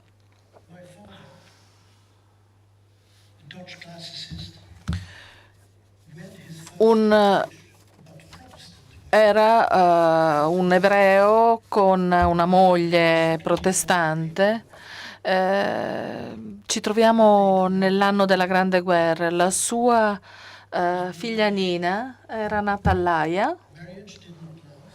Il matrimonio non durò e nel 1925 si risposò con un secondo marito, Ernst Zaumann, il produttore di tessuti. Il loro patrimonio creò la Herlinghof Collection, consistente di arte convenzionale, belle arti e arti applicate. Nel 1945, durante il periodo nazista, la coppia dovette fuggire in treno nella loro seconda casa a Firenze, Filino La Pace di Viale Machiavelli. Villino La Pace, chiedo scusa. Hanno lasciato indietro la loro fabbrica, l'aereo che pilotava da solo e i dipinti, le sculture, i libri, gli altri oggetti d'arte che furono venduti con l'intervento di Julius Böhler e della casa d'asta Weinmüller per pagare le tasse per la fuga. Alcuni di questi lotti sono poi stati identificati, restituiti o per essi è stato pagato un risarcimento. Soltanto di recente è stato però chiaro fino a che punto altri possedimenti artistici sfuggirono a questa restituzione. Le ricerche di Helmut Goldman hanno dimostrato con 57 fotografie di 54 opere d'arte di questa coppia sono state conservate nell'archivio di Firenze.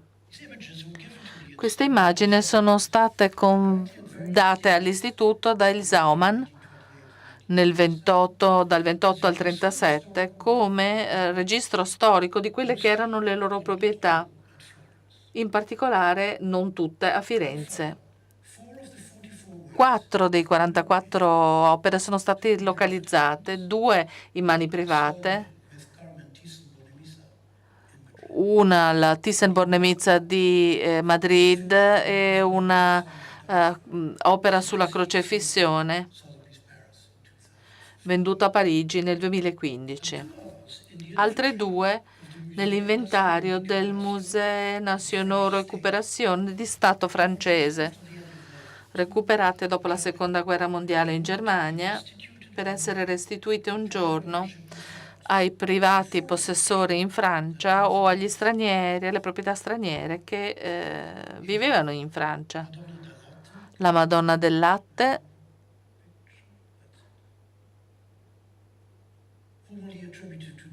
attribuita a Ferrari, e un altro cassone con le scene dell'assedio di Cartagine. Questi ultimi 2 opere cominciarono a entrare al mercato dell'arte negli anni 40 e furono donate dal compratore a Göring a Berlino. Per quanto riguarda le richieste di restituzione, la Mission de Recherche et Restitution des biens culturels spoliés entre le 33 e le 45, la missione ZV, così nota, si occupò di queste opere e sembrò subito chiaro che i Zauman erano riusciti a portare queste opere e altre con loro a Nizza nel 1948, quando Mussolini nel 1938, chiedo scusa, quando Mussolini attivò le leggi razziali e espulse gli ebrei dall'Italia. Caterina Valenti ha scoperto le richieste di esportazione. Non risultano prove che le proprietà di Zauman siano state rubate dallo Stato italiano, né sono state trovate tali opere nelle collezioni italiane, private o statali. A Nizza vissero in 3 indirizzi dal 1938 fino all'agosto del 1945, quando si trasferirono a Parigi. Nel 1939, inizio 1940, Ernst Zauman fu internato in 3 campi di concentramento dalla Repubblica di Vichy. Nell'agosto del 1940 fu attaccato nella sua villa di Nizza. L'inizio dell'esilio le permise di continuare a ricevere dei redditi dagli Stati Uniti. Le autorità di Vichy e dell'occupante italiano chiedevano ogni anno la dimostrazione di un reddito sufficiente a permettere la cittadinanza, e a quel punto i Zauman cominciarono a dover vendere le proprie opere d'arte, se queste non furono addirittura sequestrate e basta. Nel 1946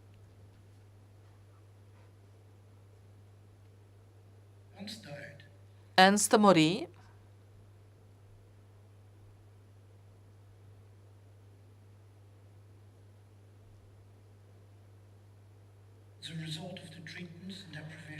come risultato del trattamento e delle privazioni subite nei campi di concentrazione, di concentramento. Nel 1948 Gertrude chiese la nazionalità francese e poi tornò in Suevia e rientrò in possesso delle proprie fabbriche e del proprio patrimonio. Voleva ospitare rifugiati, bambini rifugiati delle Nazioni Unite e si suicidò nel 1951. Mia sorella, che sopravvisse alla guerra in Svizzera, cercò di ottenere una restituzione delle opere d'arte rubate, un compito che io continuo con gli avvocati e ricercatori tedeschi e italiani.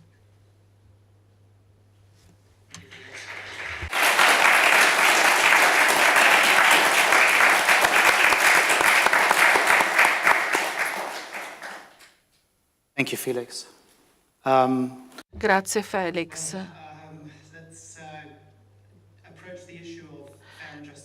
Ci avviciniamo all'argomento soluzione equa e giusta. La domanda che volevo porre a questo panel è se c'è qualcosa di italiano o dell'Europa meridionale sul significato preciso di soluzione equa e giusta. Quale interpretazione è stata data alle vostre richieste o dei richiedenti che voi rappresentate? Io parlerò di Spagna, Portogallo e Italia. Non so se ci sono tanti altri paesi che non affrontano il tema come i paesi dell'Europa meridionale.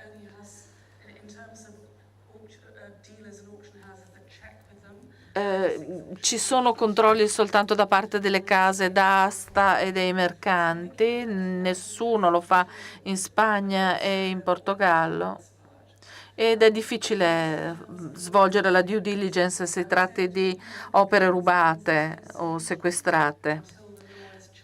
Non ci saranno soluzioni fintanto che la normativa non verrà cambiata in questi paesi. C'è questa continua sensazione di ingiustizia. Nel caso della famiglia Gentili, i loro rappresentanti,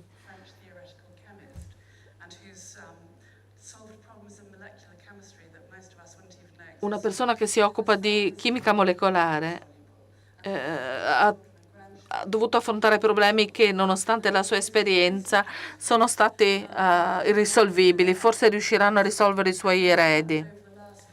Negli ultimi 15 anni sono riusciti a localizzare diversi dei loro dipinti mancanti in molti paesi, alcuni nelle mani di privati, altri in case d'aste, ma di solito non hanno questi alcun obbligo a restituire e manca la volontà di raggiungere un accordo, una restituzione. In Italia abbiamo avuto risposta inflessibile. C'è un ritardo dell'Italia in questo senso. Dobbiamo trovare un modo di parlarne e di portare avanti quest'ordine del giorno, come abbiamo sentito diverse volte. Dobbiamo parlare in che modo pensare di procedere in questo senso, pensare a cosa fare. Jutta, do you want to add? Yes, I mean, maybe. Ecco, facendo seguito a quello che tu hai detto, sembra che sia un po' quello di cui si discuteva prima, il fatto di riconoscere e il riconoscimento di quello che è successo, come hanno fatto altri paesi. Non è una questione di essere colpevoli o non colpevoli, abbiamo ascoltato la storia italiana, ma è una questione di dipinti che sono finiti per essere situati in Italia oppure che sono transitati per l'Italia. Il Regno Unito, i Paesi Bassi hanno fatto molto per riconoscere che non è un problema del ricorrente, ma che dobbiamo semplicemente unirci per dare una soluzione sia per il dipinto stesso che per gli eredi. Steve, tu?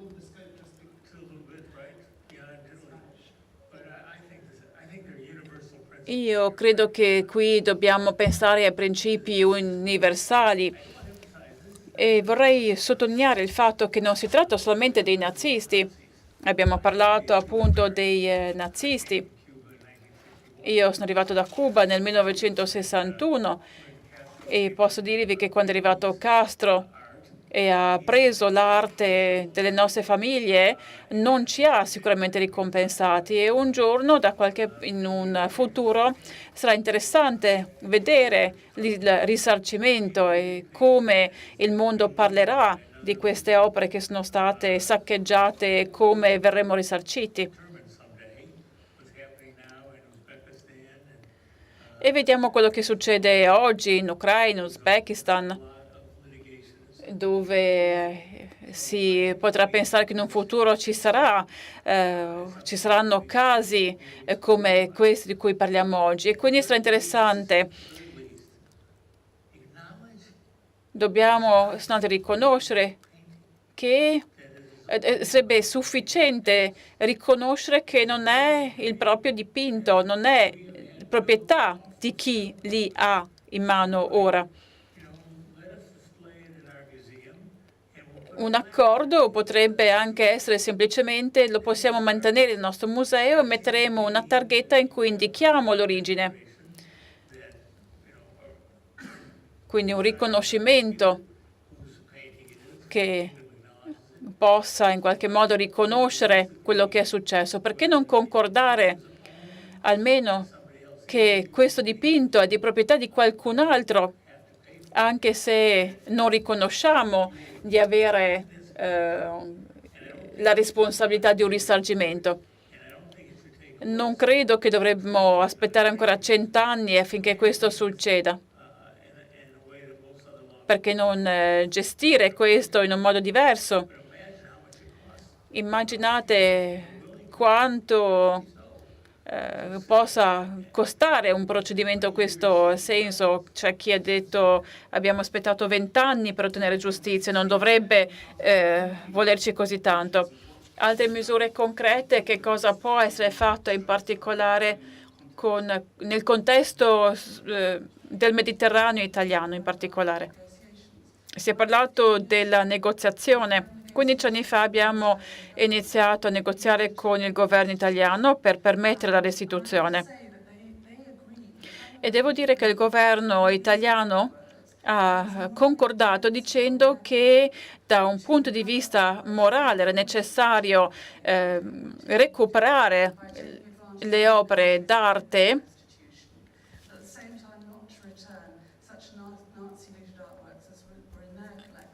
tuttavia non riconosce la necessità di restituire le opere d'arte presenti nelle collezioni nazionali, dicendo che l'unico modo per procedere è quello di cambiare la legge. Abbiamo cominciato in effetti a discutere una nuova norma, una nuova normativa, dato che il governo voleva che lo Stato fosse alla pari con altri paesi in quest'ambito. Il governo però è caduto, l'impegno non è stato continuato dal governo successivo, ma è fondamentale che venga dall'alto, perché credo che è da lì che l'attenzione debba provenire. Quindi credo che una conferenza come questa sia veramente molto importante affinché ci sia l'attenzione del pubblico.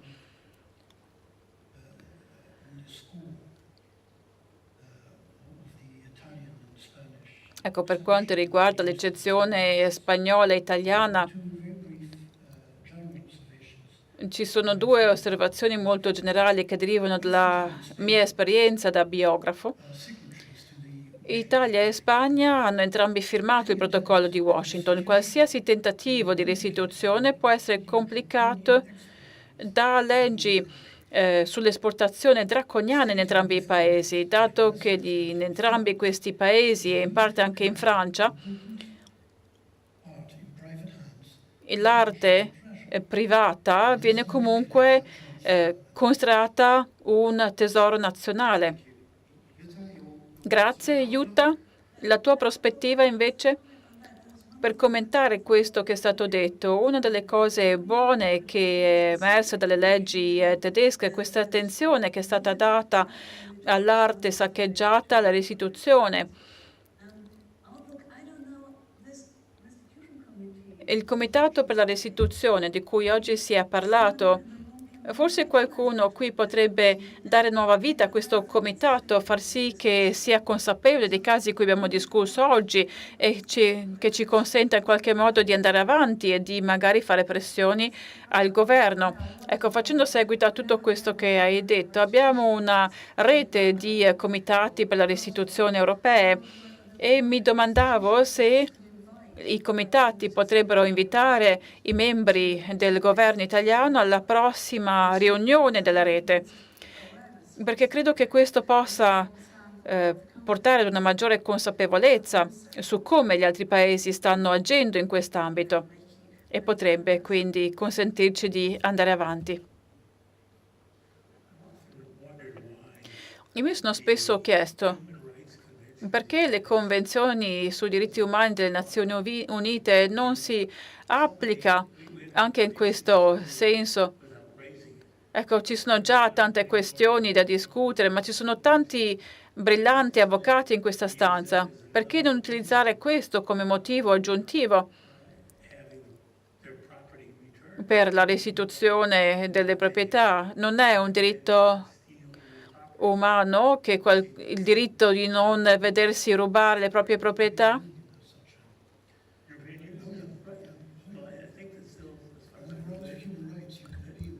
C'è di fatto la Corte a cui ci si può appellare. A questo punto, se abbiamo ancora qualche minuto, potremmo aprire la discussione al pubblico. Abbiamo solamente un minuto a disposizione. C'è un microfono per Giuseppe? Due domande, se possibile.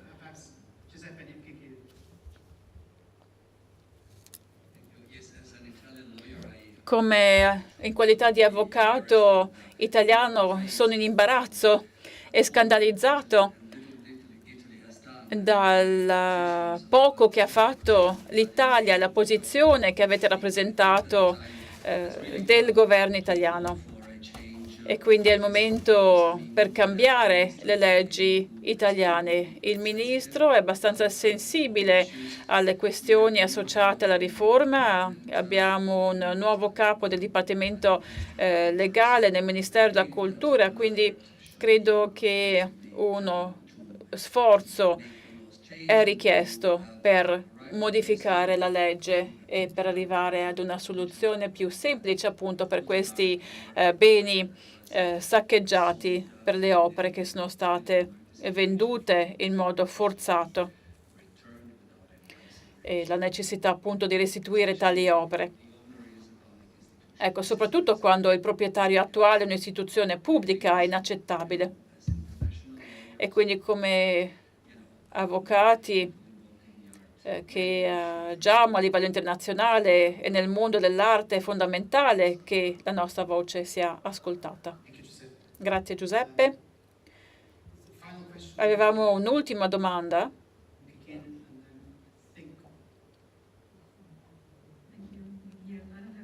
Grazie, non è una domanda, ma sul comitato di restituzione italiano, come ho detto, abbiamo avuto un contatto con loro, credo di avere ancora un indirizzo email della Commissione e forse online possiamo ritracciare la persona che si occupa di tutto questo.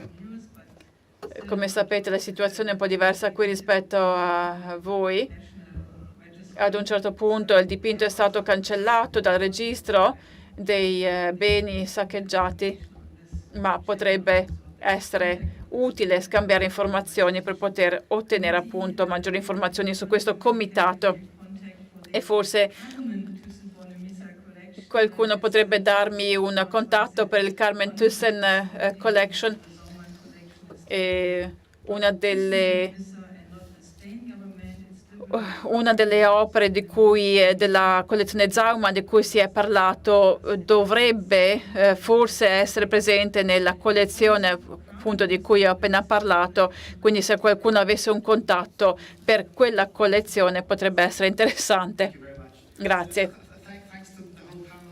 Grazie a tutti i panelist. Jutta, Felix, Anne, Steven.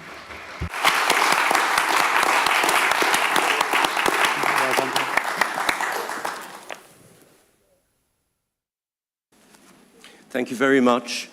This was a really interesting. Grazie, è stato un panel veramente interessante, storie davvero scioccanti. Pensavo, ascoltando Anne e Jutta, che voi conoscete il Consiglio internazionale dei musei, che ha come sua missione la promozione di regole etiche tra i musei del mondo,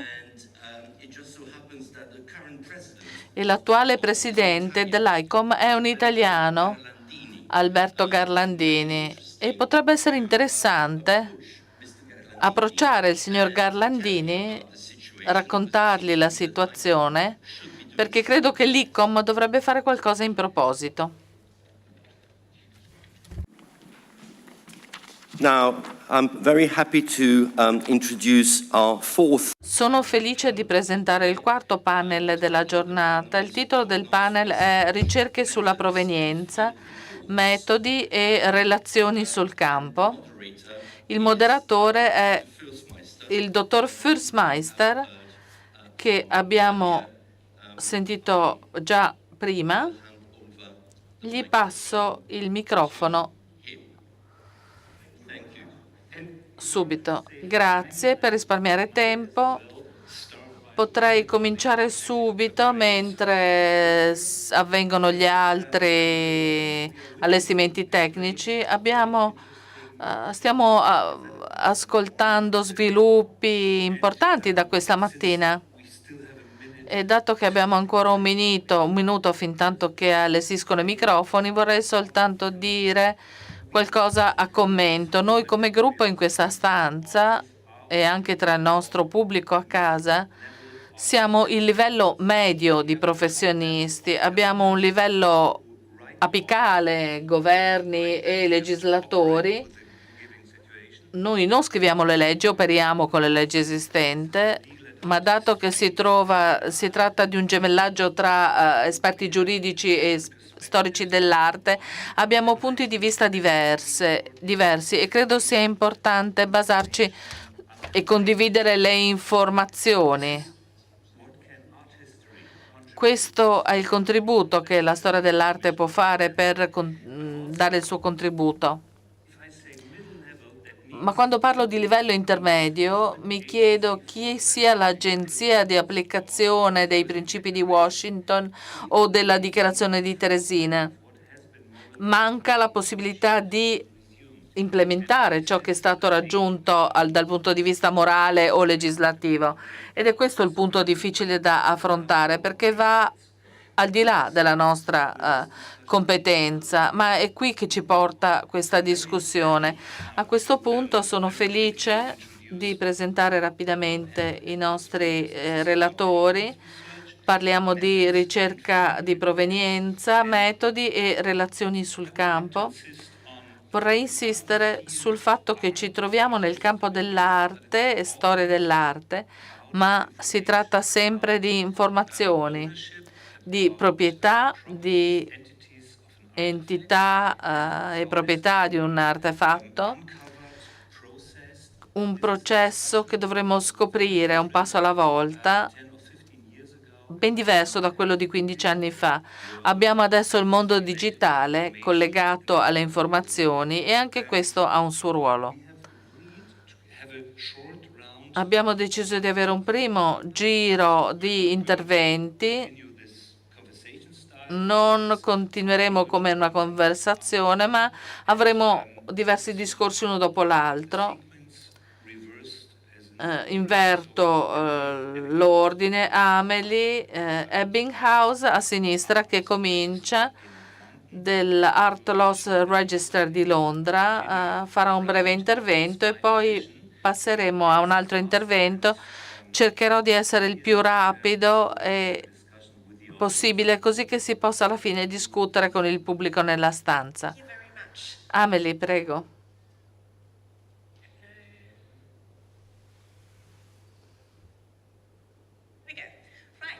Bene. Caroline ha parlato prima di uno dei motivi per cui ancora stiamo cercando opere d'arte rubate.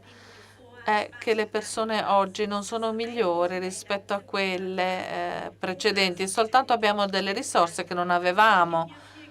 Vi faccio qualche esempio di varie risorse disponibili, perché quello che facciamo all'Art Loss Register, utilizziamo tutte le risorse possibili e vi porto con questo caso di questo pendente che abbiamo ricercato per un collezionista privato che voleva dare in prestito a una collezione e c'erano stati problemi di provenienza. Purtroppo abbiamo confrontato questo pendente con questa registrazione sulla database di Linz, gestita dalla Deutsches Historisches Museum, e presenta oggetti acquisiti dai nazisti per il progetto di museo di Hitler a Linz. Non so se riuscite a leggere, ma in basso c'è sulla registrazione e dice che il proprietario precedente era Rothschild a Vienna. Quindi è una collezione ebraica, quindi bandiera rossa, e lo troviamo anche in un'altra database, quello del punto di collezione centrale di Monaco, che si basa sui registri raccolti dai Monuments Men dopo che fecero un inventario degli oggetti che erano passati per il centro di raccolta centrale di Monaco. Non vediamo purtroppo molto bene. Vedete qui la scheda dell'inventario. Sul retro di questa cartoncino si dice che è stato rispedito in Austria nel 1948. Questo non significa che sia stato restituito alla famiglia Rothschild nel 1948. Quello è la restituzione esterna, viene restituito ai paesi da cui era stato rapito, poi spetta al paese restituirlo al proprietario privato, se identificabile. Per l'Austria dal 2017 c'è un'altra risorsa digitale. La Central Depot è un registro di oggetti rubati a collezioni ebraiche, soprattutto nel 1935, e poi spostati in vari musei, compreso il progetto di museo di Linz. In questo cartoncino troviamo ancora il pendente, e vediamo che era stato preso dalla collezione di Rothschild, passato poi alla collezione di Linz e ritornato alla famiglia Rothschild nel 1948. In questo caso abbiamo chiarito la provenienza di un oggetto dal 1933 al 1945, così che l'oggetto poteva andare all'esposizione con una provenienza chiara. E alcuni esempi di risorse disponibili oggi. Ho legato a tante altre risorse. Oggi il problema è più di sapere quali risorse consultare, quando e come farlo.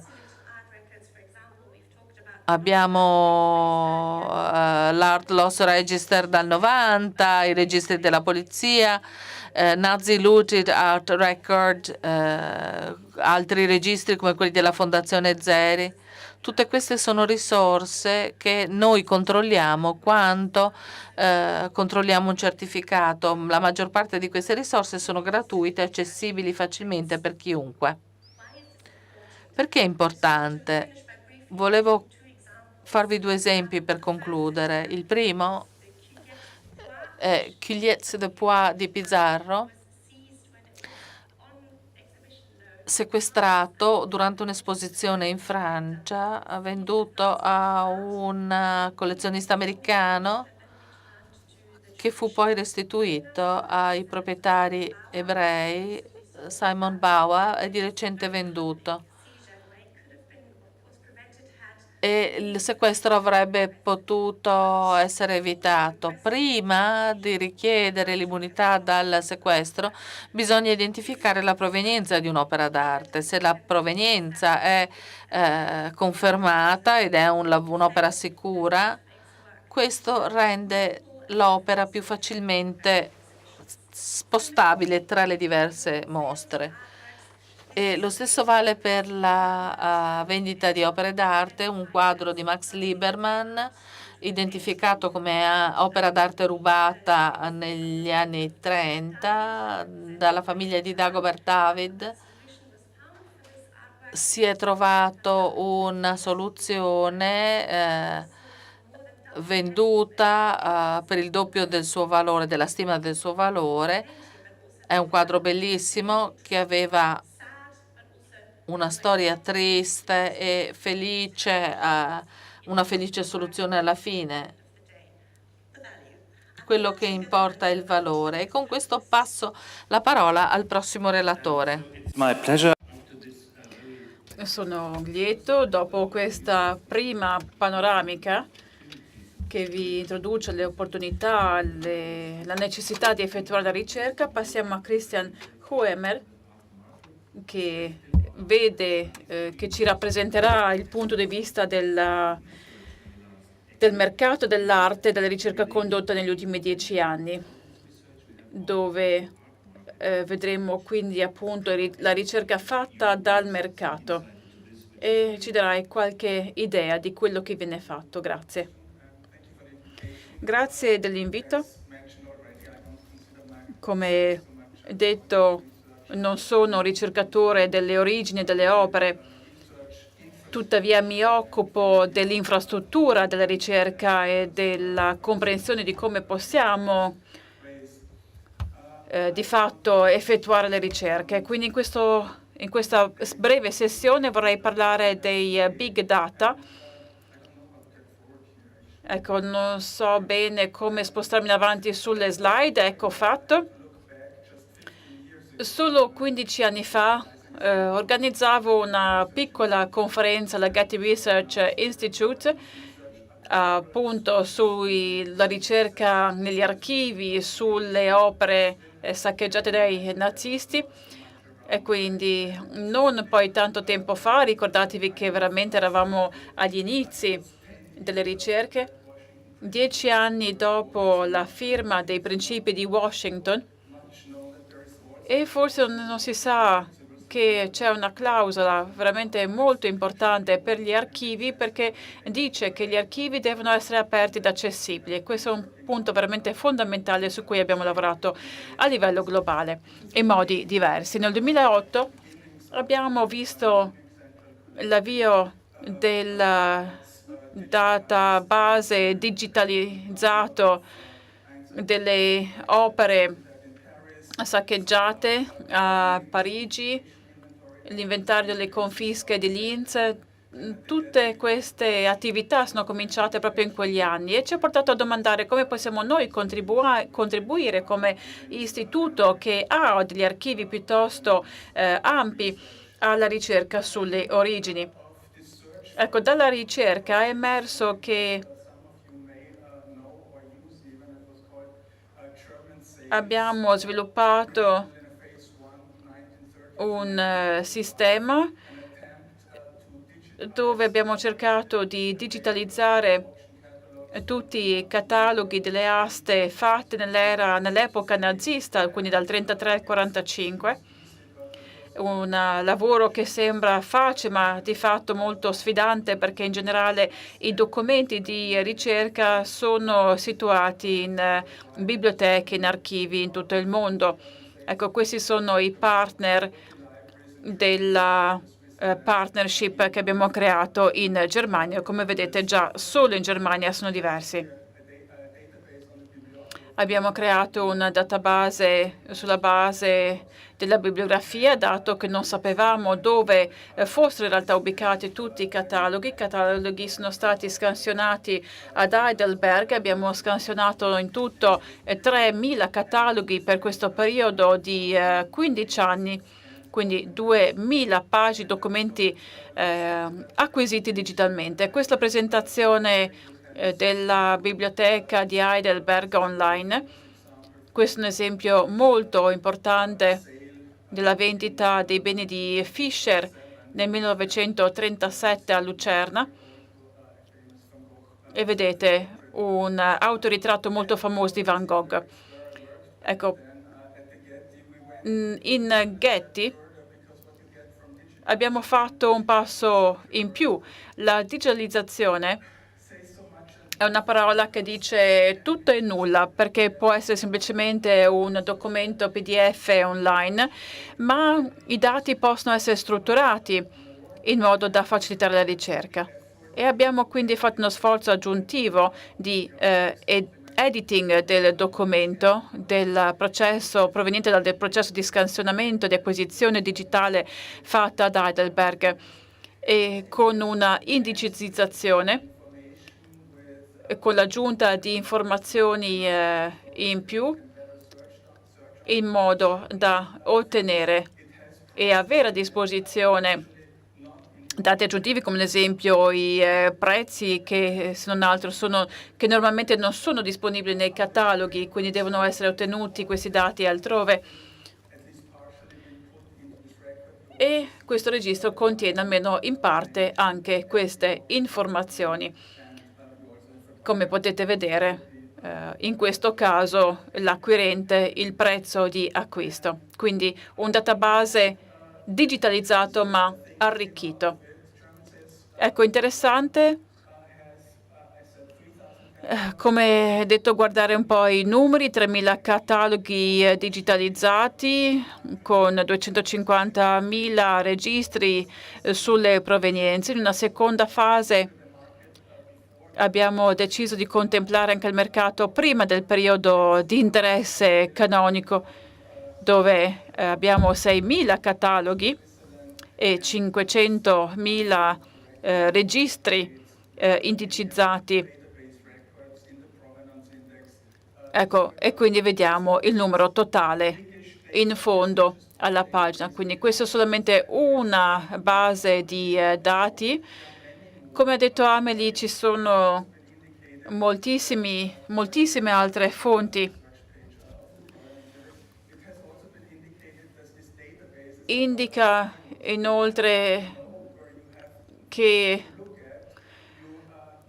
quali sono i campi di ricerca, o meglio gli indici di ricerca, dato che è importante sapere che cosa si vuole ricercare. Quindi la questione è: dobbiamo in un futuro far sì che i dati siano più leggibili, che siano collegati l'uno con l'altro per evitare un ragionamento a compartimenti stagni, e per questo motivo stiamo cercando di sviluppare un quadro di collegamento. Un altro punto che vorrei fare, un'altra questione associata alle origini. Nella ricerca sull'arte è un ambito ancora piuttosto difficile. Questo è un libro di Higonet, tante passioni in tanti spazi piccoli, così tante storie compresse in elenchi sterili. Dato che, se pensiamo ai nostri cataloghi, i nostri cataloghi sono veramente degli elenchi dove vediamo la transazione, che cosa è accaduto, quindi non riflette il fatto che questi hanno avuto un impatto importante nelle vite delle persone. Ecco, forse Hollywood potrebbe riconoscere l'interesse delle persone per questo tipo di storie. Dobbiamo però pensare a come dobbiamo sostenere le nostre storie con i dati, e questo è un paper scritto appunto per il progetto della Getty, dove c'è un collegamento tra le singole opere d'arte e le attività e la visione. Quindi non solamente i dati, ma la messa a disposizione di dati aggiuntivi.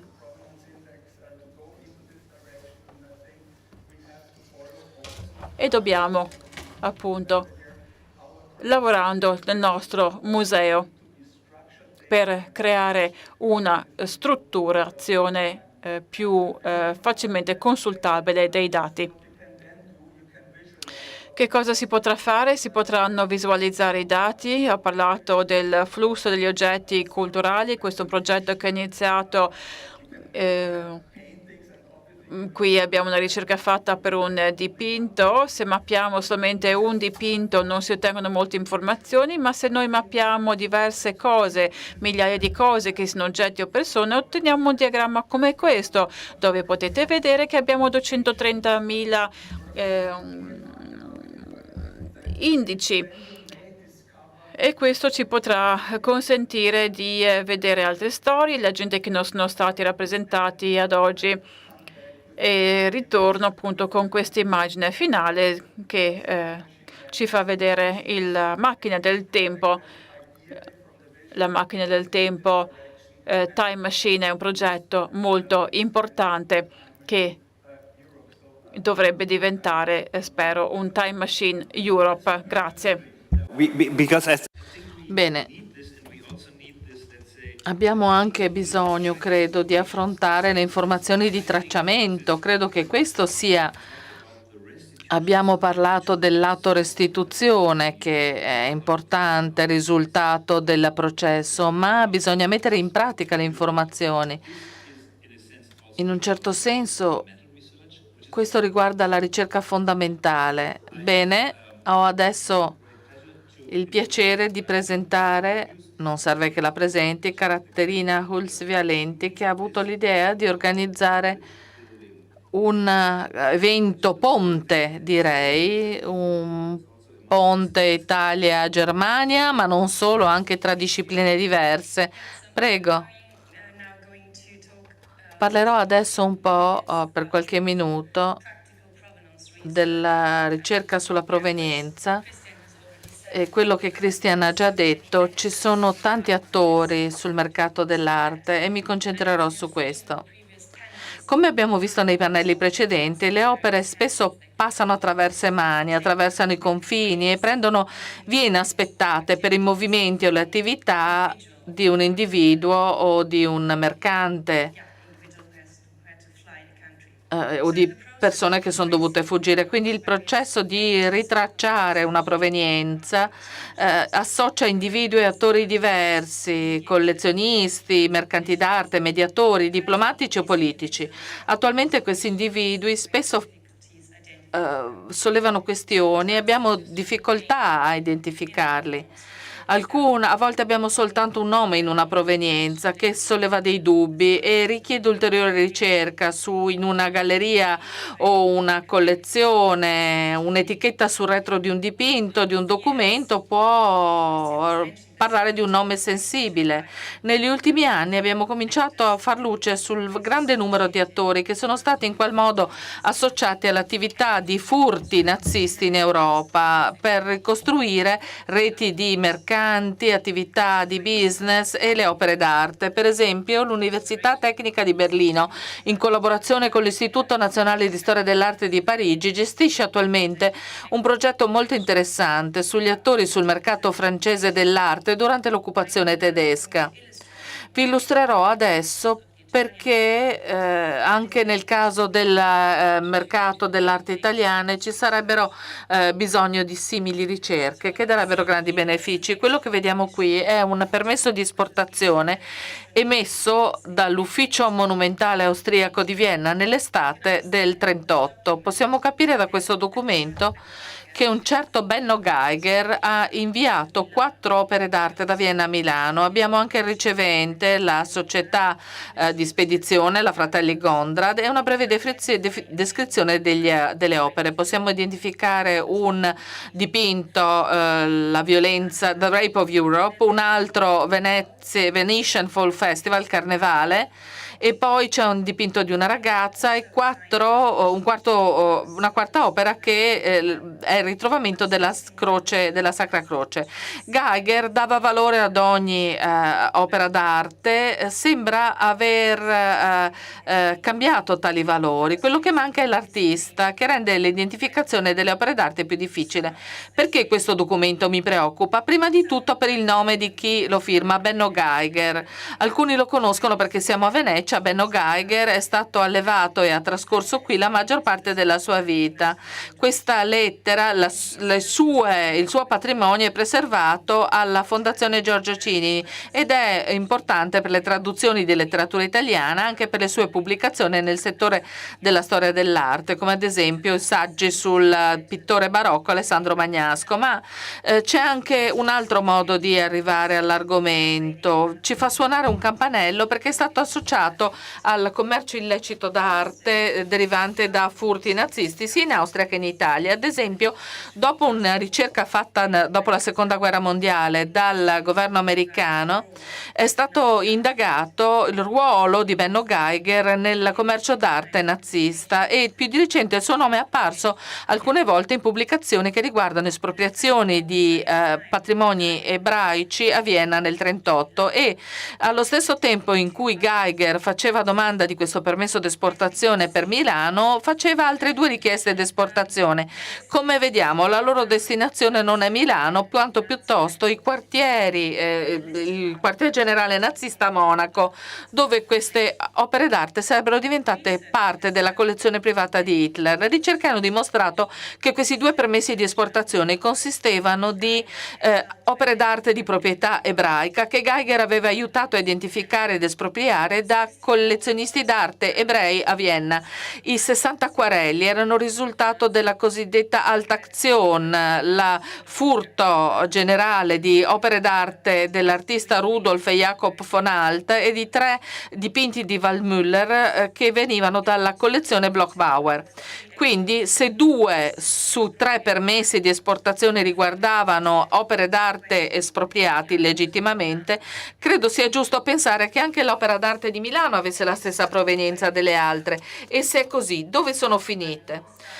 Partiamo da un punto di partenza per le 4 ricerche. Abbiamo sentito prima i documenti storici dell'Ufficio Esportazioni di Milano possono aiutare a identificare le opere d'arte in questione, perché gli uffici di esportazione italiani di quel tempo spesso documentavano opere d'arte in arrivo e in uscita con fotografie, e quindi se la società di spedizione ha documentato il trasporto a Milano, ci possono raccogliere più informazioni sull'identità delle opere d'arte e sulla ricostruzione della storia del proprietario. Rimaniamo con le attività di Geiger, ma passiamo avanti al 1944 a Firenze. Alla fine della guerra le proprietà di Firenze e dei dintorni furono sottoposte a razzia dai fascisti e dai tedeschi. Ne ha parlato Daria Brasca prima. Nel luglio del 1944 i tedeschi occuparono Villa Landau Finali. Vediamo parte della villa in quest'immagine, e il proprietario era francese, come ha detto Daria, quindi era considerato una proprietà nemica in quel tempo in Italia, e le collezioni d'arte preziosi che ospitava furono trasportate a Bolzano. Da lì la collezione è stata inventoriata dalla German Art Protection Squad, Kunstschutz, e poi inviata a uno dei depositi d'arte sulle Alpi. Alla fine della guerra la maggior parte della collezione fu recuperata dagli alleati. Confrontando gli inventari si arrivò a capire che mancavano molte opere d'arte su carta. In questo senso i documenti storici dell'Ufficio per il recupero delle opere d'arte ci riportano a Benno Geiger. In questa lettera del 1947 l'ex sovrintendente di Firenze Giovanni Poggi sottolinea, non leggete tutto il documento, sottolinea come Benno Geiger avesse aiutato i tedeschi come esperto d'arte nella confisca della collezione Landau Finelli e si presume che Geiger stesso potesse essere in possesso degli oggetti mancanti. La teoria che Geiger possa aver preso degli oggetti per portarli a Venezia con sé è ulteriormente supportato dal fatto che la polizia italiana di recente ha trovato dei libri di valore nella casa di Geiger a Venezia, rubati da un'altra collezione d'arte fiorentina, più o meno nello stesso periodo in cui fu derubata la villa Landau Finelli. Ora, per motivo di tempo sarò breve per quanto riguarda le attività dei Geiger, ma spero che sia chiaro che tali documenti richiedono ulteriore ricerca. Torniamo al quadro più generale, allora. Allo stato attuale delle cose, attori come Geiger e altri commercianti d'arte che agivano in Italia o che erano italiano ancora sollevano molti dubbi per quanto riguarda il loro coinvolgimento nel commercio d'arte e nei furti d'arte nazisti. Di conseguenza, gli oggetti d'arte che sono collegati a tali individui richiedono un'attenta revisione della propria provenienza, in particolare perché dopo la guerra molti di questi attori hanno continuato a commerciare e possono aver venduto molti di questi oggetti. Quindi il mercato dell'arte italiano di quegli anni richiede ulteriore investigazione, chiede che si chiarisca e fino a che punto si è commerciato con i nazisti all'interno e all'esterno dell'Italia. E oltre a ciò che abbiamo sentito questa mattina da Daria Brasca, dobbiamo comprendere quale fosse il ruolo del mercato dell'arte durante i processi di espropriazione e durante il dominio fascista nelle città italiane.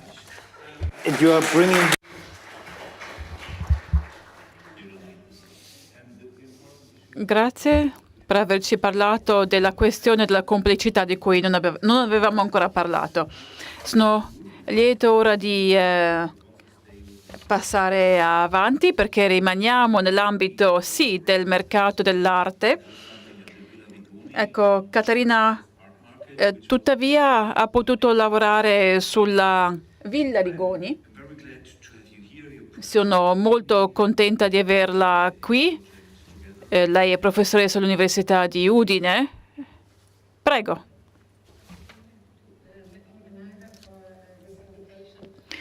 Ringrazio per l'invito. Il progetto di cui si è parlato oggi sulla circolazione dei beni. In the HERA project on the circulation. Ecco, appunto sulla circolazione dei beni artistici, alcuni membri del team, Brasca e Frank in particolare, si sono concentrati sul destino dei beni degli ebrei. Alcuni risultati sono già disponibili e pubblicati in un paper pubblicato online in open access e disponibile anche su carta. I risultati verranno pubblicati tra 2 mesi, nel maggio del 2022, e appunto nell'ambito del progetto editati da Christian. Come fonte online mette insieme documenti d'archivio sulla confisca, sulle restituzioni dei beni culturali degli ebrei, in una prospettiva transnazionale che si concentra sui territori.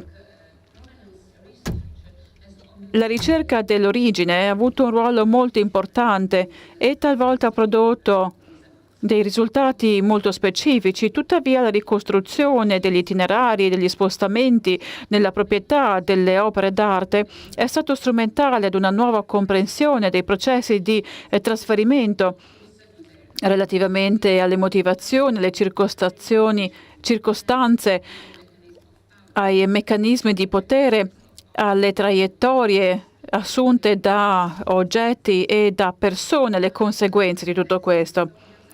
Come storici e storici dell'arte, la ricerca dell'origine è uno degli strumenti che abbiamo a disposizione per poter indagare il significato della perdita dei beni culturali nelle comunità a livello nazionale e le motivazioni culturali e politiche.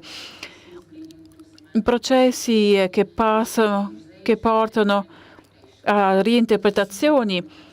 E difatti abbiamo visto che alcuni oggetti sono diventati ostaggi, alcuni sono stati considerati come dei beni da commerciabili. E tutto questo associato ad emozioni, sentimenti. Tuttavia, nell'ambito della circolazione delle opere d'arte, la ricerca delle origini, sono molto presenti nell'agenda dei storici dell'arte italiani, sia a livello accademico sia nei musei. In particolare i beni degli ebrei. In questo campo sono stati fatti moltissimi sforzi, in accordo con la dichiarazione di Washington, con la creazione della commissione Anselmi, la commissione parlamentare di cui ha parlato Bianca Gaudenzi ancora stamattina, il cui obiettivo era quello di indagare l'acquisizione dei beni degli ebrei da parte di entità private e pubbliche.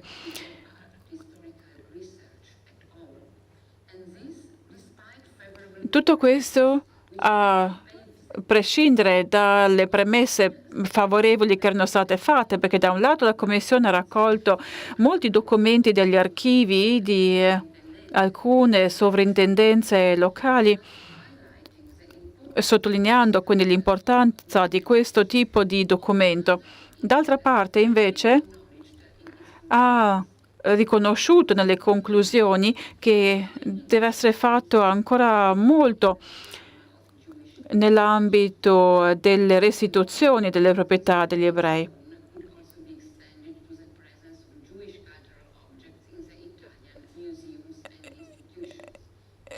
con l'idea che questo possa essere esteso anche alla presenza di oggetti d'arte presenti anche nelle istituzioni pubbliche. E oggi sappiamo che i musei possono riservare ancora delle sorprese nei propri archivi e nei propri magazzini. Ci sono molti modi diversi in cui un proprietario può essere privato delle sue proprietà, non solo la confisca ma anche la vendita forzata. La mia impressione è che la ricerca sull'origine in generale qui in Italia è ancora agli inizi. Nell'estate del 2020 un gruppo di lavoro di cui si è parlato già stamattina, il gruppo di lavoro sulla restituzione, è stato nominato dal Ministero della Cultura. Bianca Gaudenzi è consulente ed anche membro di questo gruppo di lavoro e sicuramente sa meglio di me che questo gruppo guidato da Barbuto è attivo, però opera senza finanziamenti, che invece sono molto importanti, perché la ricerca che è necessaria, soprattutto quando ricerchiamo le origini, ci porta a Vienna, ad esempio, agli archivi di Stato di Vienna, in Germania, e la ricerca deve essere fatta in modo sistematico negli archivi delle sovrintendenze e dei musei, dove abbiamo un archivio frammentato della memoria nazionale. Quindi la ricerca effettuata ha portato alla proposta di un censimento generale dei documenti d'archivio e la creazione di un sistema documentale che possa consentire la ricostruzione e ricomposizione unitaria ed integrata di tutte le attività che hanno coinvolto i beni culturali nel senso più ampio, per la conservazione, la protezione, la tutela, ma che riguardi anche esportazioni, monitoraggio delle collezioni private e monitoraggio quindi anche del mercato dell'arte. Ritengo che questo possa essere molto interessante per la ricerca sulla provenienza delle opere d'arte, ma allo stesso tempo non so se questa proposta verrà accettata dal Ministero. In ogni caso, quello che mi sorprende, avendo ascoltato della presenza di un progetto internazionale come quello di cui si è parlato, il coinvolgimento di tanti studiosi sulla questione e l'attenzione riposta alla questione della origine e lo sviluppo di conseguenza di sistemi e di tecnologie di ricerca raffinati in contrasto con la mancanza di un'iniziativa concreta sul lato italiano e la creazione quindi di un database semplice da utilizzare, che è fondamentale per poter colmare le lacune. Ancora prima di questo, tuttavia, è richiesta la volontà politica, ma questa è una storia, è tutt'altra storia. Grazie. Thank you very much. I'm very happy because I'm also very Grazie, sono molto grato ai 4 relatori, siamo perfettamente nei tempi e quindi possiamo aprire la discussione. E quindi vorrei discutere con voi proprio su questo argomento specifico. Abbiamo parlato della raccolta delle informazioni, l'elaborazione dei dati.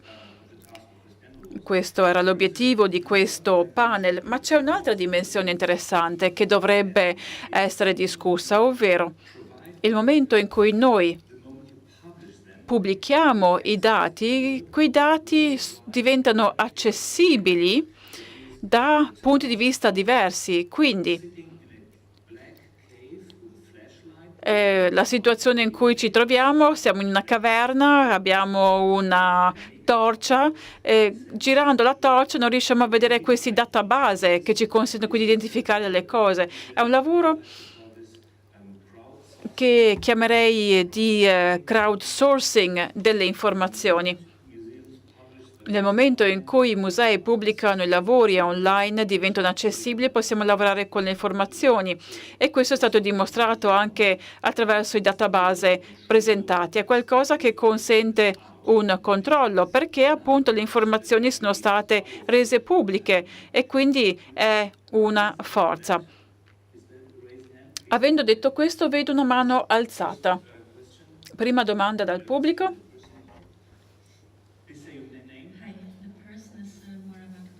Maravan Dottore.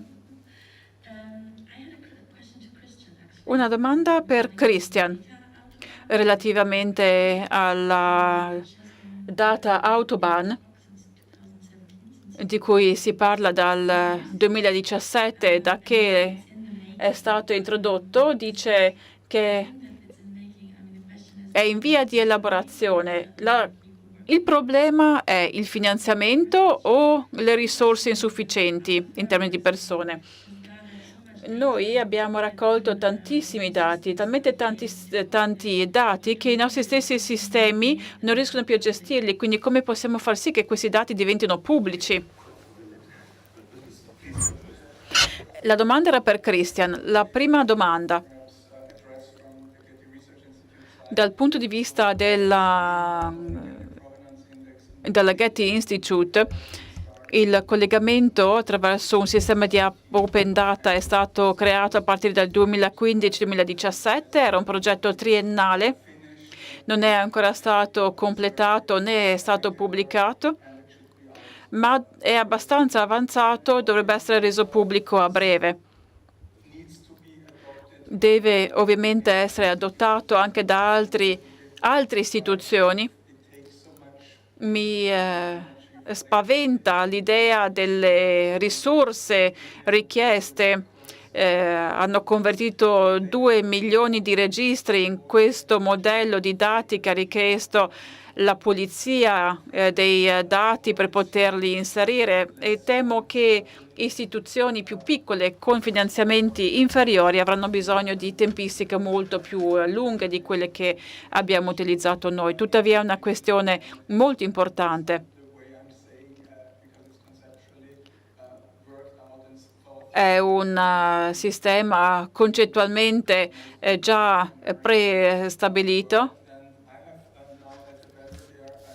Al Belvedere abbiamo un grande interesse per la conversione delle provenienze che abbiamo nei database, delle provenienze che abbiamo, e come riusciamo a convertirle in questo modello di database affinché si colleghi automaticamente con il documento source pubblicato nell'indice Getty. Quindi ci sono tante possibilità, tante opportunità. Non è ancora disponibile, ma spero che sarà disponibile presto. La seconda domanda, anche questa credo vada rivolto all'Art Loss Register, perché è una domanda che affrontate ogni giorno, credo. Mi chiedo dove sia Mike Hopp. Sono estremamente fiducioso sulla tecnologia informatica, nel data processing. Ho imparato a digitare, a battere a macchina meccanicamente, e da quella volta, da quel tempo ci sono stati degli sviluppi così importanti nella tecnologia che non dobbiamo assolutamente preoccuparci della tecnologia, perché ho una grande fiducia nella possibilità dell'accessibilità e dell'immagazzinamento dati. Nei nostri progetti ci troviamo ad affrontare raccolte dati private e pubbliche che spesso ci danno volentieri l'accesso. Serve anche la manutenzione dei sistemi di immagazzinamento dati per i progetti temporanei. Questo è un problema, devo dire. Vorrei davvero che Donata tu parlassi della questione dei finanziamenti, perché il problema è il finanziamento. Se non ci sono finanziamenti non c'è ricerca. La questione è così semplice. Questa era stata la mia presentazione al convegno del 2008. Quando è disponibile il denaro, la ricerca parte. Prima no. Sembra stupido, è molto semplice. Se il denaro può risolvere il problema, mi chiedo perché non riceviamo più denaro. Questo è un altro problema. Ma forse vuole aggiungere qualcosa? No. Qualcun altro?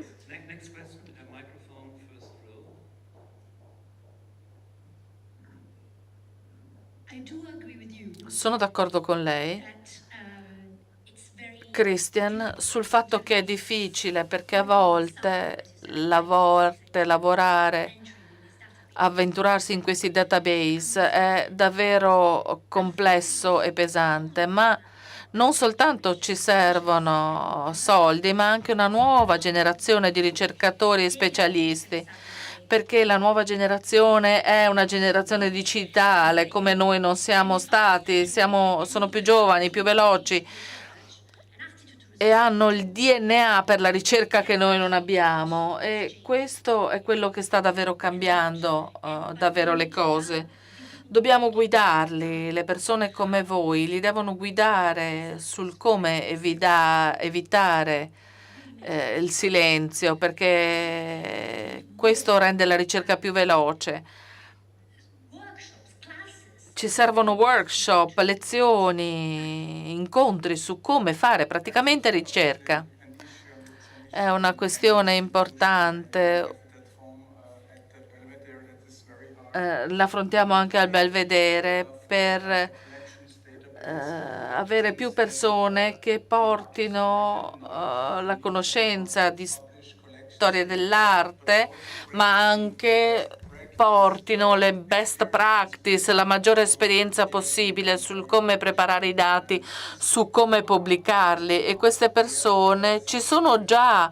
A volte il mio successore al Provenance Index ha il ruolo di trovarne di più, ma è un settore che si svilupperà molto. La Digital Humanities è un settore che cresce rapidamente. Ci saranno sempre più persone che ci potranno aiutare con esperienza e conoscenze. Elisabeth, una domanda. Elisabeth Royer. Perché è così difficile entrare in contatto con piccole istituzioni o con grandi musei, le fotografie, avere le fotografie dei dipinti e soprattutto del retro dei dipinti. Per i big data tutto questo dovrebbe essere visibile e accessibile su internet. Credo che sia perché intervengo, mi scuso, perché io sono a favore delle collezioni aperte, degli open data. Nella mia istituzione, il Belvedere, si possono scaricare gratis immagini, fotografie della fronte e del retro dei quadri, perché questa è la cosa più semplice che i musei possono fare, non per immagini su cui non esiste più il copyright, fornire accesso a immagini ad alta risoluzione delle opere d'arte, perché appartengono al mondo, appartengono ai contribuenti austriaci e non vedo perché dovremmo trattenere informazioni di questo tipo. Però siamo l'unico museo in Austria che lo fa, credo, e non so perché per me è veramente quello che dovrebbero fare tutti i musei. Dal punto di vista del mercato, col Covid abbiamo visto un cambiamento drammatico sui cataloghi delle aste. C'è un cambiamento drammatico di cambiamenti rispetto ai cataloghi iniziali. Non devo chiedere sul retro, fotografie del retro. Adesso nei cataloghi viene pubblicato fronte e retro. Questo non vale per la casa d'aste con cui ad esempio lavoriamo in Italia. È importante rendere disponibili queste informazioni per i collezionisti, ma è ancora un work in progress al momento. I musei nella loro gerarchia hanno ministri sopra di sé, hanno delle disposizioni, hanno dei regolamenti. Qui sul podio abbiamo un punto di vista privilegiato del puro ricercatore, che è sempre più facile da sostenere perché non abbiamo niente da perdere o da guadagnare. Per quanto posso capire, i musei, le politiche, le amministrazioni dei musei museali non operano facilmente con Google. Potrebbero farlo perché c'è Google Art and Culture. Potrebbero farlo. Non ci sono restrizioni giuridiche, ma hanno diverse preoccupazioni in proposito. Non serve Google per pubblicare le collezioni. Tutti i musei hanno online le proprie collezioni con immagini che però non possono essere scaricate. È una decisione politica di non renderle scaricabili. Bisogna chiedere al curatore la possibilità di farle scaricare. Diversi grandi musei hanno un reddito talmente basso dai diritti sulla riproduzione delle opere d'arte che proibirlo costa di più che non permettere questo tipo di attività. Sarebbe un passo in avanti e renderebbe più disponibile maggior quantità di materiale d'archivio. Vorrei tornare per un momento all'Italia perché parliamo di big data. Dobbiamo tenere presente che in Italia, e parlo dal punto di vista dei musei ma anche degli archivi, siamo molto indietro. Non parliamo di digitalizzazione ancora, parliamo di arrivare a conoscere cosa abbiamo in una collezione di un museo, cosa abbiamo in un archivio. Ad esempio, documenti di importazione e esportazione esistono, ma non sono accessibili in molte città e questi uffici non sanno neanche che cosa hanno. Mi guardano e mi chiedono perché vorrebbe vedere una richiesta di permesso d'esportazione del 38. Non si rendono conto del problema, non rispondono, non abbiamo lo staff, non abbiamo il personale, non abbiamo il tempo e il denaro per mostrarglielo. Credo che per l'Italia si debba pensare in modo più limitato, meno aperto, e anche per le collezioni e i musei spesso non sappiamo che tipo di opere d'arte abbiamo. Non è possibile googlare l'intera collezione di un museo a caso in Italia perché non li mettono online, spesso non hanno neanche il sito web, un sito web semplice, quindi ci sono ancora tanti problemi se si fa ricerca, come ha detto, anche per le case d'asta in Italia. Non si riescono a vedere i documenti che servono, non si riesce a capire se queste opere d'arte siano o meno in una certa collezione. Un buon esempio, perché ci servirebbero anche gli archivisti in questa stanza, dare degli inventari. C'è una istituzione post-bellica che tiene l'inventario e si può cercare online soltanto per l'elenco dei nomi, non il contenuto del file, ma già trovare un nome è un passo avanti e accelera un processo di questo tipo a difesa della sovrintendenza. Non accade sempre, ovviamente, si tratta di mancanza di volontà, devo dirlo dal punto di vista italiano. Le sovrintendenze hanno una mancanza di personale drammatica. Non abbiamo archivisti, ad esempio, gli archivi delle sovrintendenza, non abbiamo funzionari che si occupano di questo, abbiamo grandi problemi in proposito. Non solo per gli archivi, ma anche per la protezione del patrimonio artistico. E allo stesso tempo tutti sappiamo che a volte gli archivi sono chiusi per una certa gelosia che si ha per i documenti conservati. È un tema importante, direi, la mancanza di personale. È già un risultato, credo, se ci troviamo d'accordo come panel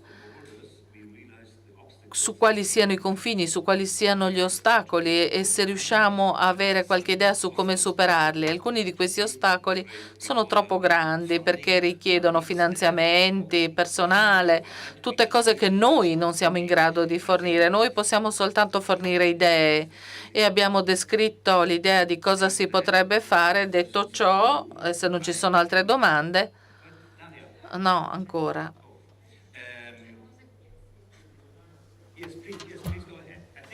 Prego.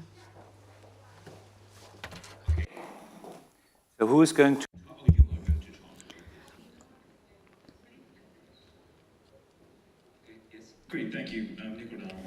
Grazie.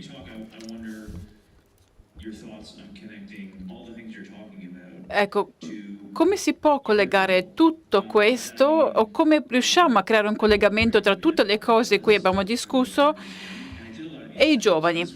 Perché da giovane ricordo di aver fatto tante di queste cose. Se avessi saputo o fossi stato più consapevole, da giovane avrei lavorato gratuitamente. E immagino che tutti i musei, tutte le collezioni del mondo lavorino con le migliori intenzioni.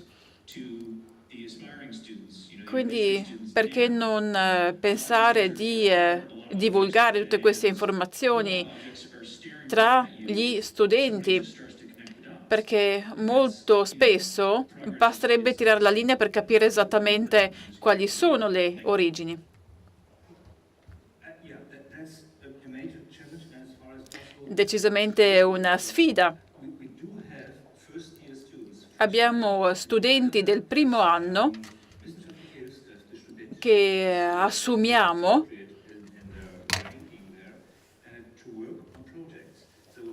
per lavorare su alcuni progetti. Quindi, senza aver un'esperienza previa, loro iniziano a lavorare direttamente sui documenti d'archivio e quindi facciamo attività simili in molti posti, in molti luoghi diversi, ed è fondamentale perché abbiamo bisogno di persone correttamente formate per effettuare questo tipo di lavoro. e credo che l'idea sia stato di dimostrare che questo è appena stato pubblicato. È un sottoprodotto, se volete, di un'altra attività di ricerca. È pubblicato da me, da Daria Brasca, ed è anche un prodotto del lockdown. Avevamo a disposizione del materiale associate alle sinagoghe nell'area contemplata. Abbiamo guardato la situazione di Trieste, che è forse la città più importante per l'importanza della comunità ebraica di questa città. Gorizia è stata anch'essa considerata. Abbiamo cercato di stilare una storia delle sinagoghe e dei loro contenuti nel XX secolo, ed è pensato come libro divulgativo a diffusione generale, quindi non un testo accademico.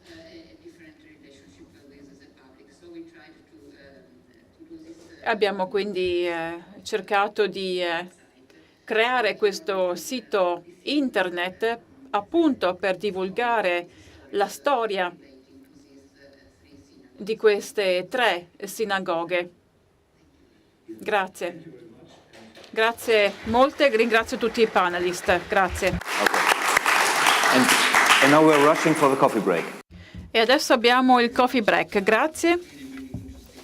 Un altro panel molto interessante, vi ringrazio tutti. Adesso abbiamo una piccola pausa per un tè o per un caffè, per chi ha bisogno di un po' di energia per continuare. Sarà una pausa molto breve e ritorneremo tra 15 minuti per l'ultimo panel. Per chi ci ascolta online ritorneremo alle 4:20.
Okay, we want to restart.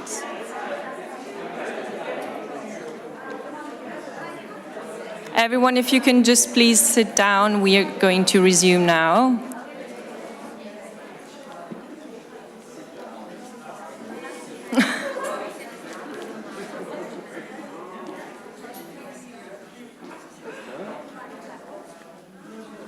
So we will now start with our last panel of the day. Cominciamo con l'ultimo panel della giornata, fare la cosa giusta con opere d'arte rubate dai nazisti nelle collezioni private. Luigi Maciocia hai la parola come moderatore. Fino ad ora vi assicuro che si tratta di uno dei panel più interessanti perché arriva al cuore della nostra conferenza, ovvero fare la cosa giusta. Di nuovo, fare ciò che è giusto è un concetto fondamentale di per sé. Ci troviamo tra esperti giuridici, professionisti, esperti d'arte. Che cosa sia giusto è una domanda davvero difficile da porre.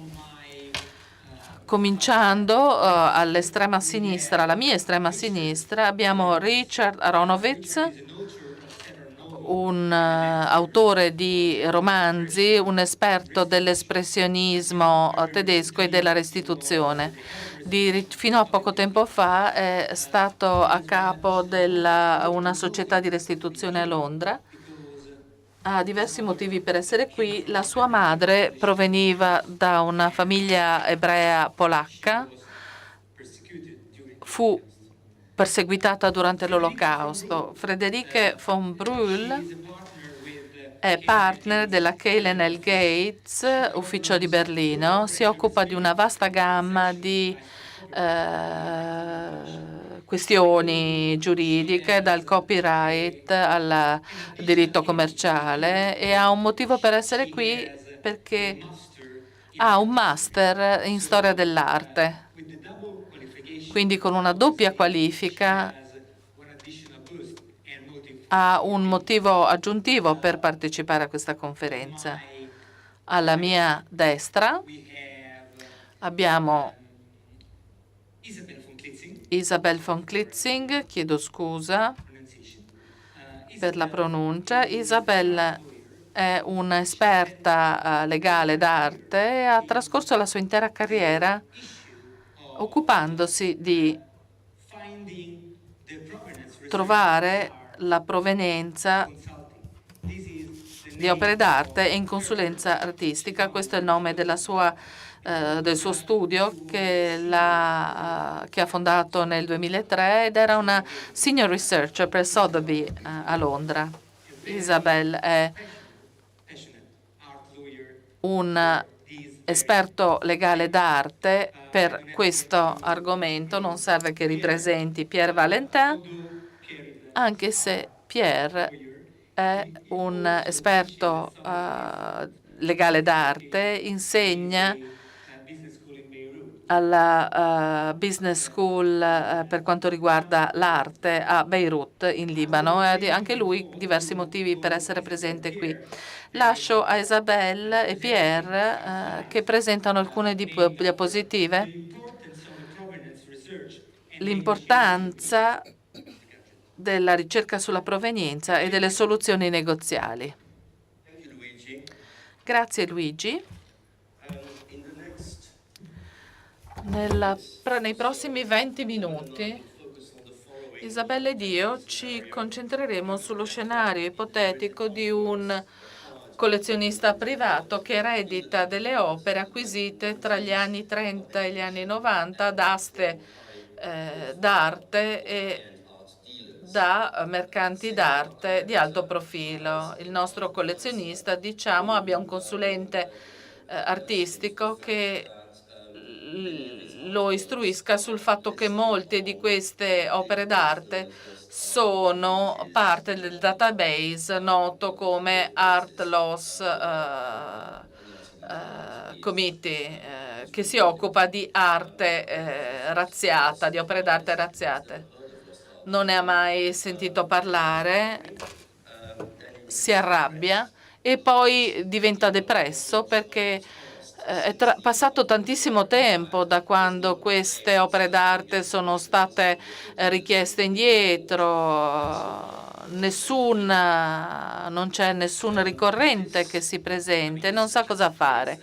Questo è un caso classico ed illustra quello che abbiamo già discusso ampiamente, la tensione tra, da una parte, il collezionista che si è occupato per tanto tempo delle opere d'arte, le ha acquisite in buona fede o le ha ereditate, e il proprietario o i suoi eredi che sono stati espropriati in modo illegittimo durante l'era nazista. La famiglia ebraica può avere delle richieste di proprietà legittima o il collezionista può opporre a sua volta un diritto di proprietà. Indipendentemente dalla posizione giuridica, il collezionista e la famiglia ebraica, nessuno di due ha interesse a trascorrere anni in tribunale. E la dichiarazione del 2009 di Terezin sui beni del periodo dell'Olocausto, un follow-up della conferenza di Washington e dei principi di Washington del 98, in particolare prevede che le istituzioni private e gli istituti, non soltanto le istituzioni pubbliche, sono incoraggiate a trovare soluzioni eque e giuste con rispetto delle regole di riservatezza e le relative regolamenti. Un aspetto importante perché si tratta di una collezione privata, un collezionista privato ha diritto a un certo livello di riservatezza, un ramo della famiglia ha dei beni, l'altro non li ha, questioni bancarie, assicurative, questioni fiscali. Non sempre dichiarano quello che possiedono e l'interferenza possibile dello Stato. Abbiamo sentito che in Italia lo Stato ha il potere di elencare opere d'arte che ritiene di interesse nazionale. La nostra esperienza è che la riservatezza è uno dei motori principali per la decisione dei collezionisti di fare un riesame privato e riservato della propria collezione. Se vendono pubblicamente in un'asta il loro bene e si riconosce come un'opera d'arte rubata l'opera d'arte in questione, la vendita viene bloccata. A questo punto vorrei presentare il concetto di una audit, di una revisione sistematica della provenienza delle opere d'arte con l'obiettivo di identificare dei nomi che siano soggetti a segnalazione e che siano collegati a appropriazioni illegittime di opere d'arte durante il periodo nazista o per completare vuoti nel registro della provenienza per il periodo dal 1933 al 1945.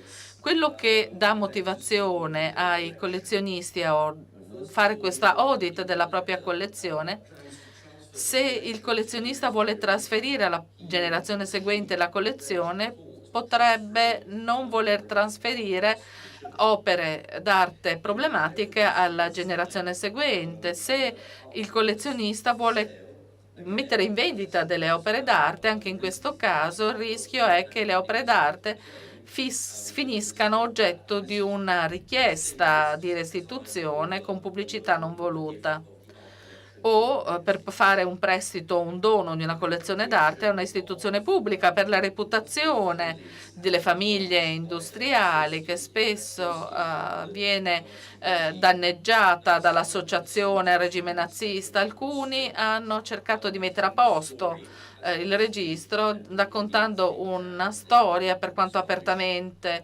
possibile, pubblicando libri sulla famiglia, raccontando la storia del passato nazista. E per alcune famiglie tale situazione può essere utile controllare le collezioni d'arte della famiglia e vedere se ci sono opere d'arte rubate dai nazisti che vengano restituite alla famiglia a cui sono state rubate. E poi ci sono collezionisti che prendono la decisione etica di non poter convivere con opere d'arte espropriate illegittimamente durante il periodo nazista. Prima di cominciare l'audit ci sono alcune cose da considerare. La prima è mettersi d'accordo sullo scopo di questa audit e cosa fare. E vi do due esempi, una del Metropolitan Museum di New York e l'altra l'ho stesa io insieme ai due colleghi quando abbiamo cominciato a fare l'audit di una collezione privata e ci arriviamo dopo. Qual è la dimensione dell'audit? Qual è la portata dell'audit? Si può voler fare una revisione dell'intera collezione o soltanto di alcuni elementi della collezione? Si può trattare ad esempio di opere d'arte in base al valore, opere d'arte con poco valore possono essere troppo difficili da indagare, oppure per categoria di collezione, ceramiche, opere su carta, che di solito difficilmente hanno una provenienza, perché occuparsi di queste si perde tempo, oppure le date ad esempio. Non ha senso cercare opere create dopo il 45, o si può voler fare una stima del numero di opere d'arte da revisionare, perché questo darebbe le dimensioni o come progettare il team di analisi e anche il costo probabile dell'audit, della revisione. Alcune cose da tenere a mente: chi sono gli stakeholder, le parti interessate nell'attività di revisione e nei risultati dell'audit. Si tratterà di sicuro di membri della famiglia. Se è una famiglia grande può aver senso identificare chi nella famiglia sono davvero gli stakeholder per quanto riguarda l'audit. Può essere un board of trustees, spesso le collezioni fanno parte di una struttura legale specifica. Se la famiglia gestisce un'azienda, il leader dell'azienda può essere uno degli stakeholder. E domande che si possono porre: se gli stakeholder sono in linea, d'accordo con l'audit e con i suoi obiettivi, sono d'accordo sulle soluzioni proposte? Il punto seguente è la selezione degli autori della revisione. Possono essere insider, ovvero alcuni degli stakeholder, o dei consulenti esterni. Le cose che funzionano per noi meglio sono un team misto di persone coinvolte direttamente e di esterni, esperti, giuristi. E se l'audit è di conoscenza, è aperta al pubblico, cioè i risultati dell'audit verranno poi diffusi al pubblico, anche un team di pubbliche relazioni, perché bisogna mandare il messaggio nel modo giusto, e questo è altrettanto importante della revisione stessa. Se la collezione ha un curatore interno, è essenziale che il curatore e la curatrice facciano parte del team di revisione. E poi l'accesso ai dati e alle opere d'arte è essenziale per svolgere la ricerca sulla provenienza.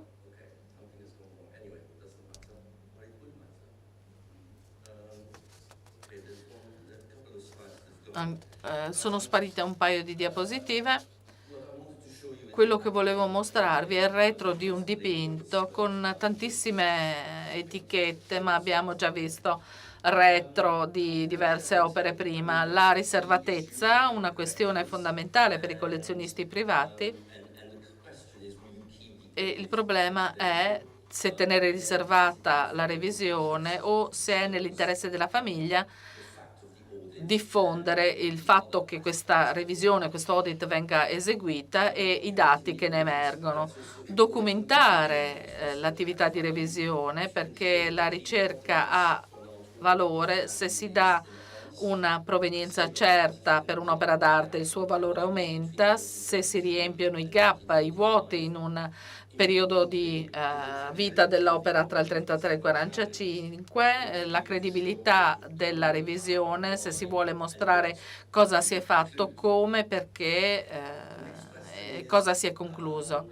La domanda seguente è, non compare sulla diapositiva, chi prenderà le decisioni importanti nel andare avanti della revisione nel caso di opere d'arte rubate dai nazisti, ipotizzando che la decisione sia trovare una soluzione giusta ed equa. Chi prenderà la decisione? Chi prenderà questa decisione e quale potrà essere la soluzione giusta ed equa in ciascun singolo caso? Pianificazione della revisione, una codifica in base ai colori, è una questione importante perché se si fa un audit di un grande numero di opere d'arte, bisogna decidere come organizzarle. Nelle audit passate abbiamo adottato una metodologia di codificazione per colore. Vi mostrerò una torta, un grafico a torta che vi mostra i gravi, le varie percentuali, in verde se non ci sono problemi, in rosso se c'è una questione importante, un'opera d'arte candidata alla restituzione, e la maggior parte delle opere sono nella categoria giallo, perché su queste opere non ci sono informazioni sufficienti per prendere una decisione in un senso o nell'altro. Se vogliamo ottenere i dati al sicuro, non soltanto gli archivi familiari, ma anche le ricerche sulla provenienza, abbiamo lavorato con specialisti di tecnologie informatiche, bisogna creare un sistema che custodisca in modo sicuro i dati e poi i privilegi giuridici. Tutti gli accordi di riservatezza al mondo non vi proteggeranno dal rischio che, in particolare come paesi negli Stati Uniti e nel Regno Unito, se ci fosse un contenzioso, sarà necessario rivelare al Tribunale dei documenti con cui non ci si sente a proprio agio nel rivelarli. Il privilegio giuridico protegge la riservatezza della maggior parte delle comunicazioni tra il cliente e il suo legale. Nel caso di contenzioso, la legge accetta che tali comunicazioni rimangano private. Ecco perché quando si mette insieme il team che farà la revisione, si può decidere di assumere un avvocato esterno e inviare qualsiasi comunicazione attraverso il rappresentante legale. E a questo punto vorrei invitare Isabella a dirvi di più sulle collezioni private che abbiamo rivisto negli ultimi 6 anni. Isabella. Vi farò vedere un primo esempio di un lavoro di audit. In questo caso la storia della società era stata pubblicata inizialmente e come fase successiva la società ha deciso di effettuare l'audit della sua collezione d'arte. In Germania in realtà questa è un'eccezione, ma speriamo che possa servire da esempio per altri collezionisti privati. Per questioni di riservatezza non possiamo dare le informazioni relative agli oggetti su cui abbiamo lavorato, ma alcune informazioni sono già di dominio pubblico. Qui vediamo un dipinto di Ernst Thomas Frühling, Kinderreigen, acquisito nel 1954 in un'asta. Sulla destra vediamo il catalogo appunto del 1954. Il dipinto è molto grande e piuttosto ingombrante ed è un olio su tela creato nel 1874, così con altri 6 pannelli che decoravano il giardino di una villa a Francoforte. Alla fine del XX secolo Albert ed Hedwig Hollmann hanno acquisito la villa con i dipinti ad olio. erano collezionisti d'arte. Holman è morto nel 1912 lasciando la vedova e 2 figli maschi. In seguito all'ascesa dei nazisti sono stati perseguiti per le loro origini ebraiche. Nel 1938, in primavera, sono emigrati attraverso l'Italia in Australia ed è stata la vedova in grado di portare con sé buona parte dei suoi possedimenti a Melbourne. Altri sono stati inviati ad una commerciante d'arte a Londra che a nome della società, scusate, che a nome della famiglia negli anni 50 e 60 aveva appunto venduto alcune proprietà. E questi dipinti in particolare però sono stati venduti in Germania. La motivazione forse dovuta alla dimensione, alla quantità di dipinti. Nella prossima slide, in questa slide possiamo vedere 4 di questi pannelli posati sul pavimento della villa negli anni 30 e il nostro dipinto è il secondo dalla destra. Hedwig Ullmann ha consegnato i dipinti alla Galleria di Monaco, che li ha presi in custodia, che li ha acquistati nel 1938. Un dipendente della galleria ha preso possesso delle collezioni e probabilmente a causa delle dimensioni. Passiamo al 54. Abbiamo la vendita del dipinto e vediamo appunto l'asta in corso con il dipinto appeso. Questo è il testo del catalogo del 54, dove dice che Ullmann aveva acquisito la casa Francoforte, compresi i dipinti ad olio. Hedwig Ullmann è morto nel 1945 in Australia e le opere sono state elencate sul sito delle opere perdute. E il dipinto è quello che è appunto presente sul sito online. Ed è stato raggiunto quindi di conseguenza un accordo con la restituzione agli eredi Ullmann e ora fa parte della collezione del Museo di Francoforte. E adesso parleremo di questa e altre soluzioni potenziali.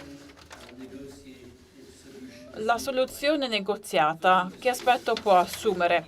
Ogni situazione evidentemente è unica, deve essere considerata a parte. È un atto di bilanciamento nel caso del Toma. E mi scuso di nuovo perché non ho la slide disponibile, qualcosa non ha funzionato. Avrei voluto farvi vedere una slide in cui faccio vedere un elenco dei fatti che hanno portato la famiglia a decidere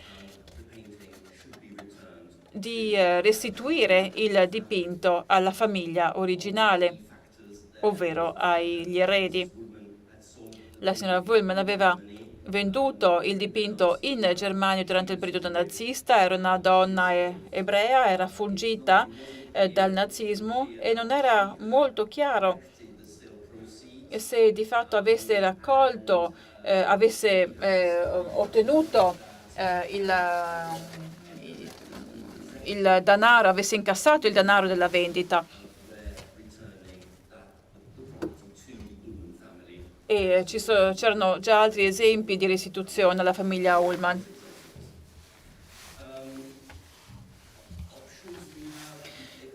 Le opzioni a disposizione: abbiamo l'esperienza personale della vendita delle opere d'arte e la condivisione quindi dell'importo della vendita con gli eredi, dato che in alcuni casi durante le aste la vendita può raggiungere un valore piuttosto alto. C'è un famoso dipinto di Liebermann, Cavalli sulla spiaggia, 350 $500 era la stima iniziale ed è stata venduta per $1 milione. E abbiamo molti esempi simili.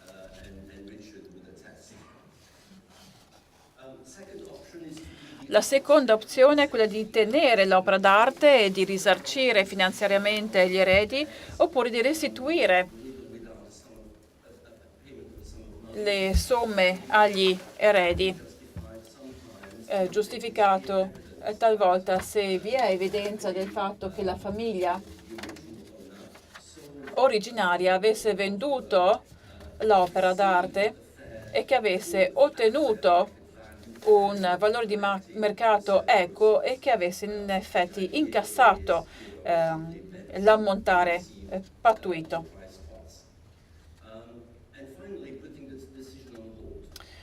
Un'altra soluzione è quella di mettere in pausa la decisione quando non ci sono abbastanza informazioni a disposizione per decidere nell'attesa della disponibilità di ulteriori informazioni.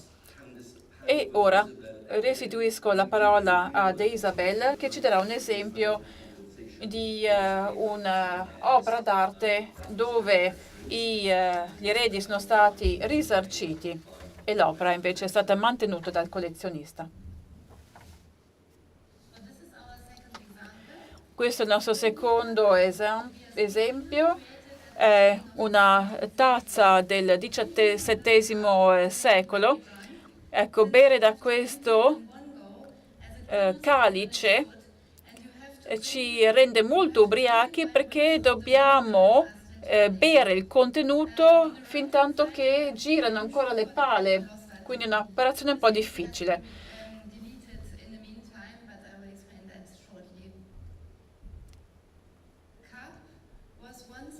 Il calice era parte della collezione di Henry Demma Bodge,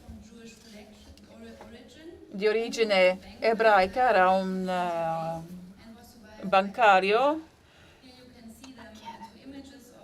un banchiere. Questa è la Budger Palais, comprato nel 1900 dalla coppia. Dopo la morte di Emma Budge nel 1937, la collezione d'arte è stata venduta attraverso la casa d'asta Graupe a Berlino nel 1937. Gli eredi non hanno però ottenuto quanto pattuito per la vendita e il calice è stato venduto a Fischer attraverso appunto la casa d'aste e in questo caso l'oggetto è diventato oggetto di una collezione di Maastricht. L'origine era l'origine indica una collezione svizzera, l'inserimento è stato fatto nel 2011. Come ha già detto Pierre, il cliente in questo caso ha cercato un accordo considerando tutti i fatti e le circostanze di cui vi ho appena parlato e quindi ha risarcito gli eredi tenendo per sé il calice. L'inserimento sul sito dell'arte perduta è stata eliminata. Un'altra opzione poteva essere quella di chiedere il risarcimento al venditore.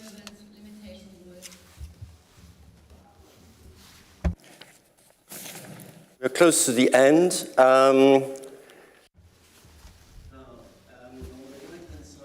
A destra vediamo un dipinto di Karl Spitzweg intitolato Der Hexenmeister, un altro dipinto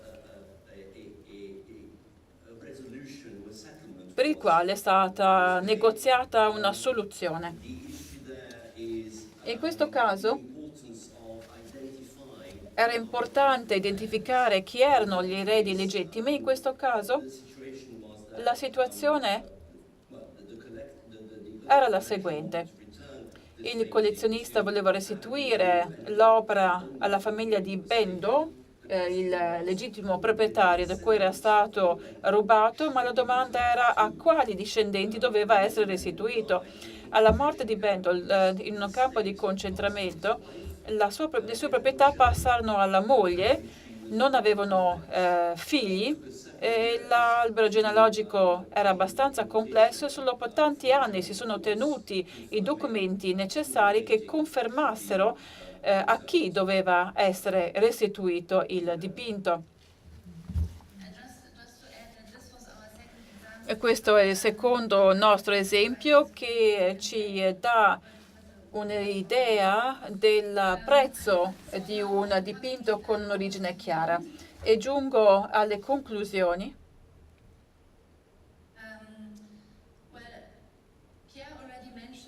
Pierre ha già parlato del lavoro di pubbliche relazioni, dato che è importante trovare un equilibrio tra la necessità di discrezione, la sicurezza di una collezione privata e il desiderio di rassicurare l'opinione pubblica del fatto che l'audit viene fatto in modo professionale.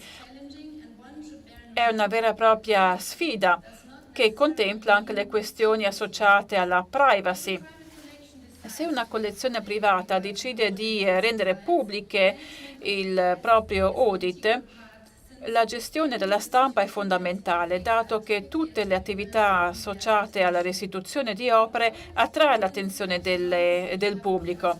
E quindi è importante che nell'audit team ci sia uno specialista di pubbliche relazioni, come già stato detto, decidendo quando rendere pubbliche le informazioni.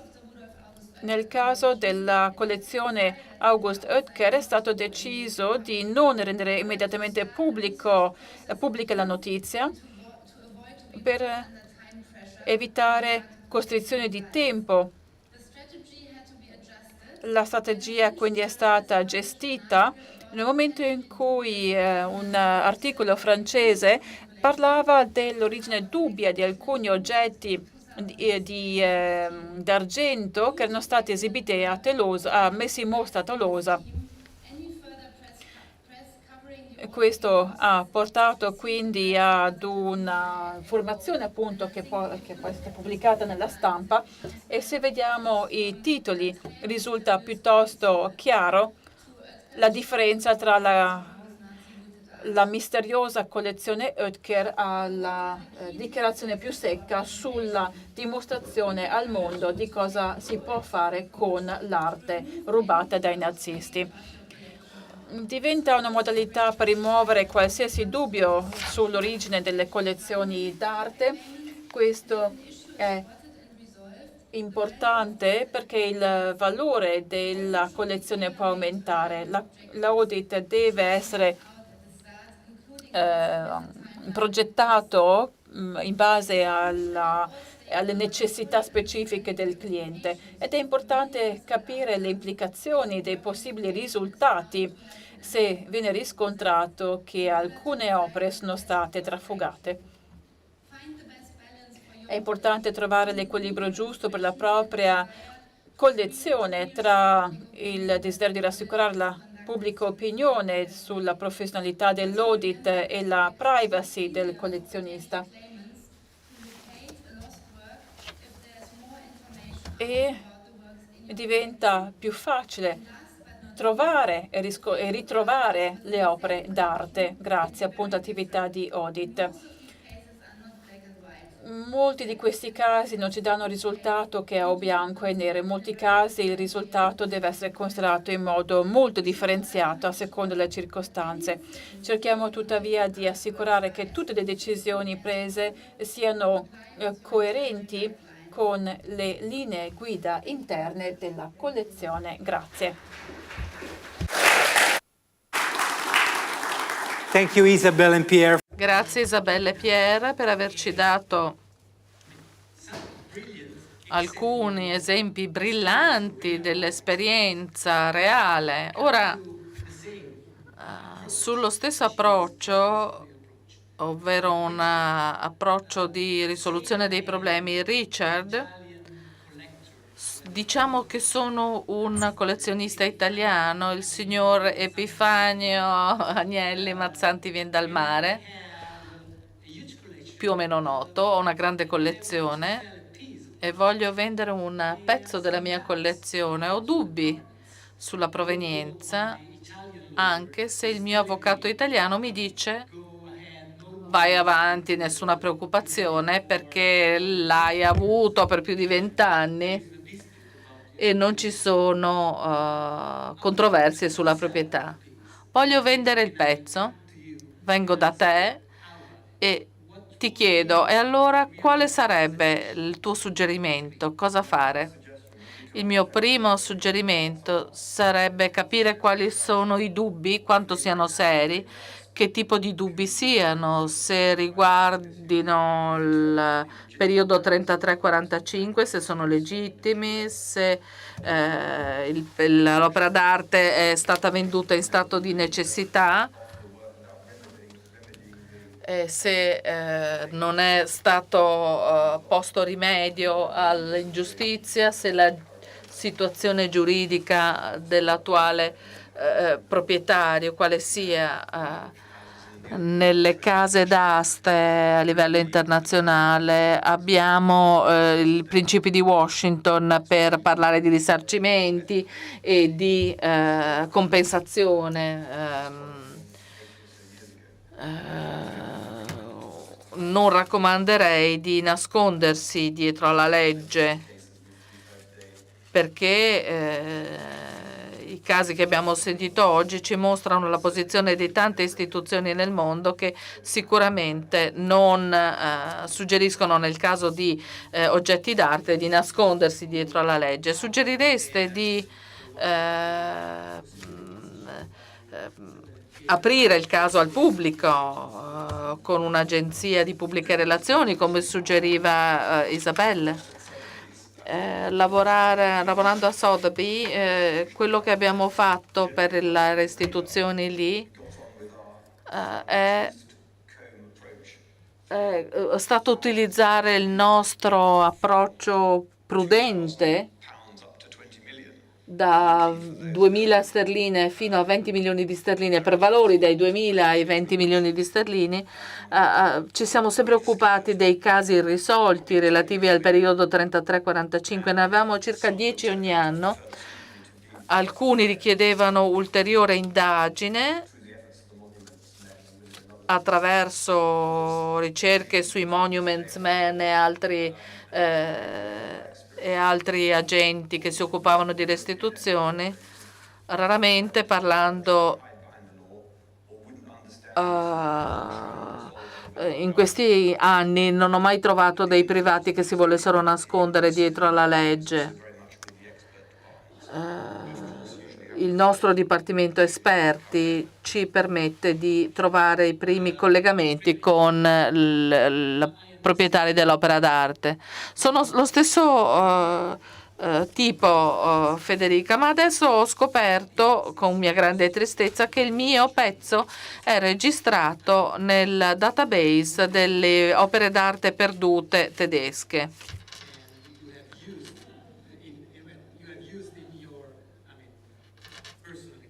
E nella tua esperienza personale di avvocato hai utilizzato tale registro. Come ti rivolgeresti a me? Cosa dovrei fare io dal tuo punto di vista se vengo da te a chiederti cosa credi sia la cosa giusta da fare a questo punto? Grazie, è una domanda importante per i collezionisti in tutto il mondo.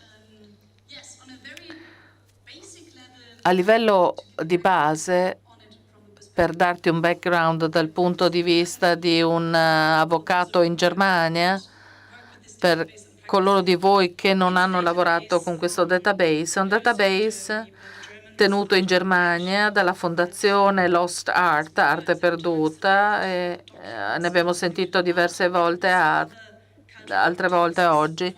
Si occupa di proprietà perdute in quel periodo di tempo tra il 33 e il 45. L'idea alla base di questo database è triplice, ovvero da una parte si tratta di portare trasparenza sul mercato dell'arte per quanto riguarda le opere d'arte rubate dai nazisti sul mercato e sulla scena dell'arte. In secondo luogo, incentivare ulteriore ricerca per gli oggetti su cui non ci sia una documentazione sufficiente. Ultimo, non meno importante, riguarda la possibilità di incoraggiare i negoziati per una soluzione equa e giusta. Su questo sfondo, questo database ha davvero cambiato il mercato, credo di poterlo dire,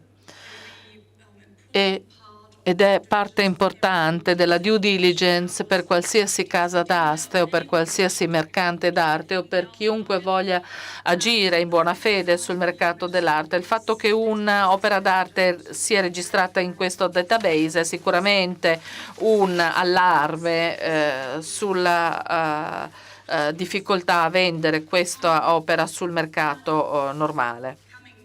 Ora, arrivando al tuo collezionista, con questo cognome così interessante,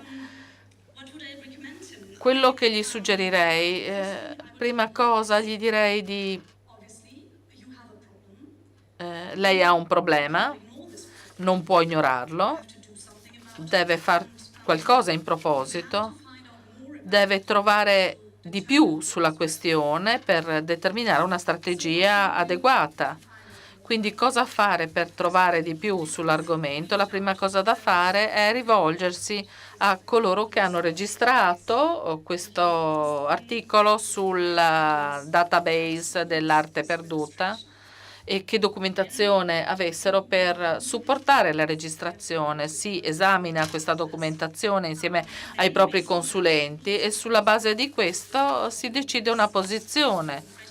Perché se è un'opera ben documentata è una cosa, se è un'opera che invece richiede ulteriori ricerche è un'altra. Quindi se si tratta di un caso chiaro di arte rubata dai nazisti, si negozia fin dall'inizio una soluzione equa e giusta. Se così non è, se la documentazione non è dettagliata, potrebbe servire ulteriore ricerca e quello di cui bisogna essere consapevoli è che in questo senso la soglia per la registrazione di queste opere nel database non è molto alta.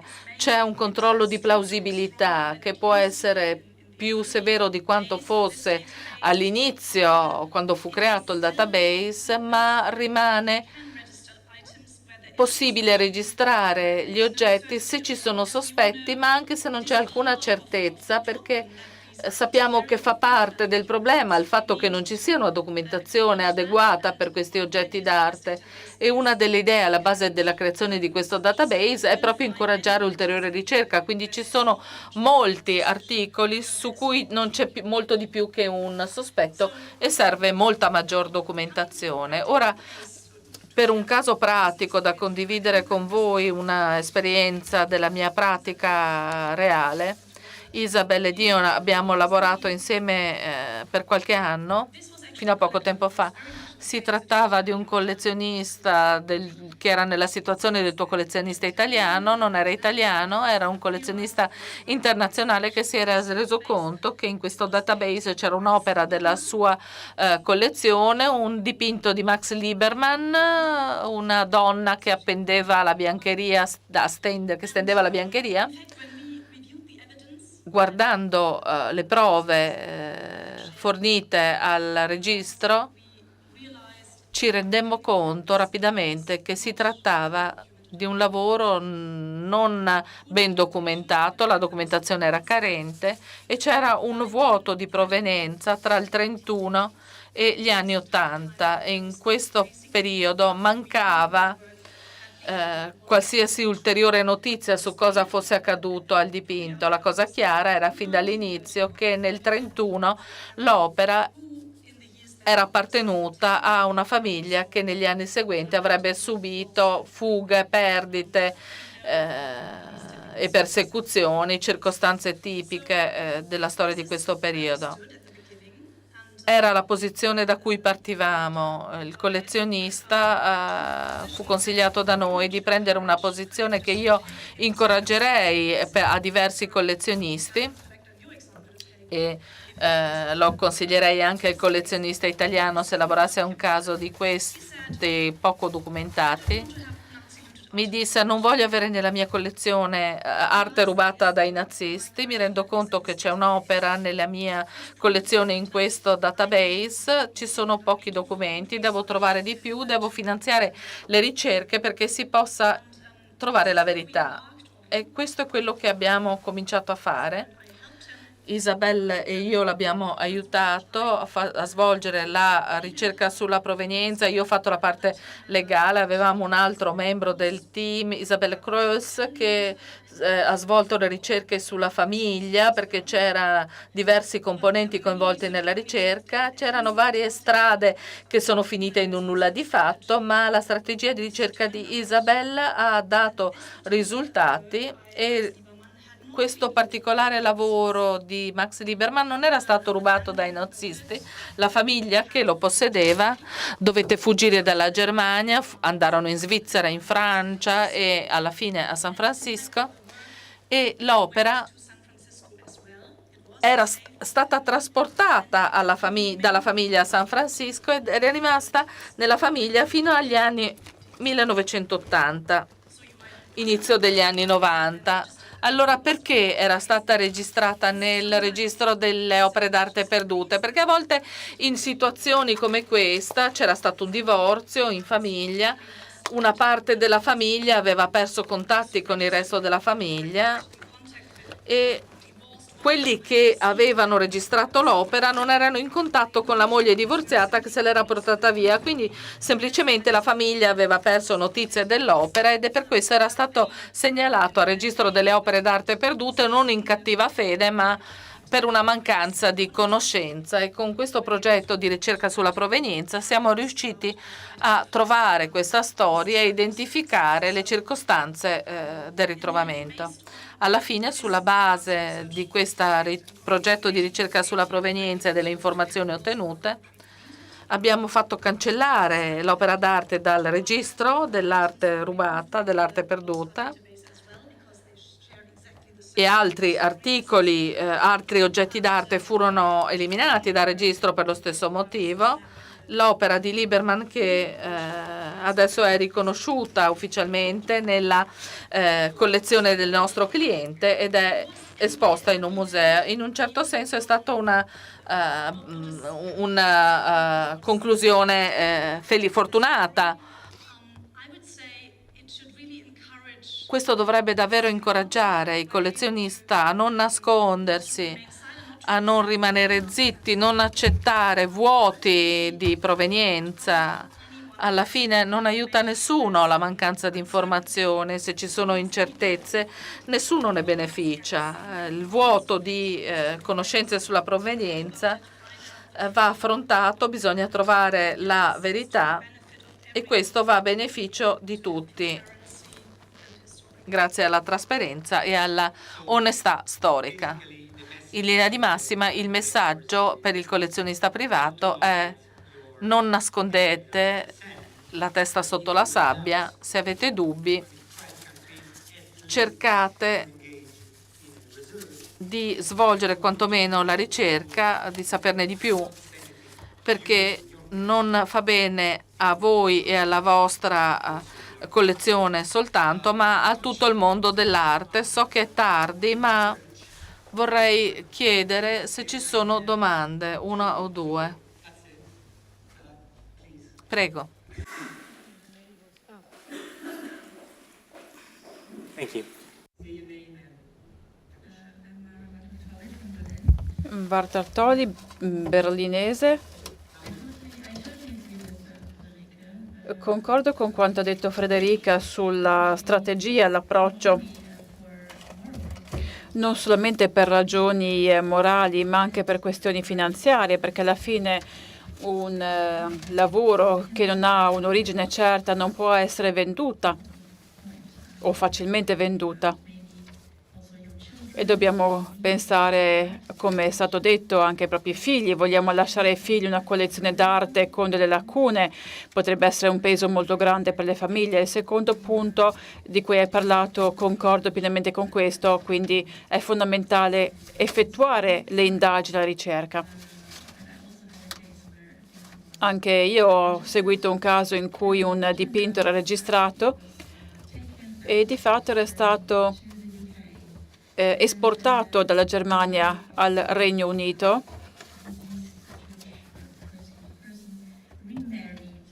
che si era risposata negli anni 50, aveva venduto il dipinto per una grande somma a Londra.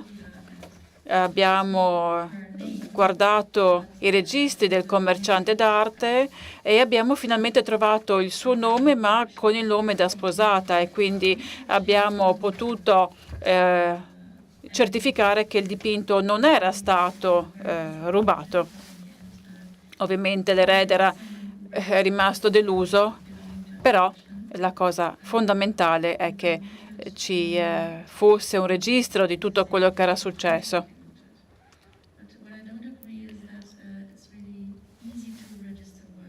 È facile, era facile per molto tempo registrare le opere d'arte, non credo che lo sia più, non penso che sia più così facile.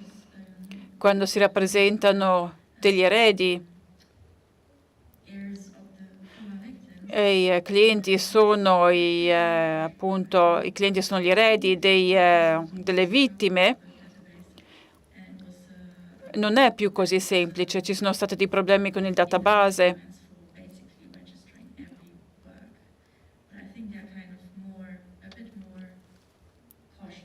E credo che ci sia un po' di cautela in più negli ultimi 2 anni in particolare. Ecco perché ho detto che il limite è un po' più alto rispetto agli esordi. Nel 2015 la Corte amministrativa tedesca ha emesso una sentenza perché diversi collezionisti avevano criticato la presenza di questo database, dicendo che le proprie opere non dovevano rientrare in questo indice.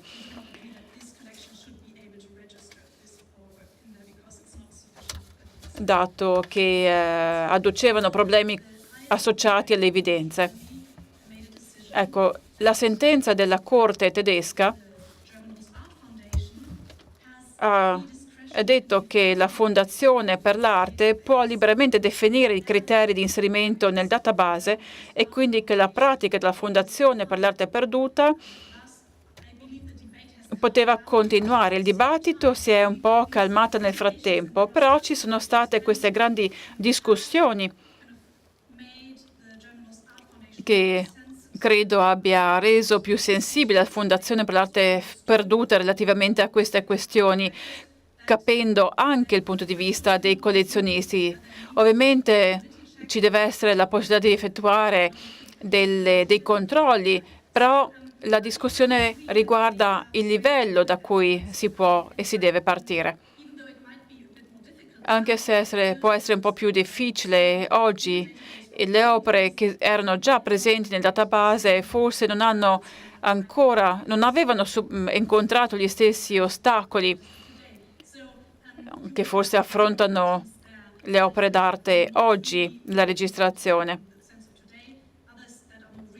Quindi ci sono delle opere che non sono state soggette al cosiddetto possibility check, quindi una verifica dei prerequisiti.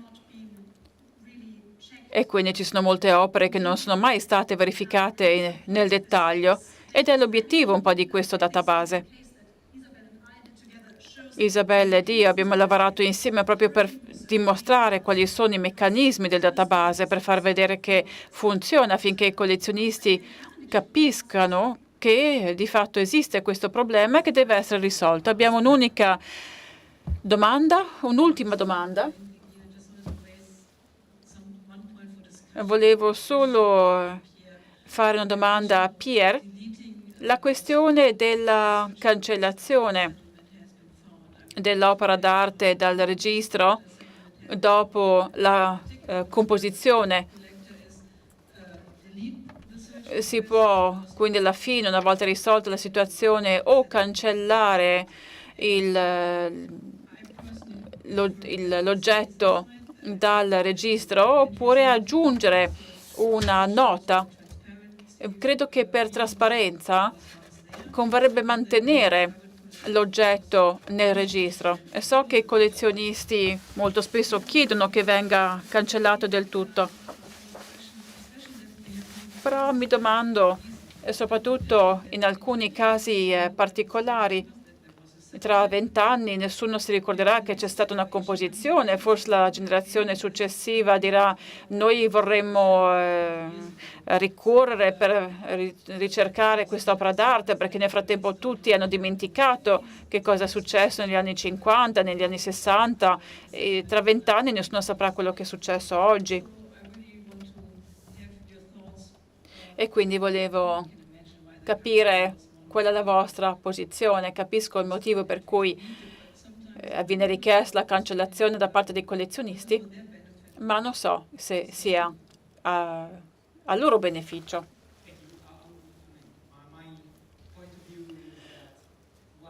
Io credo che una volta che le informazioni siano state divulgate, è importante gestire l'informazione. Nel mondo digitale l'informazione rimarrà per sempre, anche se viene cancellata dal catalogo online. Ecco, concordo con te, però vorrei aggiungere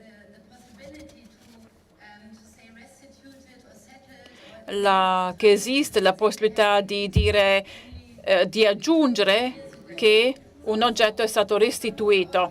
È un'opportunità che esiste da pochi anni, alcuni oggetti sono più vecchi ovviamente e quindi dipende sempre anche dalla posizione dell'attuale proprietario.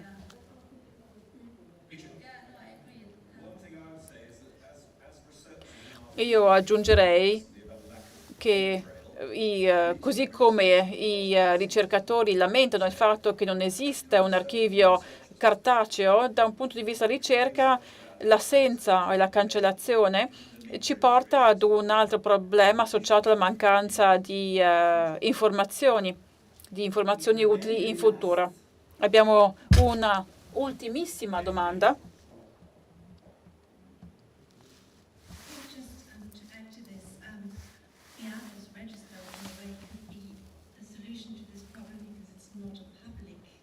Non è un database pubblico e di fatto, come si diceva, è un modo per mantenere una traccia di quanto è successo. Quindi credo che potrebbe essere in effetti un'opportunità per i collezionisti che ci sia in realtà una fonte da controllare in un secondo momento. I limiti del database forse sono più alti rispetto ai limiti che sono imposti nel registro dell'arte perduta. È un database chiuso e quindi possiamo aggiungere opere d'arte come bandierina e consente di utilizzare registri anche per fini di ricerca.